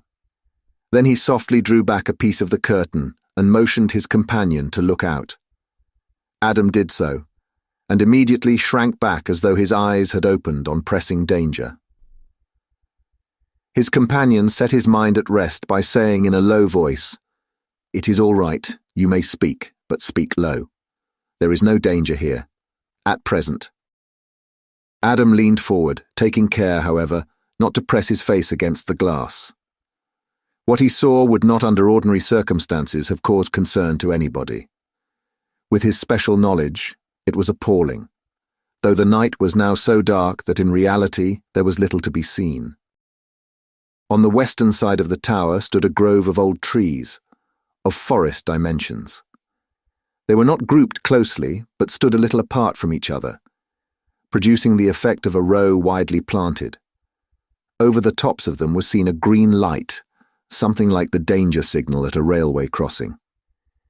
It seemed at first quite still, but presently, when Adam's eye became accustomed to it, he could see that it moved as if trembling. This at once recalled to Adam's mind the light quivering above the well-hole in the darkness of that inner room at Diana's Grove, Ulanga's awful shriek, and the hideous black face, now grown grey with terror, disappearing into the impenetrable gloom of the mysterious orifice. Instinctively, he laid his hand on his revolver and stood up, ready to protect his wife. Then, seeing that nothing happened, and that the light and all outside the tower remained the same, he softly pulled the curtain over the window. Sir Nathaniel switched on the light again, and in its comforting glow they began to talk freely. Chapter 22. At Close Quarters. "She has diabolical cunning," said Sir Nathaniel. "Ever since you left, she has ranged along the brow and wherever you were accustomed to frequent. I have not heard whence the knowledge of your movements came to her, nor have I been able to learn any data whereon to found an opinion. She seems to have heard both of your marriage and your absence, but I gather, by inference, that she does not actually know where you and Mimi are, or of your return. So soon as the dusk fails, she goes out on her rounds, and before dawn covers the whole ground round the brow, and away up into the heart of the peak. The white worm, in her own proper shape, certainly has great facilities for the business on which she is now engaged. She can look into windows of any ordinary kind. Happily, this house is beyond her reach, if she wishes, as she manifestly does, to remain unrecognized. But even at this height, it is wise to show no lights, lest she might learn something of our presence or absence. Would it not be well, sir, if one of us could see this monster in her real shape at close quarters? I am willing to run the risk, for I take it there would be no slight risk in the doing. I don't suppose anyone of our time has seen her close and lived to tell the tale." Sir Nathaniel held up an expostulatory hand. "Good God, lad, what are you suggesting? Think of your wife and all that is at stake." "It is of Mimi that I think, for her sake, that I am willing to risk whatever is to be risked." Adam's young bride was proud of her man, but she blanched at the thought of the ghastly white worm. Adam saw this and at once reassured her. "So long as her ladyship does not know whereabout I am, I shall have as much safety as remains to us. Bear in mind, my darling, that we cannot be too careful." Sir Nathaniel realized that Adam was right.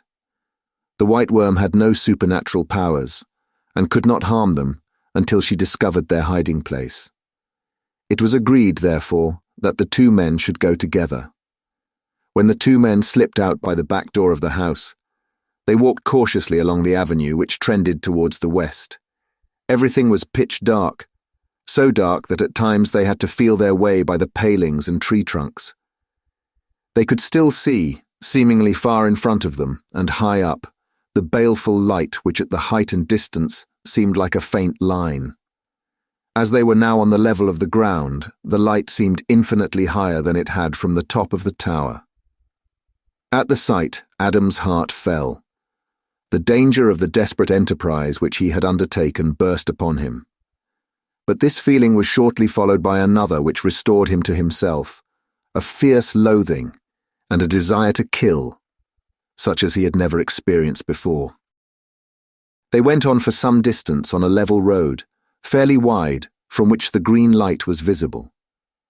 Here Sir Nathaniel spoke softly, placing his lips to Adam's ear for safety.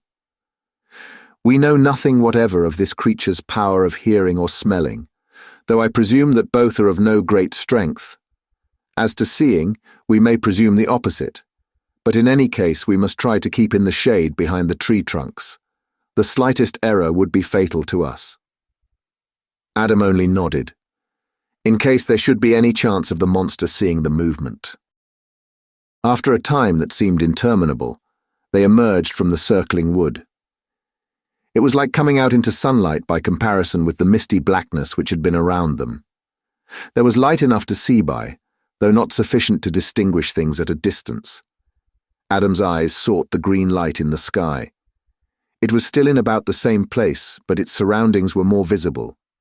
It was now at the summit of what seemed to be a long white pole, near the top of which were two pendant white masses, like rudimentary arms or fins.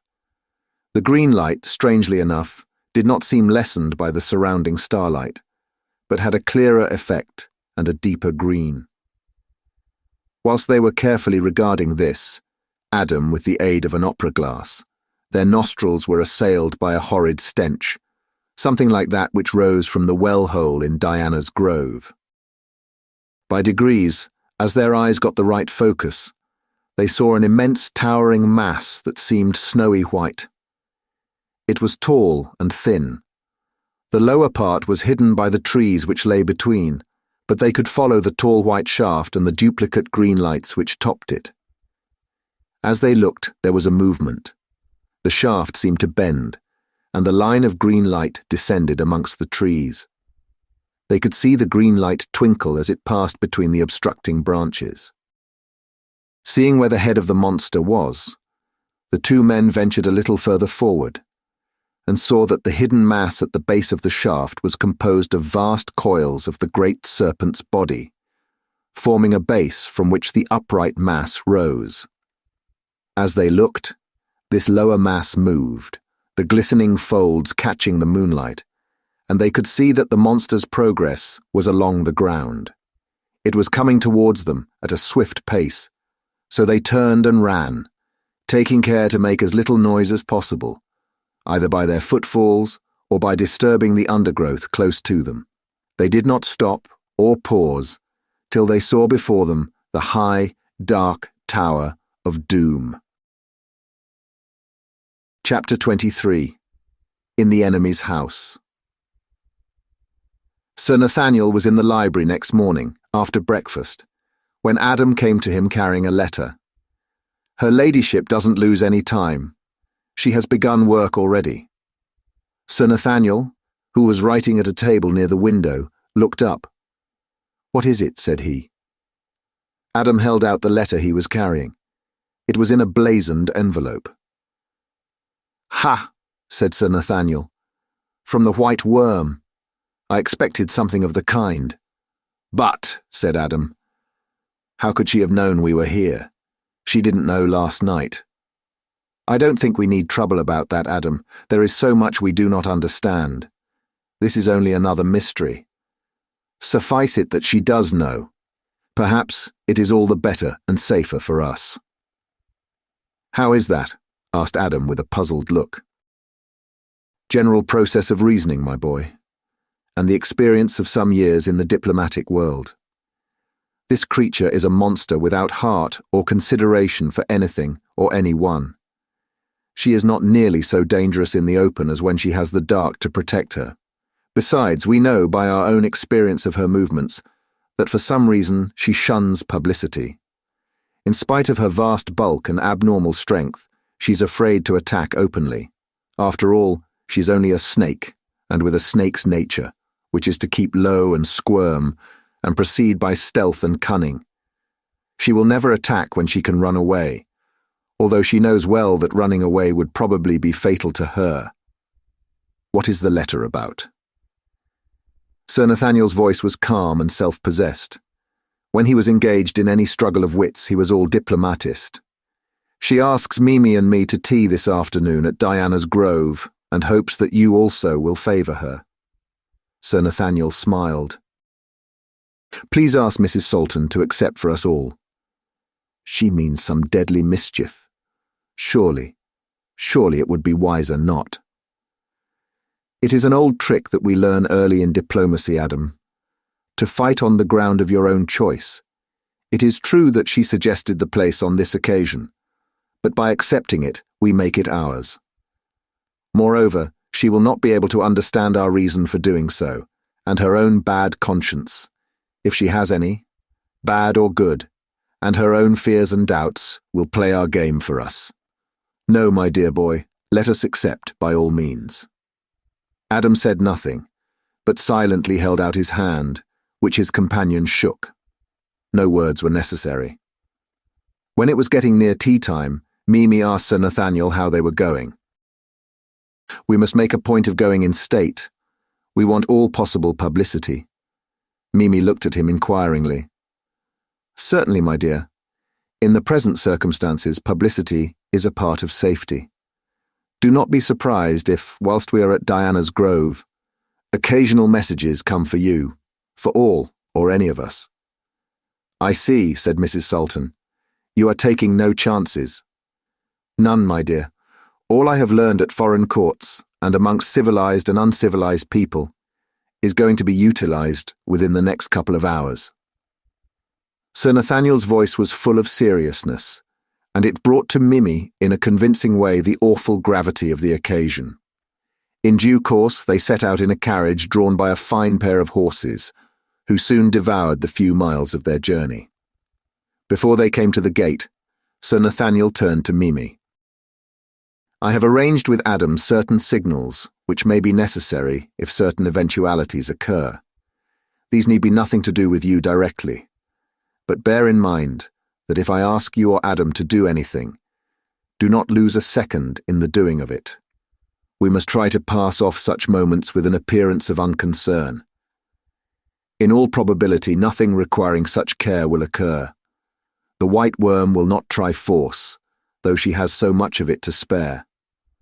Whatever she may attempt today of harm to any of us will be in the way of secret plot. Some other time she may try force, but, if I am able to judge such a thing, not today. The messengers who may ask for any of us will not be witnesses only. They may help to stave off danger." Seeing query in her face, he went on. "Of what kind the danger may be, I know not, and cannot guess. It will doubtless be some ordinary circumstance, but none the less dangerous on that account. Here we are at the gate. Now be careful in all matters, however small. To keep your head is half the battle." There were a number of men in livery in the hall when they arrived. The doors of the drawing-room were thrown open, and Lady Arabella came forth and offered them cordial welcome. This having been got over, Lady Arabella led them into another room where tea was served. Adam was acutely watchful and suspicious of everything, and saw on the far side of this room a panelled iron door of the same colour and configuration as the outer door of the room, where was the well-hole wherein Oolanga had disappeared. Something in the sight alarmed him, and he quietly stood near the door. He made no movement, even of his eyes, but he could see that Sir Nathaniel was watching him intently, and he fancied, with approval. They all sat near the table spread for tea, Adam still near the door. Lady Arabella fanned herself, complaining of heat, and told one of the footmen to throw all the outer doors open. Tea was in progress when Mimi suddenly started up with a look of fright on her face. At the same moment, the men became cognizant of a thick smoke which began to spread through the room, a smoke which made those who experienced it gasp and choke. The footman began to edge uneasily towards the inner door. Denser and denser grew the smoke, and more acrid its smell. Mimi, towards whom the draught from the open door wafted the smoke, rose up choking, and ran to the inner door, which she threw open to its fullest extent, disclosing on the outside a curtain of thin silk fixed to the doorposts. The draught from the open door swayed the thin silk towards her, and in her fright she tore down the curtain, which enveloped her from head to foot. Then she ran through the still open door, heedless of the fact that she could not see where she was going. Adam, followed by Sir Nathaniel, rushed forward and joined her, Adam catching his wife by the arm and holding her tight. It was well that he did so, for just before her lay the black orifice of the well-hole, which of course she could not see with the silk curtain round her head. The floor was extremely slippery. Something like thick oil had been spilled where she had to pass, and close to the edge of the hole her feet shot from under her, and she stumbled forward towards the well-hole. When Adam saw Mimi slip, he flung himself backward, still holding her. His weight told, and he dragged her up from the hole, and they fell together on the floor outside the zone of slipperiness.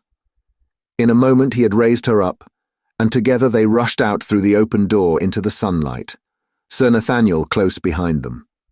They were all pale except the old diplomatist, who looked both calm and cool. It sustained and cheered Adam and his wife to see him thus master of himself. Both managed to follow his example, to the wonderment of the footmen, who saw the three who had just escaped a terrible danger walking together gaily, as under the guiding pressure of Sir Nathaniel's hand, they turned to re-enter the house. Lady Arabella, whose face had blanched to a deadly white, now resumed her ministrations at the tea-board as though nothing unusual had happened. The slop basin was full of half-burned brown paper, over which tea had been poured. Sir Nathaniel had been narrowly observing his hostess, and took the first opportunity afforded him of whispering to Adam, "The real attack is to come. She is too quiet. When I give my hand to your wife to lead her out, come with us, and caution her to hurry. Don't lose a second, even if you have to make a scene." Then they resumed their places close to the table, and the servants, in obedience to Lady Arabella's order, brought in fresh tea. Thence on, that tea party seemed to Adam, whose faculties were at their utmost intensity, like a terrible dream. As for poor Mimi, she was so overwrought both with present and future fear, and with horror at the danger she had escaped, that her faculties were numb. However, she was braced up for a trial, and she felt assured that whatever might come, she would be able to go through with it. Sir Nathaniel seemed just as usual, suave, dignified and thoughtful, perfect master of himself. To her husband, it was evident that Mimi was ill at ease. The way she kept turning her head to look around her, the quick coming and going of the colour of her face, her hurried breathing, alternating with periods of suspicious calm, were evidences of mental perturbation. To her, the attitude of Lady Arabella seemed compounded of social sweetness and personal consideration. It would be hard to imagine more thoughtful and tender kindness towards an honoured guest. When tea was over and the servants had come to clear away the cups, Lady Arabella, putting her arm round Mimi's waist, strolled with her into an adjoining room, where she collected a number of photographs which were scattered about, and, sitting down beside her guest, began to show them to her. While she was doing this, the servants closed all the doors of the suite of rooms, as well as that which opened from the room outside, that of the well-hole into the avenue. Suddenly, without any seeming cause, the light in the room began to grow dim. Sir Nathaniel, who was sitting close to Mimi, rose to his feet and, crying, "Quick!" caught hold of her hand and began to drag her from the room. Adam caught her other hand, and between them they drew her through the outer door which the servants were beginning to close. It was difficult at first to find the way. The darkness was so great, but to their relief when Adam whistled shrilly, the carriage and horses, which had been waiting in the angle of the avenue, dashed up. Her husband and Sir Nathaniel lifted, almost threw Mimi into the carriage. The postilion plied whip and spur, and the vehicle, rocking with its speed, swept through the gate and tore up the road. Behind them was a hubbub, servants rushing about, orders being shouted out, doors shutting, and somewhere, seemingly far back in the house, a strange noise. Every nerve of the horses was strained as they dashed recklessly along the road. The two men held Mimi between them, the arms of both of them round her as though protectingly. As they went, there was a sudden rise in the ground, but the horses, breathing heavily, dashed up it at racing speed, not slackening their pace when the hill fell away again, leaving them to hurry along the downgrade. It would be foolish to say that neither Adam nor Mimi had any fear in returning to Doom Tower. Mimi felt it more keenly than her husband, whose nerves were harder, and who was more inured to danger. Still she bore up bravely, and as usual the effort was helpful to her. When once she was in the study, in the top of the turret, she almost forgot the terrors which lay outside in the dark. She did not attempt to peep out of the window, but Adam did, and saw nothing. The moonlight showed all the surrounding country, but nowhere was to be observed that tremulous line of green light. The peaceful night had a good effect on them all. Danger, being unseen, seemed far off. At times it was hard to realize that it had ever been.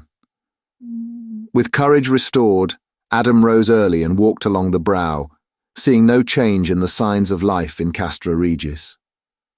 What he did see, to his wonder and concern, on his returning homeward, was Lady Arabella, in her tight-fitting white dress and ermine collar, but without her emeralds. She was emerging from the gate of Diana's Grove and walking towards the castle. Pondering on this, and trying to find some meaning in it, occupied his thoughts till he joined Mimi and Sir Nathaniel at breakfast. They began the meal in silence. What had been, and was known to them all. Moreover, it was not a pleasant topic. A fillip was given to the conversation when Adam told of his seeing Lady Arabella on her way to Castra Regis. They each had something to say of her, and of what her wishes or intentions were towards Edgar Caswell. Mimi spoke bitterly of her in every aspect. She had not forgotten, and never would, never could, the occasion when, to harm Lilla, the woman had consorted even with the black. As a social matter, she was disgusted with her for following up the rich landowner.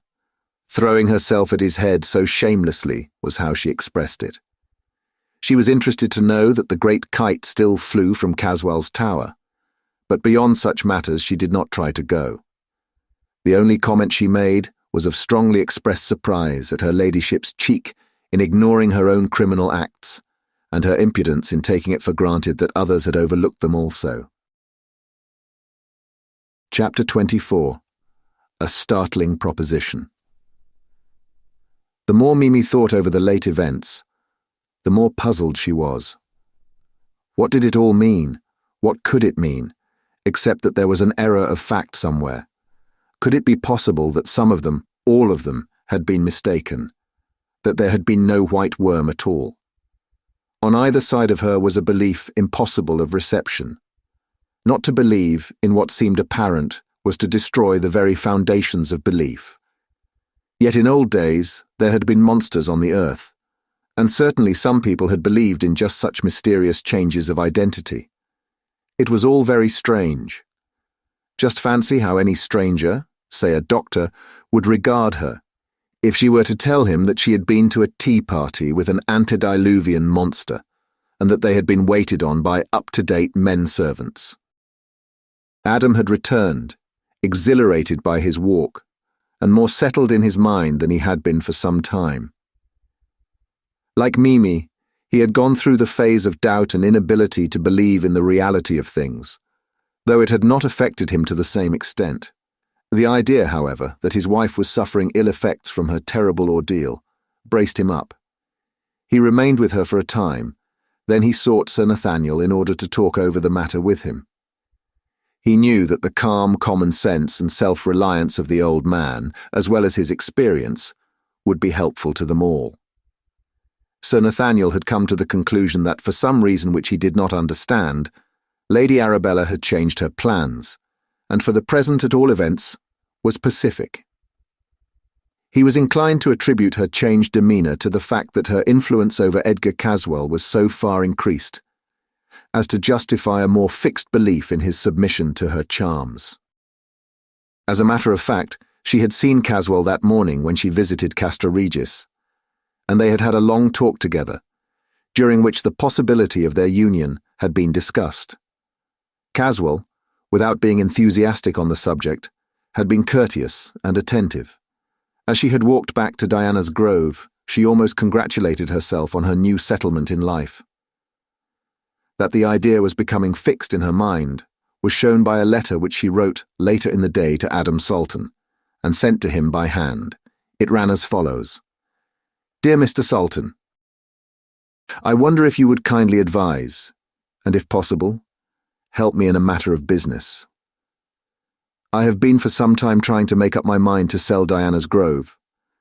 I've put off the doing of it till now. The place is my own property, and no one has to be consulted with regard to what I may wish to do about it. It was bought by my late husband, Captain Adolphus Ranger March, who had another residence, the Crest, Appleby. He acquired all rights of all kinds, including mining and sporting. When he died, he left his whole property to me. I shall feel leaving this place, which has become endeared to me by many sacred memories and affections, the recollection of many happy days of my young married life, and the more than happy memories of the man I loved and who loved me so much.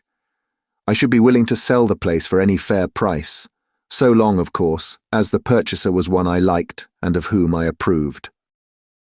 May I say that you yourself would be the ideal person, but I dare not hope for so much.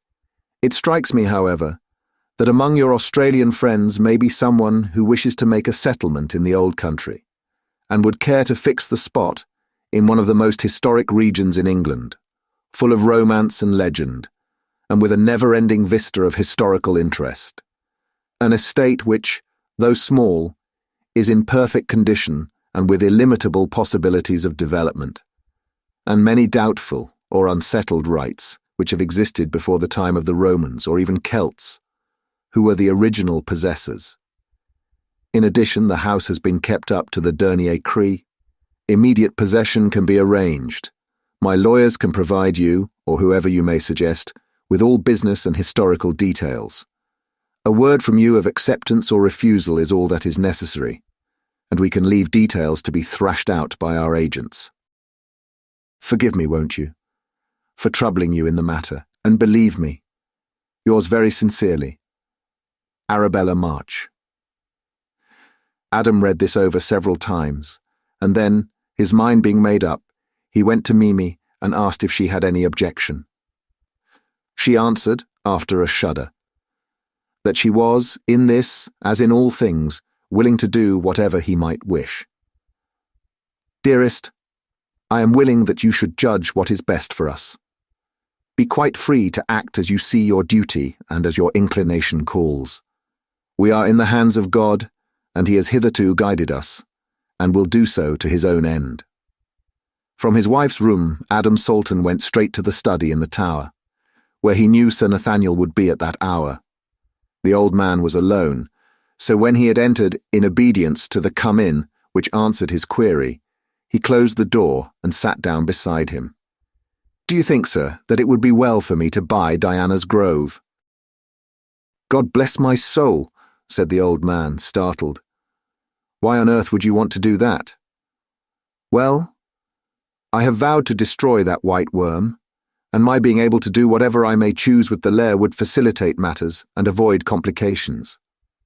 Sir Nathaniel hesitated longer than usual before speaking. He was thinking deeply.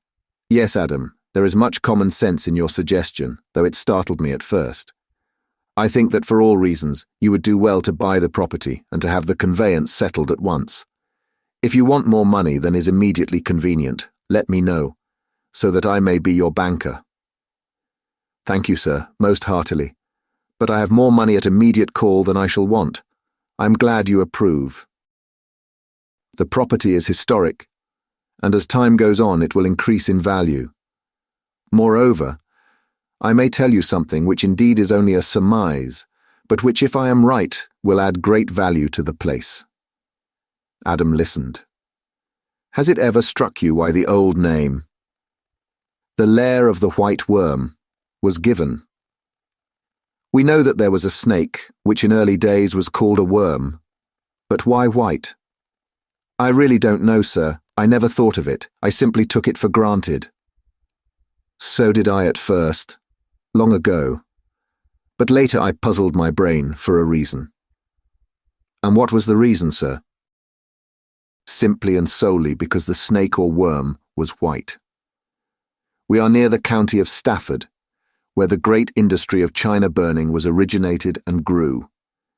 Stafford owes much of its wealth to the large deposits of the rare china clay found in it from time to time. These deposits become in time pretty well exhausted. But for centuries, Stafford adventurers looked for the special clay, as Ohio and Pennsylvania farmers and explorers looked for oil. Anyone owning real estate on which china clay can be discovered strikes a sort of gold mine. Yes, and then... The young man looked puzzled. The original worm, so-called, from which the name of the place came, had to find a direct way down to the marshes and the mud holes. Now, the clay is easily penetrable, and the original hole probably pierced a bed of china clay. When once the way was made, it would become a sort of highway for the worm. But as much movement was necessary to ascend such a great height, some of the clay would become attached to its rough skin by attrition.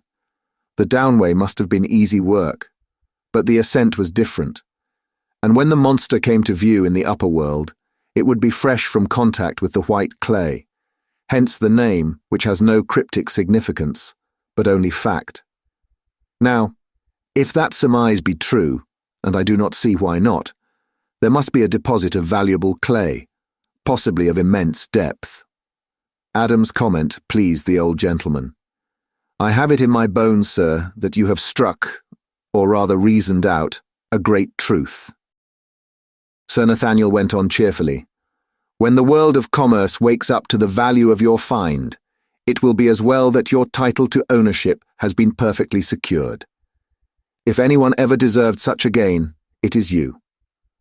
With his friend's aid, Adam secured the property without loss of time. Then he went to see his uncle and told him about it. Mr. Salton was delighted to find his young relative already constructively the owner of so fine an estate, one which gave him an important status in the county. He made many anxious inquiries about Mimi and the doings of the White Worm, but Adam reassured him. The next morning, when Adam went to his host in the smoking room, Sir Nathaniel asked him how he purposed to proceed with regard to keeping his vow. It is a difficult matter which you have undertaken.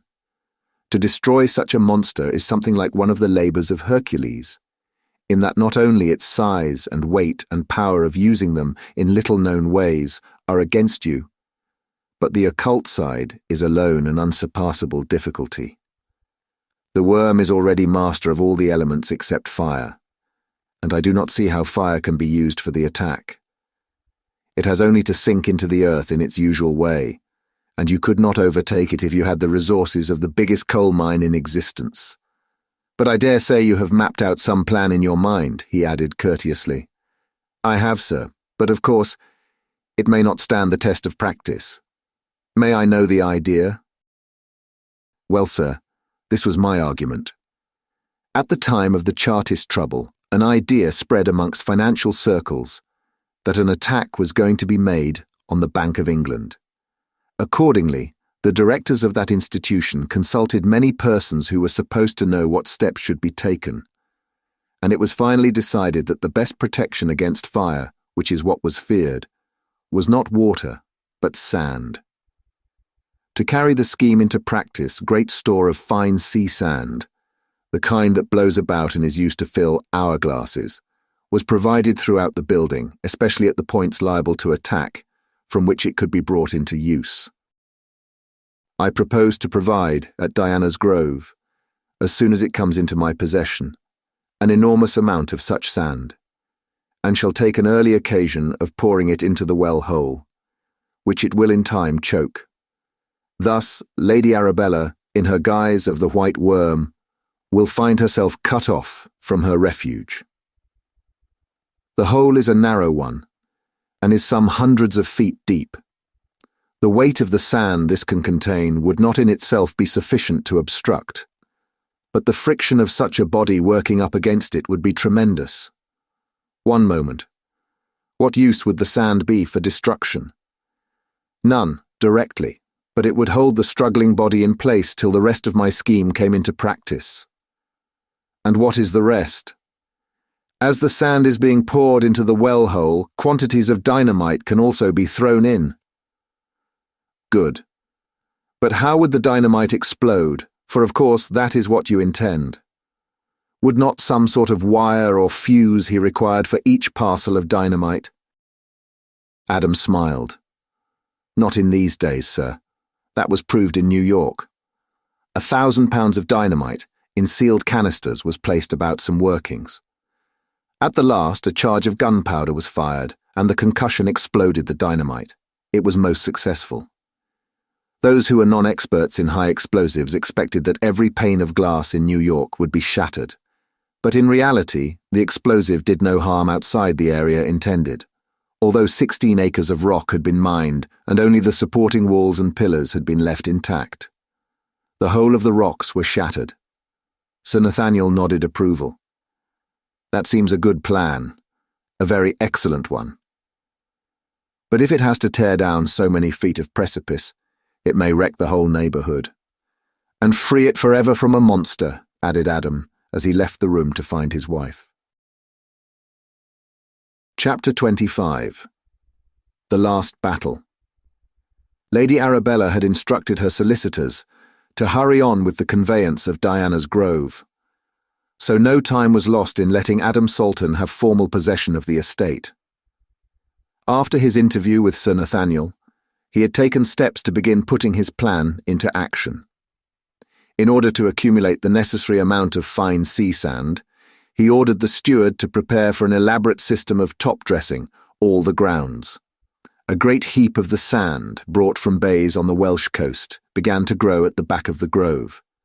No one seemed to suspect that it was there for any purpose other than what had been given out.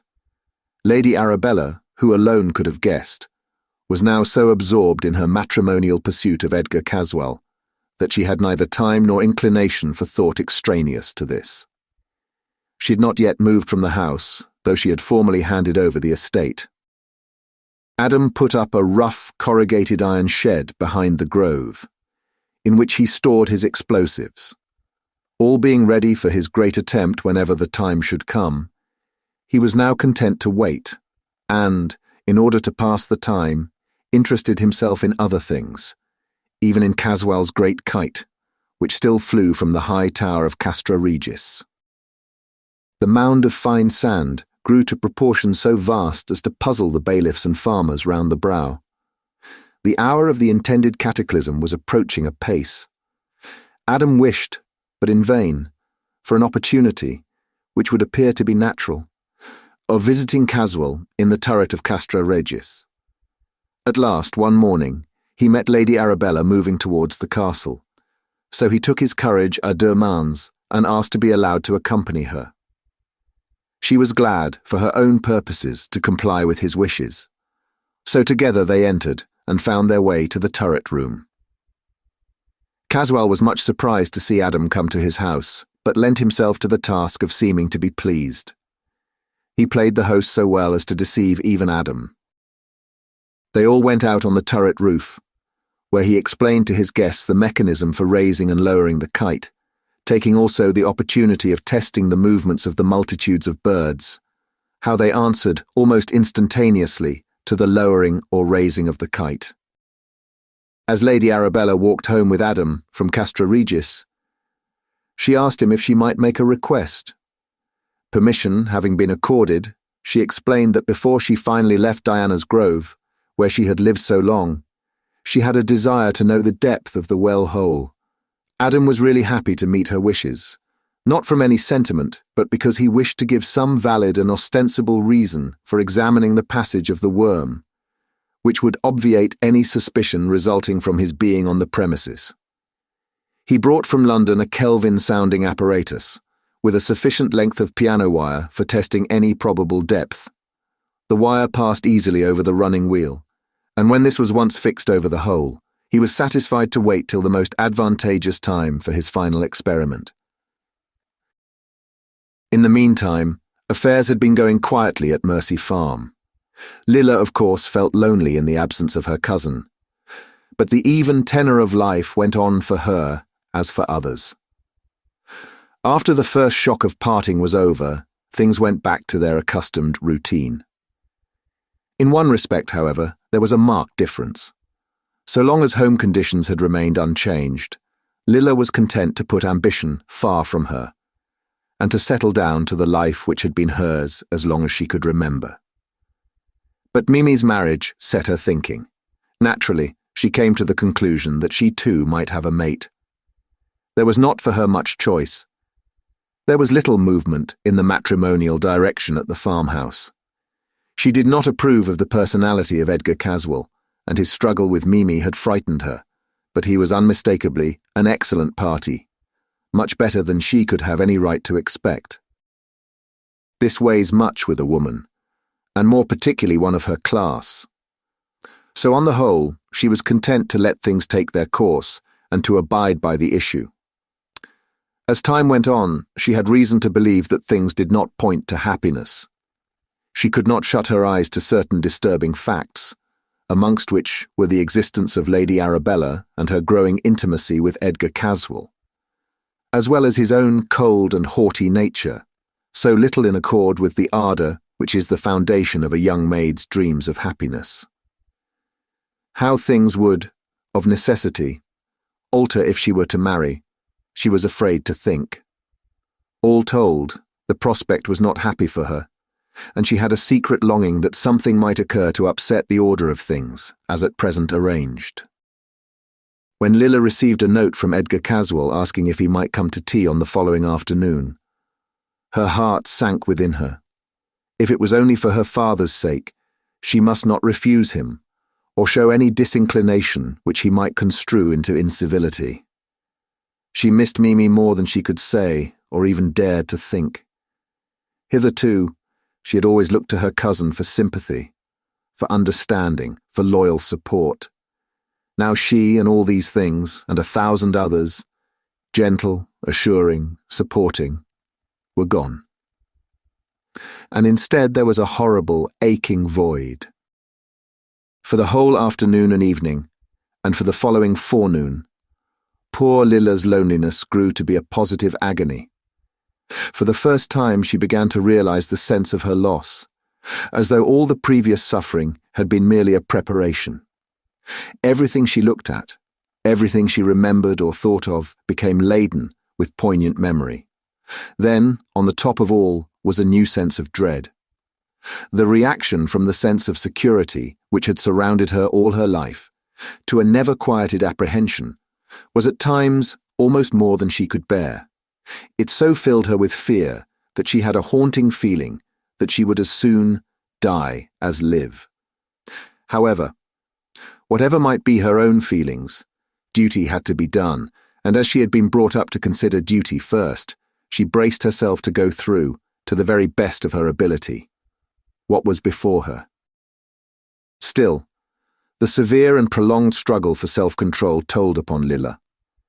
She looked, as she felt, ill and weak. She was really in a nerveless and prostrate condition, with black circles round her eyes, pale even to her lips, and with an instinctive trembling which she was quite unable to repress. It was for her a sad mischance that Mimi was away, for her love would have seen through all obscuring causes, and have brought to light the girl's unhappy condition of health. Lilla was utterly unable to do anything to escape from the ordeal before her, but her cousin, with the experience of her former struggles with Mr. Caswell and of the condition in which these left her, would have taken steps, even peremptory ones if necessary, to prevent a repetition. Edgar arrived punctually to the time appointed by herself. When Lilla, through the great window, saw him approaching the house, her condition of nervous upset was pitiable.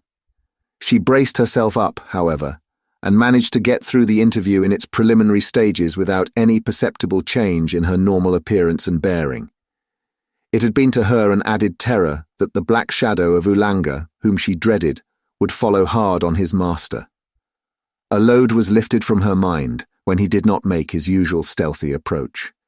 She had also feared, though in lesser degree, lest Lady Arabella should be present to make trouble for her, as before. With a woman's natural forethought in a difficult position, she had provided the furnishing of the tea table as a subtle indication of the social difference between her and her guest. She had chosen the implements of service, as well as all the provender set forth, of the humblest kind. Instead of arranging the silver teapot and china cups, she had set out an earthen teapot, such as was in common use in the farm kitchen. The same idea was carried out in the cups and saucers of thick homely delft, and in the cream jug of similar kind. The bread was of simple wholemeal, home-baked. The butter was good, since she had made it herself, while the preserves and honey came from her own garden. Her face beamed with satisfaction when the guest eyed the appointments with a supercilious glance. It was a shock to the poor girl herself, for she enjoyed offering to a guest the little hospitalities possible to her, but that had to be sacrificed with other pleasures. Caswell's face was more set and ironclad than ever. His piercing eyes seemed from the very beginning to look her through and through. Her heart quailed when she thought of what would follow, of what would be the end, when this was only the beginning. As some protection, though it could be only of a sentimental kind, she brought from her own room the photographs of Mimi, of her grandfather, and of Adam Salton, whom by now she had grown to look on with reliance, as a brother whom she could trust. She kept the pictures near her heart, to which her hand naturally strayed when her feelings of constraint, distrust, or fear became so poignant as to interfere with the calm which she felt was necessary to help her through her ordeal. At first, Edgar Caswell was courteous and polite, even thoughtful. But after a little while, when he found her resistance to his domination grow, he abandoned all forms of self-control and appeared in the same dominance as he had previously shown. She was prepared, however, for this, both by her former experience and the natural fighting instinct within her. By this means, as the minutes went on, both developed the power and preserved the equality in which they had begun. Without warning, the psychic battle between the two individualities began afresh. This time, both the positive and negative causes were all in favor of the man. The woman was alone and in bad spirits, unsupported. Nothing at all was in her favor except the memory of the two victorious contests, whereas the man, though unaided as before, by either Lady Arabella or Ulanga, was in full strength, well rested, and in flourishing circumstances. It was not therefore to be wondered at that his native dominance of character had full opportunity of asserting itself. He began his preliminary stare with a conscious sense of power, and as it appeared to have immediate effect on the girl, he felt an ever-growing conviction of ultimate victory. After a little, Lilla's resolution began to flag. She felt that the contest was unequal, that she was unable to put forth her best efforts. As she was an unselfish person, she could not fight so well in her own battle as in that of someone whom she loved and to whom she was devoted. Edgar saw the relaxing of the muscles of face and brow, and the almost collapse of the heavy eyelids, which seemed tumbling downward in sleep. Lilla made gallant efforts to brace her dwindling powers, but for a time, unsuccessfully. At length there came an interruption, which seemed like a powerful stimulant. Through the wide window she saw Lady Arabella enter the plain gateway of the farm and advance towards the hall door. She was clad as usual in tight-fitting white, which accentuated her thin, sinuous figure. The sight did for Lilla what no voluntary effort could have done. Her eyes flashed, and in an instant she felt as though a new life had suddenly developed within her.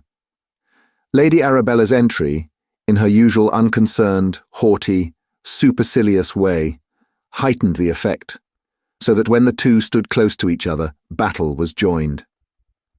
Mr. Caswell, too, took new courage from her coming, and all his masterfulness and power came back to him.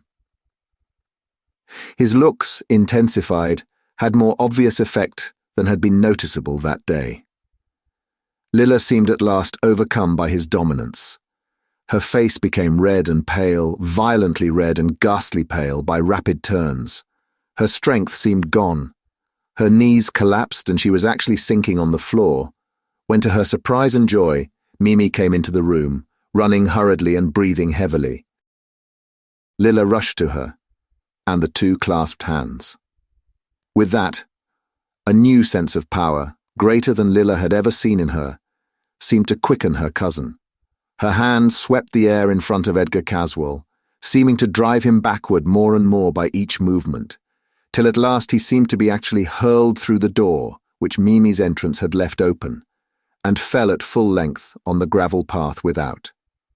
Then came the final and complete collapse of Lilla, who, without a sound, sank down on the floor. Chapter 26. Face to face. Mimi was greatly distressed when she saw her cousin lying prone. She had a few times in her life seen Lilla on the verge of fainting, but never senseless. And now she was frightened. She threw herself on her knees beside Lilla, and tried, by rubbing her hands and other measures commonly known, to restore her. But all her efforts were unavailing. Lilla still lay white and senseless.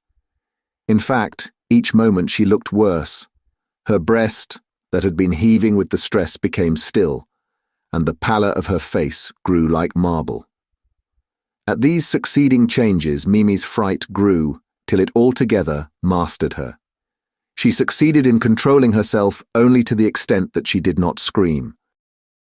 Lady Arabella had followed Caswell, when he had recovered sufficiently to get up and walk, though stumblingly, in the direction of Castra Regis. When Mimi was quite alone with Lilla, and the need for effort had ceased, she felt weak and trembled. In her own mind, she attributed it to a sudden change in the weather. It was momentarily becoming apparent that a storm was coming on. She raised Lilla's head and laid it on her warm young breast, but all in vain. The cold of the white features thrilled through her, and she utterly collapsed when it was borne in on her that Lilla had passed away. The dusk gradually deepened, and the shades of evening closed in. But Mimi did not seem to notice or to care. She sat on the floor with her arms round the body of the girl whom she loved. Darker and blacker grew the sky as the coming storm and the closing night joined forces. Still she sat on, alone, tearless, unable to think. Mimi did not know how long she sat there. Though it seemed to her that ages had passed, it could not have been more than half an hour. She suddenly came to herself and was surprised to find that her grandfather had not returned. For a while she lay quiet, thinking of the immediate past. Lilla's hand was still in hers, and to her surprise it was still warm. Somehow this helped her consciousness, and without any special act of will, she stood up. She lit a lamp and looked at her cousin. There was no doubt that Lilla was dead, but when the lamplight fell on her eyes, they seemed to look at Mimi with intent, with meaning. In this state of dark isolation, a new resolution came to her, and grew until it became a fixed, definite purpose. She would face Caswell and call him to account for his murder of Lilla. That was what she called it to herself. She would also take steps, she knew not what or how, to avenge the part taken by Lady Arabella. In this frame of mind she lit all the lamps in the room, got water and linen from her room, and set about the decent ordering of Lilla's body. This took some time, but when it was finished, she put on her hat and cloak, put out the lights, and set out quietly for Castra Regis. As Mimi drew near the castle, she saw no lights except those in and around the tower room. The lights showed her that Mr. Caswell was there, so she entered by the hall door, which as usual was open, and felt her way in the darkness up the staircase to the lobby of the room. The door was ajar, and the light from within showed brilliantly through the opening. She saw Edgar Caswell walking restlessly to and fro in the room, with his hands clasped behind his back. She opened the door without knocking and walked right into the room. As she entered, he ceased walking and stared at her in surprise. She made no remark, no comment, but continued the fixed look which he had seen on her entrance. For a time, silence reigned, and the two stood looking fixedly at each other. Mimi was the first to speak. "You murderer! Lilla is dead." "Dead? Good God. When did she die?" "She died this afternoon, just after you left her." "Are you sure?" "Yes, and so are you. Or you ought to be. You killed her." "I killed her. Be careful what you say." "As God sees us, it is true, and you know it. You came to Mercy Farm on purpose to break her. If you could. And the accomplice of your guilt, Lady Arabella March, came for the same purpose." "Be careful, woman," he said hotly. "Do not use such names in that way, or you shall suffer for it." "I am suffering for it, have suffered for it, shall suffer for it, not for speaking the truth as I have done, but because you two, with devilish malignity, did my darling to death.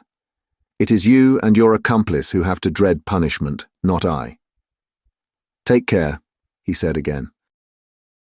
"Oh, I am not afraid of you or your accomplice," she answered spiritedly. "I am content to stand by every word I have said, every act I have done.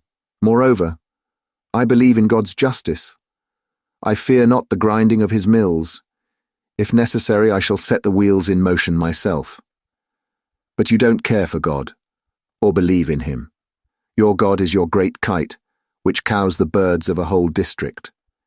But be sure that his hand, when it rises, always falls at the appointed time. It may be that your name is being called even at this very moment at the great assize. Repent while there is still time. Happy you, if you may be allowed to enter those mighty halls in the company of the pure-souled angel, whose voice has only to whisper one word of justice, and you disappear forever into everlasting torment." The sudden death of Lilla caused consternation among Mimi's friends and well-wishers. Such a tragedy was totally unexpected, as Adam and Sir Nathaniel had been expecting the White Worm's vengeance to fall upon themselves. Adam, leaving his wife free to follow her own desires with regard to Lilla and her grandfather, busied himself with filling the well-hole with the fine sand prepared for the purpose, taking care to have lowered at stated intervals quantities of the store of dynamite, so as to be ready for the final explosion. He had under his immediate supervision a corps of workmen, and was assisted by Sir Nathaniel, who had come over for the purpose, and all were now staying at Lesser Hill. Mr. Salton, too, showed much interest in the job and was constantly coming in and out, nothing escaping his observation. Since her marriage to Adam and their coming to stay at Doom Tower, Mimi had been fettered by fear of the horrible monster at Diana's Grove. But now she dreaded it no longer. She accepted the fact of its assuming at will the form of Lady Arabella. She had still to tax and upbraid her for her part in the unhappiness which had been wrought on Lilla, and for her share in causing her death. One evening, when Mimi entered her own room, she went to the window and threw an eager look round the whole circle of sight. A single glance satisfied her that the white worm in propria persona was not visible.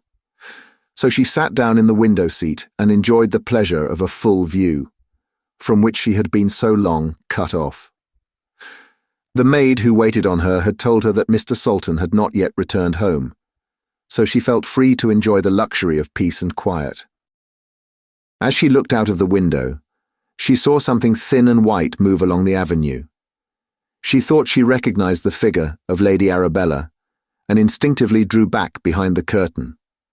When she had ascertained, by peeping out several times, that the lady had not seen her, she watched more carefully, all her instinctive hatred flooding back at the sight of her. Lady Arabella was moving swiftly and stealthily, looking back and around her at intervals, as if she feared to be followed. This gave Mimi an idea that she was up to no good, so she determined to seize the occasion for watching her in more detail. Hastily putting on a dark cloak and hat, she ran downstairs and out into the avenue.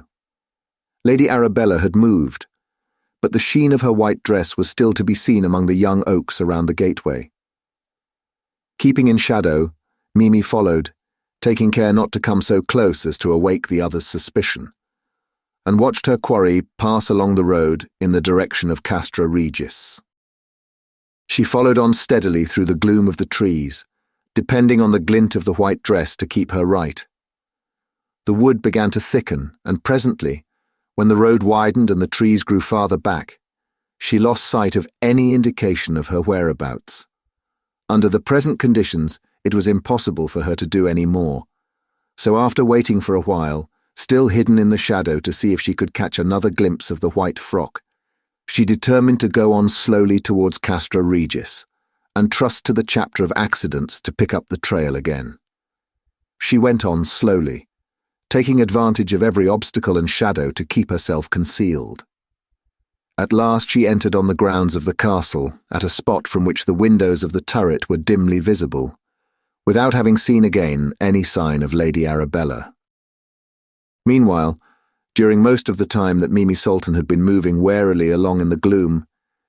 She was in reality being followed by Lady Arabella, who had caught sight of her leaving the house and had never again lost touch with her. It was a case of the hunter being hunted.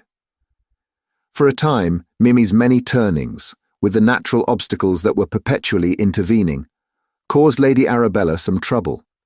But when she was close to Castra Regis, there was no more possibility of concealment, and the strange double following went swiftly on.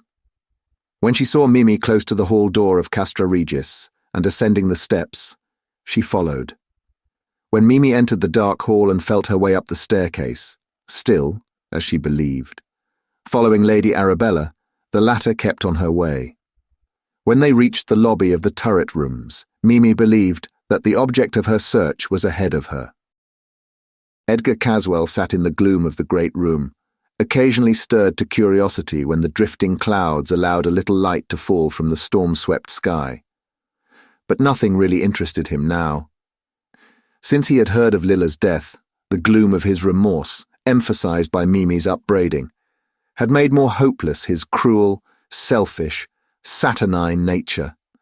He heard no sound, for his normal faculties seemed benumbed.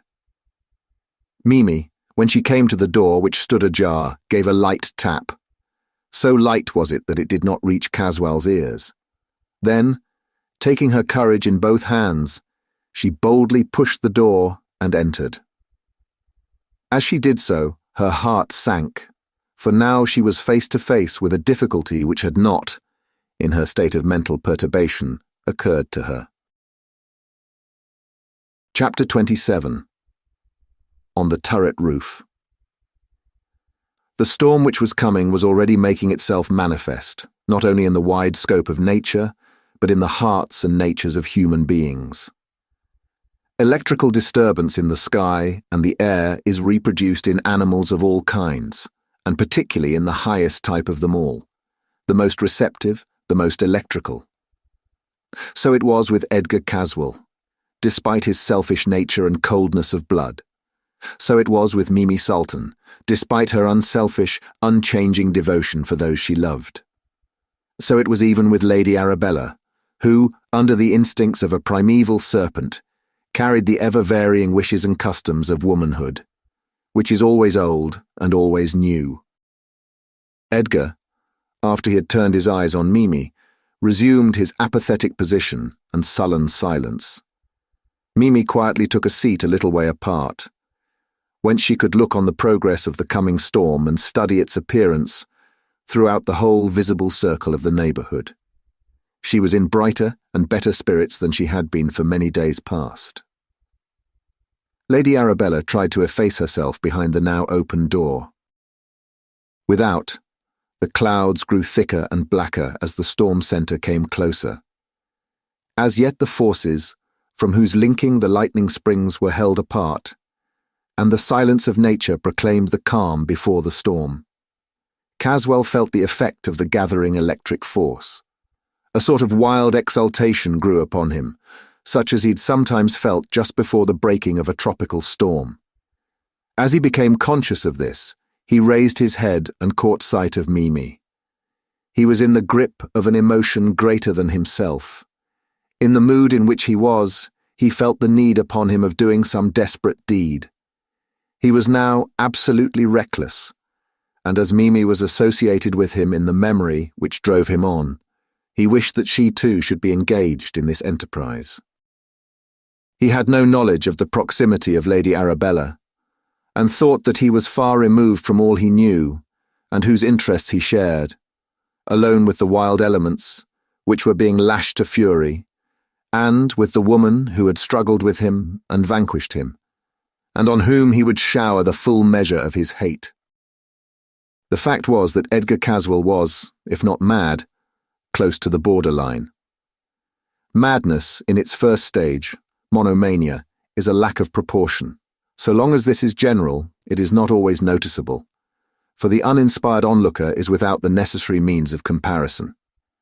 But in monomania, the errant faculty protrudes itself in a way that may not be denied. It puts aside, obscures, or takes the place of something else. just as the head of a pin placed before the center of the iris will block out the whole scope of vision. The most usual form of monomania has commonly the same beginning as that from which Edgar Caswell suffered, an overlarge idea of self-importance. Alienists, who study the matter exactly, probably know more of human vanity and its effects than do ordinary men. Caswell's mental disturbance was not hard to identify. Every asylum is full of such cases, men and women, who, naturally selfish and egotistical, so appraise to themselves their own importance that every other circumstance in life becomes subservient to it. The disease supplies in itself the material for self-magnification. When the decadence attacks a nature naturally proud and selfish and vain, and lacking both the aptitude and habit of self-restraint, the development of the disease is more swift and ranges to farther limits. It is such persons who become imbued with the idea that they have the attributes of the Almighty, even that they themselves are the Almighty. Mimi had a suspicion, or rather perhaps an intuition, of the true state of things when she heard him speak, and at the same time noticed the abnormal flush on his face and his rolling eyes. There was a certain want of fixedness of purpose which she had certainly not noticed before, a quick, spasmodic utterance which belongs rather to the insane than to those of intellectual equilibrium. She was a little frightened, not only by his thoughts, but by his staccato way of expressing them. Caswell moved to the door, leading to the turret stair by which the roof was reached, and spoke in a peremptory way, whose tone alone made her feel defiant. "Come, I want you." She instinctively drew back. She was not accustomed to such words, more especially to such a tone. Her answer was indicative of a new contest. "Why should I go? What for?" He did not at once reply, another indication of his overwhelming egotism. She repeated her questions. Habit reasserted itself, and he spoke without thinking the words which were in his heart. "I want you, if you will be so good, to come with me to the turret roof. I am much interested in certain experiments with the kite, which would be, if not a pleasure, at least a novel experience to you. You would see something not easily seen otherwise." "I will come," she answered simply. Edgar moved in the direction of the stair, she following close behind him. She did not like to be left alone at such a height, in such a place, in the darkness, with a storm about to break. Of himself, she had no fear. All that had been seemed to have passed away with her 2 victories over him in the struggle of wills. Moreover, the more recent apprehension, that of his madness, had also ceased. In the conversation of the last few minutes he seemed so rational, so clear, so unaggressive, that she no longer saw reason for doubt. So satisfied was she that even when he put out a hand to guide her to the steep, narrow stairway, she took it without thought in the most conventional way. Lady Arabella, crouching in the lobby behind the door, heard every word that had been said, and formed her own opinion of it. It seemed evident to her that there had been some rapprochement between the two who had so lately been hostile to each other, and that made her furiously angry. Mimi was interfering with her plans. She had made certain of her capture of Edgar Caswell, and she could not tolerate even the lightest and most contemptuous fancy on his part which might divert him from the main issue. When she became aware that he wished Mimi to come with him to the roof and that she had acquiesced, her rage got beyond bounds.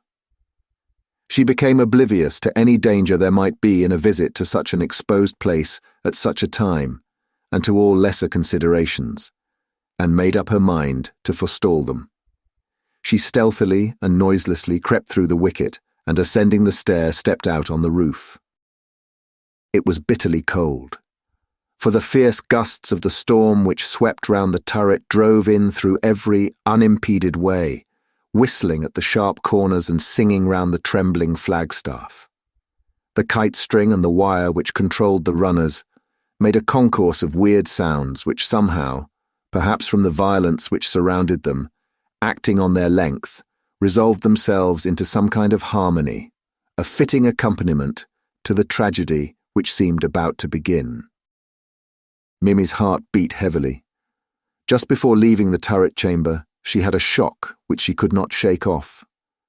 The lights of the room had momentarily revealed to her, as they passed out, Edgar's face, concentrated as it was whenever he intended to use his mesmeric power. Now the black eyebrows made a thick line across his face, under which his eyes shone and glittered ominously.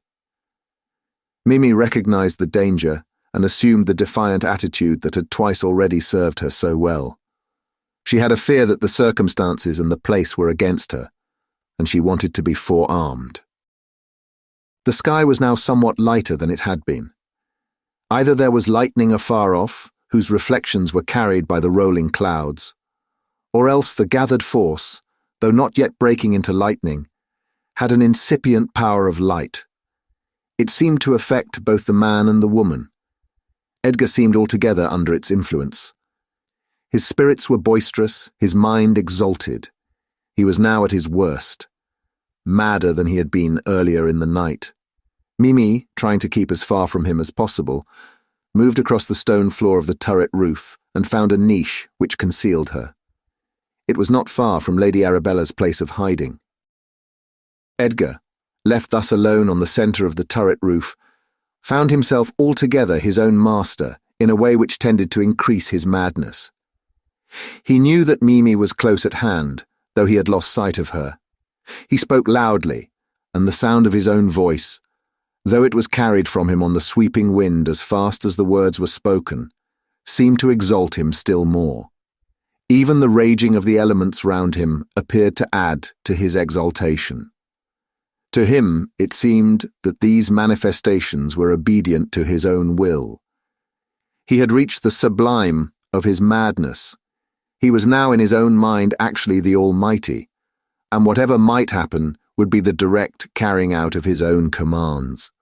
As he could not see Mimi, nor fix whereabouts she was, he shouted loudly, "Come to me. You shall see now what you are despising, what you are warring against. All that you see is mine, the darkness as well as the light. I tell you that I am greater than any other who is, or was, or shall be. When the master of evil took Christ up on a high place and showed him all the kingdoms of the earth, he was doing what he thought no other could do. He was wrong. He forgot me. I shall send you light up to the very ramparts of heaven, a light so great that it shall dissipate those black clouds that are rushing up and piling around us. Look, look, at the very touch of my hand that light springs into being and mounts up, and up, and up." He made his way whilst he was speaking to the corner of the turret whence flew the giant kite, and from which the runners ascended. Mimi looked on, appalled and afraid to speak, lest she should precipitate some calamity. Within the niche, Lady Arabella cowered in a paroxysm of fear. Edgar took up a small wooden box, through a hole in which the wire of the runner ran. This evidently set some machinery in motion, for a sound as of whirring came. From one side of the box floated what looked like a piece of stiff ribbon, which snapped and crackled as the wind took it. For a few seconds Mimi saw it as it rushed along the sagging line to the kite. When close to it, there was a loud crack, and a sudden light appeared to issue from every chink in the box.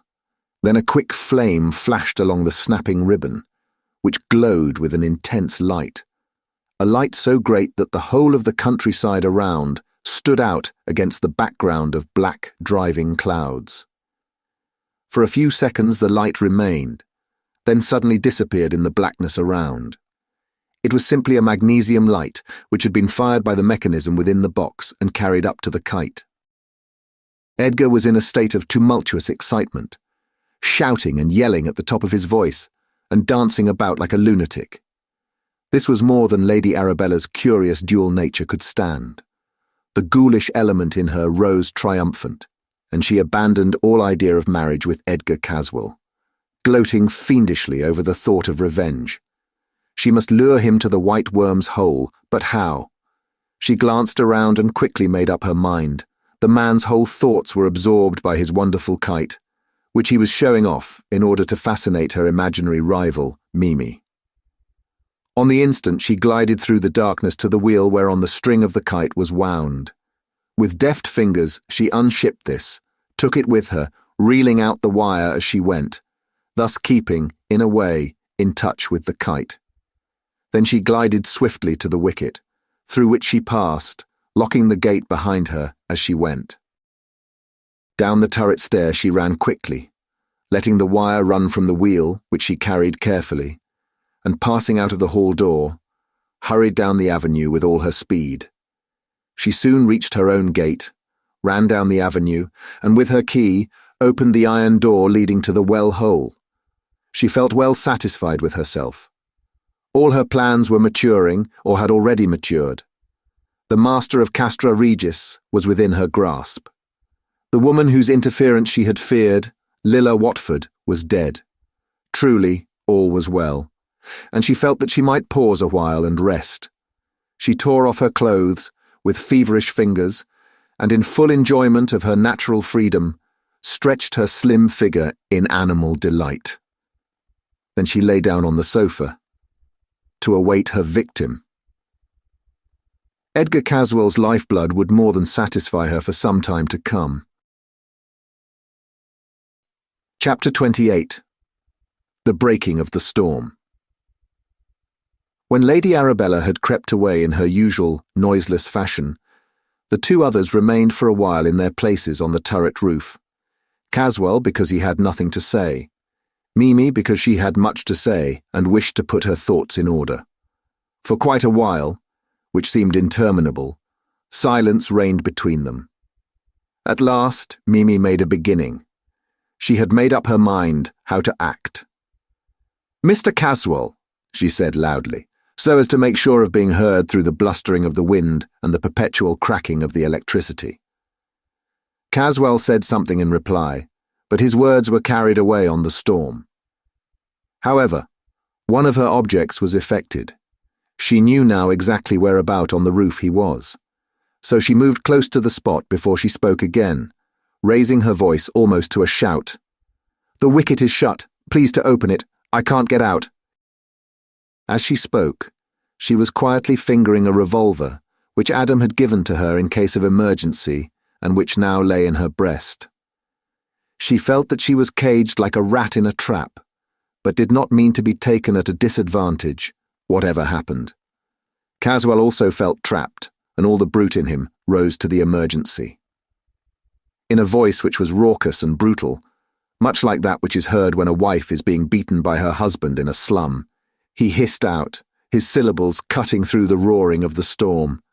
"You came of your own accord, without permission or even asking it. Now you can stay or go as you choose, but you must manage it for yourself. I'll have nothing to do with it." Her answer was spoken with dangerous suavity. "I am going. Blame yourself if you do not like the time and manner of it. I dare say Adam, my husband, will have a word to say to you about it. Let him say, and be damned to him and to you too. I'll show you a light. You shan't be able to say that you could not see what you were doing." As he spoke, he was lighting another piece of the magnesium ribbon, which made a blinding glare in which everything was plainly discernible, down to the smallest detail. This exactly suited Mimi. She took accurate note of the wicket and its fastening before the glare had died away.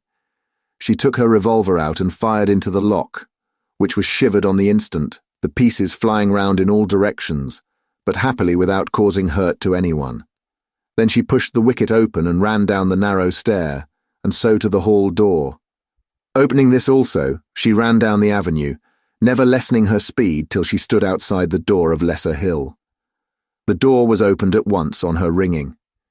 "Is Mr. Adam Salton in?" she asked. "He's just come in a few minutes ago. He's gone up to the study," replied a servant. She ran upstairs at once and joined him. He seemed relieved when he saw her, but scrutinized her face keenly. He saw that she had been in some concern, so led her over to the sofa in the window and sat down beside her. "Now, dear, tell me all about it," he said. She rushed breathlessly through all the details of her adventure on the turret roof. Adam listened attentively, helping her all he could, and not embarrassing her by any questioning. His thoughtful silence was a great help to her, for it allowed her to collect and organize her thoughts. I must go and see Caswell tomorrow, to hear what he has to say on the subject. But dear, for my sake, don't have any quarrel with Mr. Caswell. I have had too much trial and pain lately to wish it increased by any anxiety regarding you. You shall not, dear. If I can help it, please God, he said solemnly, and he kissed her. Then, in order to keep her interested so that she might forget the fears and anxieties that had disturbed her, he began to talk over the details of her adventure, making shrewd comments which attracted and held her attention. Presently, inter alia, he said, "That's a dangerous game Caswell is up to. It seems to me that that young man, though he doesn't appear to know it, is riding for a fall." "How, dear? I don't understand." "Kite flying on a night like this from a place like the Tower of Castra Regis is, to say the least of it, dangerous. It is not merely courting death or other accident from lightning, but it is bringing the lightning into where he lives. Every cloud that is blowing up here, and they all make for the highest point, is bound to develop into a flash of lightning. That kite is up in the air and is bound to attract the lightning. Its cord makes a road for it on which to travel to earth.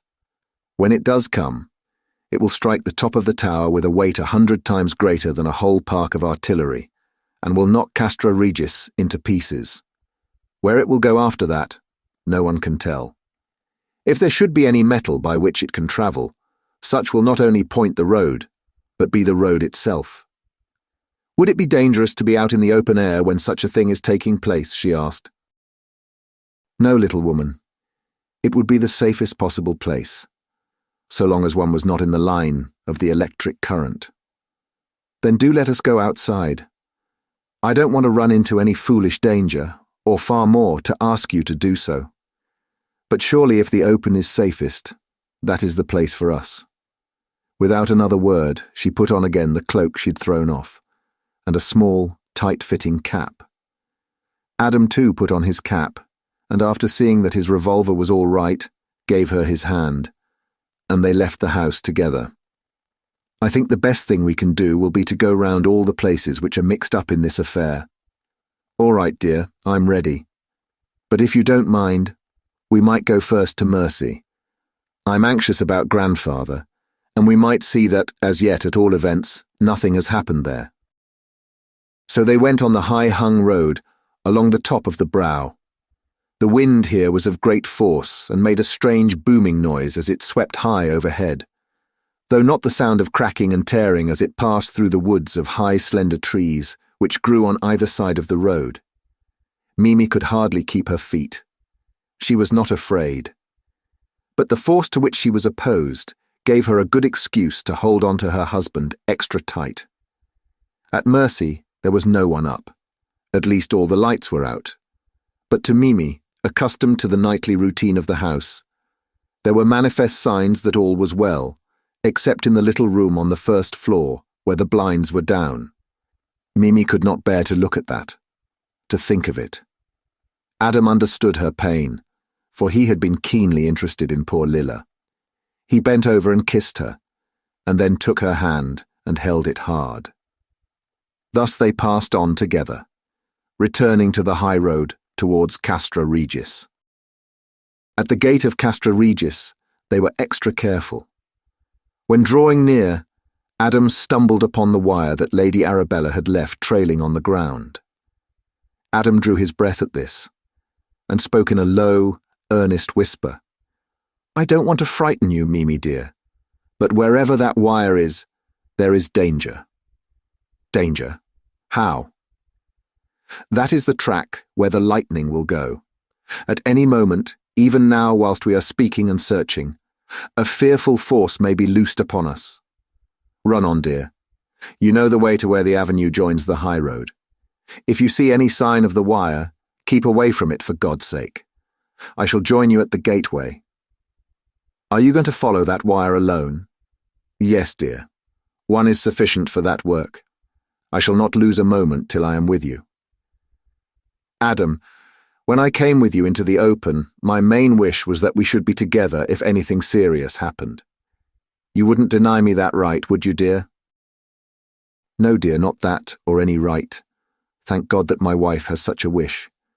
Come, we will go together. We are in the hands of God.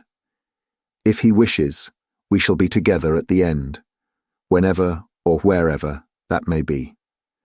They picked up the trail of the wire on the steps and followed it down the avenue, taking care not to touch it with their feet. It was easy enough to follow, for the wire, if not bright, was self-coloured and showed clearly. They followed it out of the gateway and into the avenue of Diana's Grove. Here, a new gravity clouded Adam's face, though Mimi saw no cause for fresh concern. This was easily enough explained. Adam knew of the explosive works in progress regarding the well hole, but the matter had been kept from his wife. As they stood near the house, Adam asked Mimi to return to the road, ostensibly to watch the course of the wire, telling her that there might be a branch wire leading somewhere else. She was to search the undergrowth, and if she found it, was to warn him by the Australian native cooey. Whilst they were standing together, there came a blinding flash of lightning, which lit up for several seconds the whole area of earth and sky.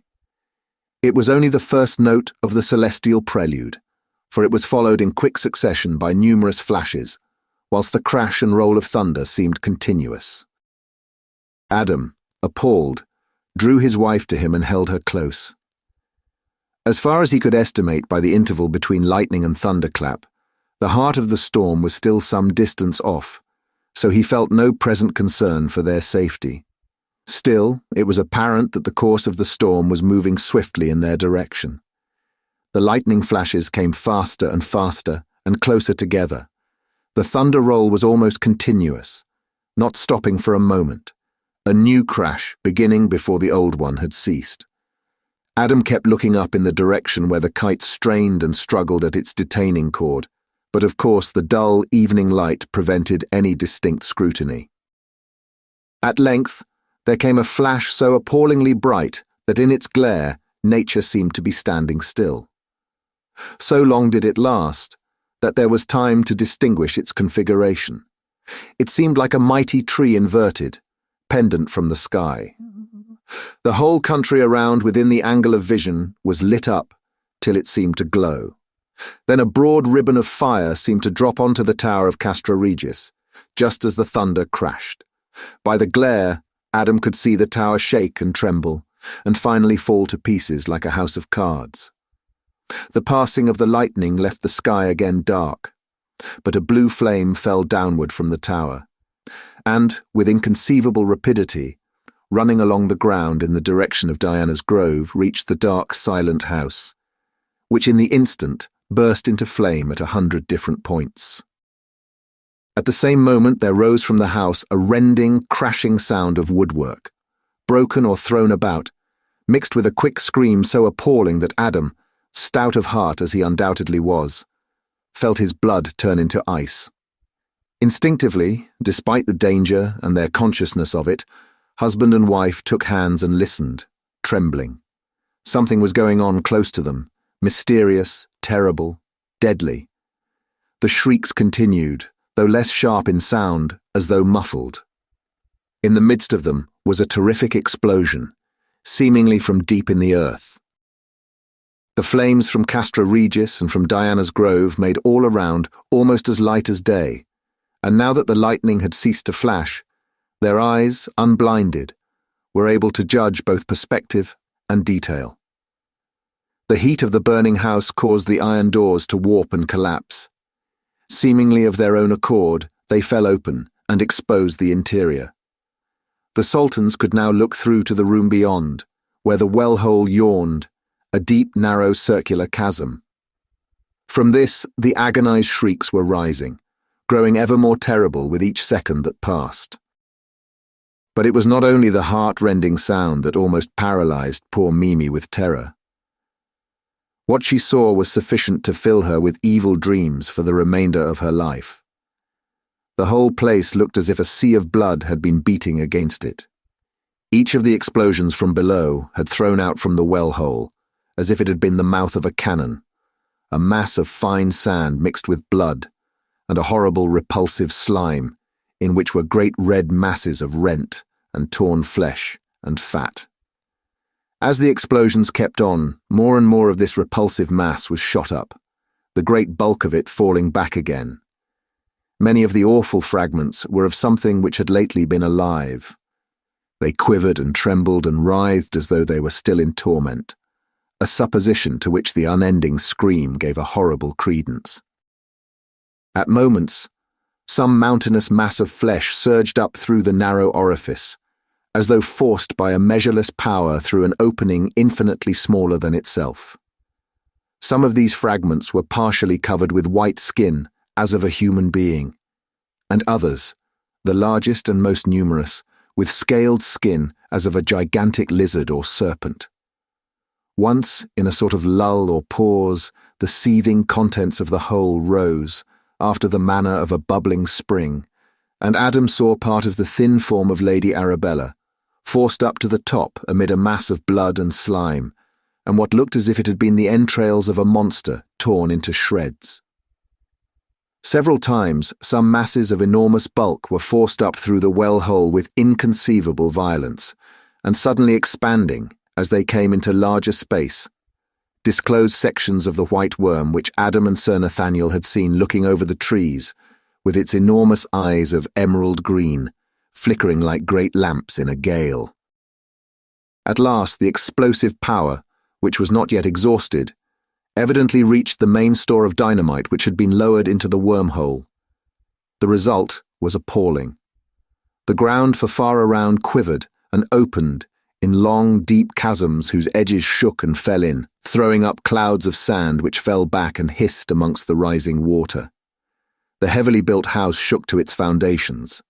Great stones were thrown up as from a volcano, some of them, great masses of hard stone, squared and grooved with implements wrought by human hands, breaking up and splitting in mid-air as though riven by some infernal power. Trees near the house, and therefore presumably in some way above the hole, which sent up clouds of dust and steam and fine sand mingled, and which carried an appalling stench which sickened the spectators, were torn up by the roots and hurled into the air. By now, flames were bursting violently from all over the ruins, so dangerously that Adam caught up his wife in his arms and ran with her from the proximity of the flames. Then almost as quickly as it had begun, the whole cataclysm ceased, though a deep-down rumbling continued intermittently for some time. Then silence brooded over all, silence so complete that it seemed in itself a sentient thing, silence which seemed like incarnate darkness, and conveyed the same idea to all who came within its radius. To the young people who had suffered the long horror of that awful night, it brought relief from the presence or the fear of all that was horrible, relief which seemed perfected when the red rays of sunrise shot up over the far eastern sea, bringing a promise of a new order of things with the coming day. His bed saw little of Adam Salton for the remainder of that night. He and Mimi walked hand in hand in the brightening dawn round by the brow to Castra Regis and on to Lesser Hill. They did so deliberately, in an attempt to think as little as possible of the terrible experiences of the night. The morning was bright and cheerful, as a morning sometimes is after a devastating storm. The clouds, of which there were plenty in evidence, brought no lingering idea of gloom. All nature was bright and joyous, being in striking contrast to the scenes of wreck and devastation, the effects of obliterating fire and lasting ruin. The only evidence of the once stately pile of Castra Regis and its inhabitants was a shapeless huddle of shattered architecture, dimly seen as the keen breeze swept aside the cloud of acrid smoke which marked the site of the once lordly castle. As for Diana's Grove, they looked in vain for a sign which had a suggestion of permanence. The oak trees of the grove were still to be seen, some of them emerging from a haze of smoke, the great trunks solid and erect as ever, but the larger branches broken and twisted and rent, with bark stripped and chipped, and the smaller branches broken and dishevelled, looking from the constant stress and threshing of the storm. Of the house as such, there was, even at the short distance from which they looked, no trace. Adam resolutely turned his back on the devastation and hurried on. Mimi was not only upset and shocked in many ways, but she was physically dog-tired and falling asleep on her feet.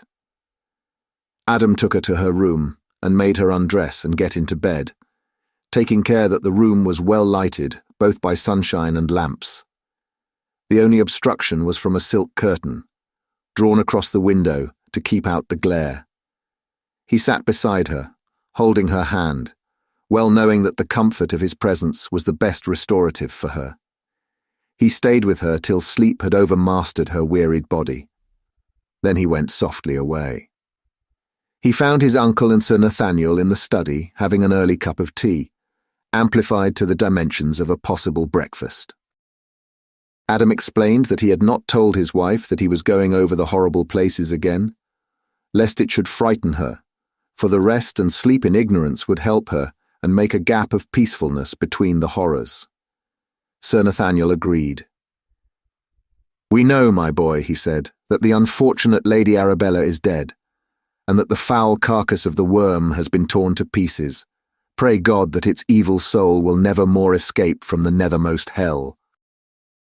They visited Diana's Grove first, not only because it was nearer, but also because it was the place where most description was required, and Adam felt that he could tell his story best on the spot.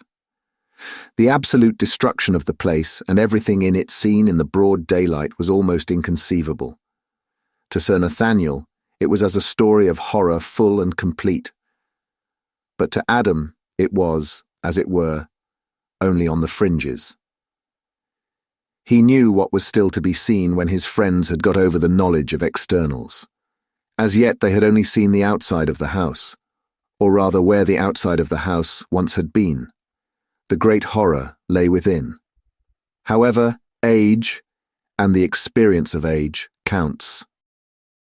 A strange, almost elemental change in the aspect had taken place in the time which had elapsed since the dawn. It would almost seem as if nature herself had tried to obliterate the evil signs of what had occurred. True, the utter ruin of the house was made even more manifest in the searching daylight, but the more appalling destruction which lay beneath was not visible. The rent, torn, and dislocated stonework looked worse than before. The upheaved foundations, the piled-up fragments of masonry, the fissures in the torn earth, all were at the worst.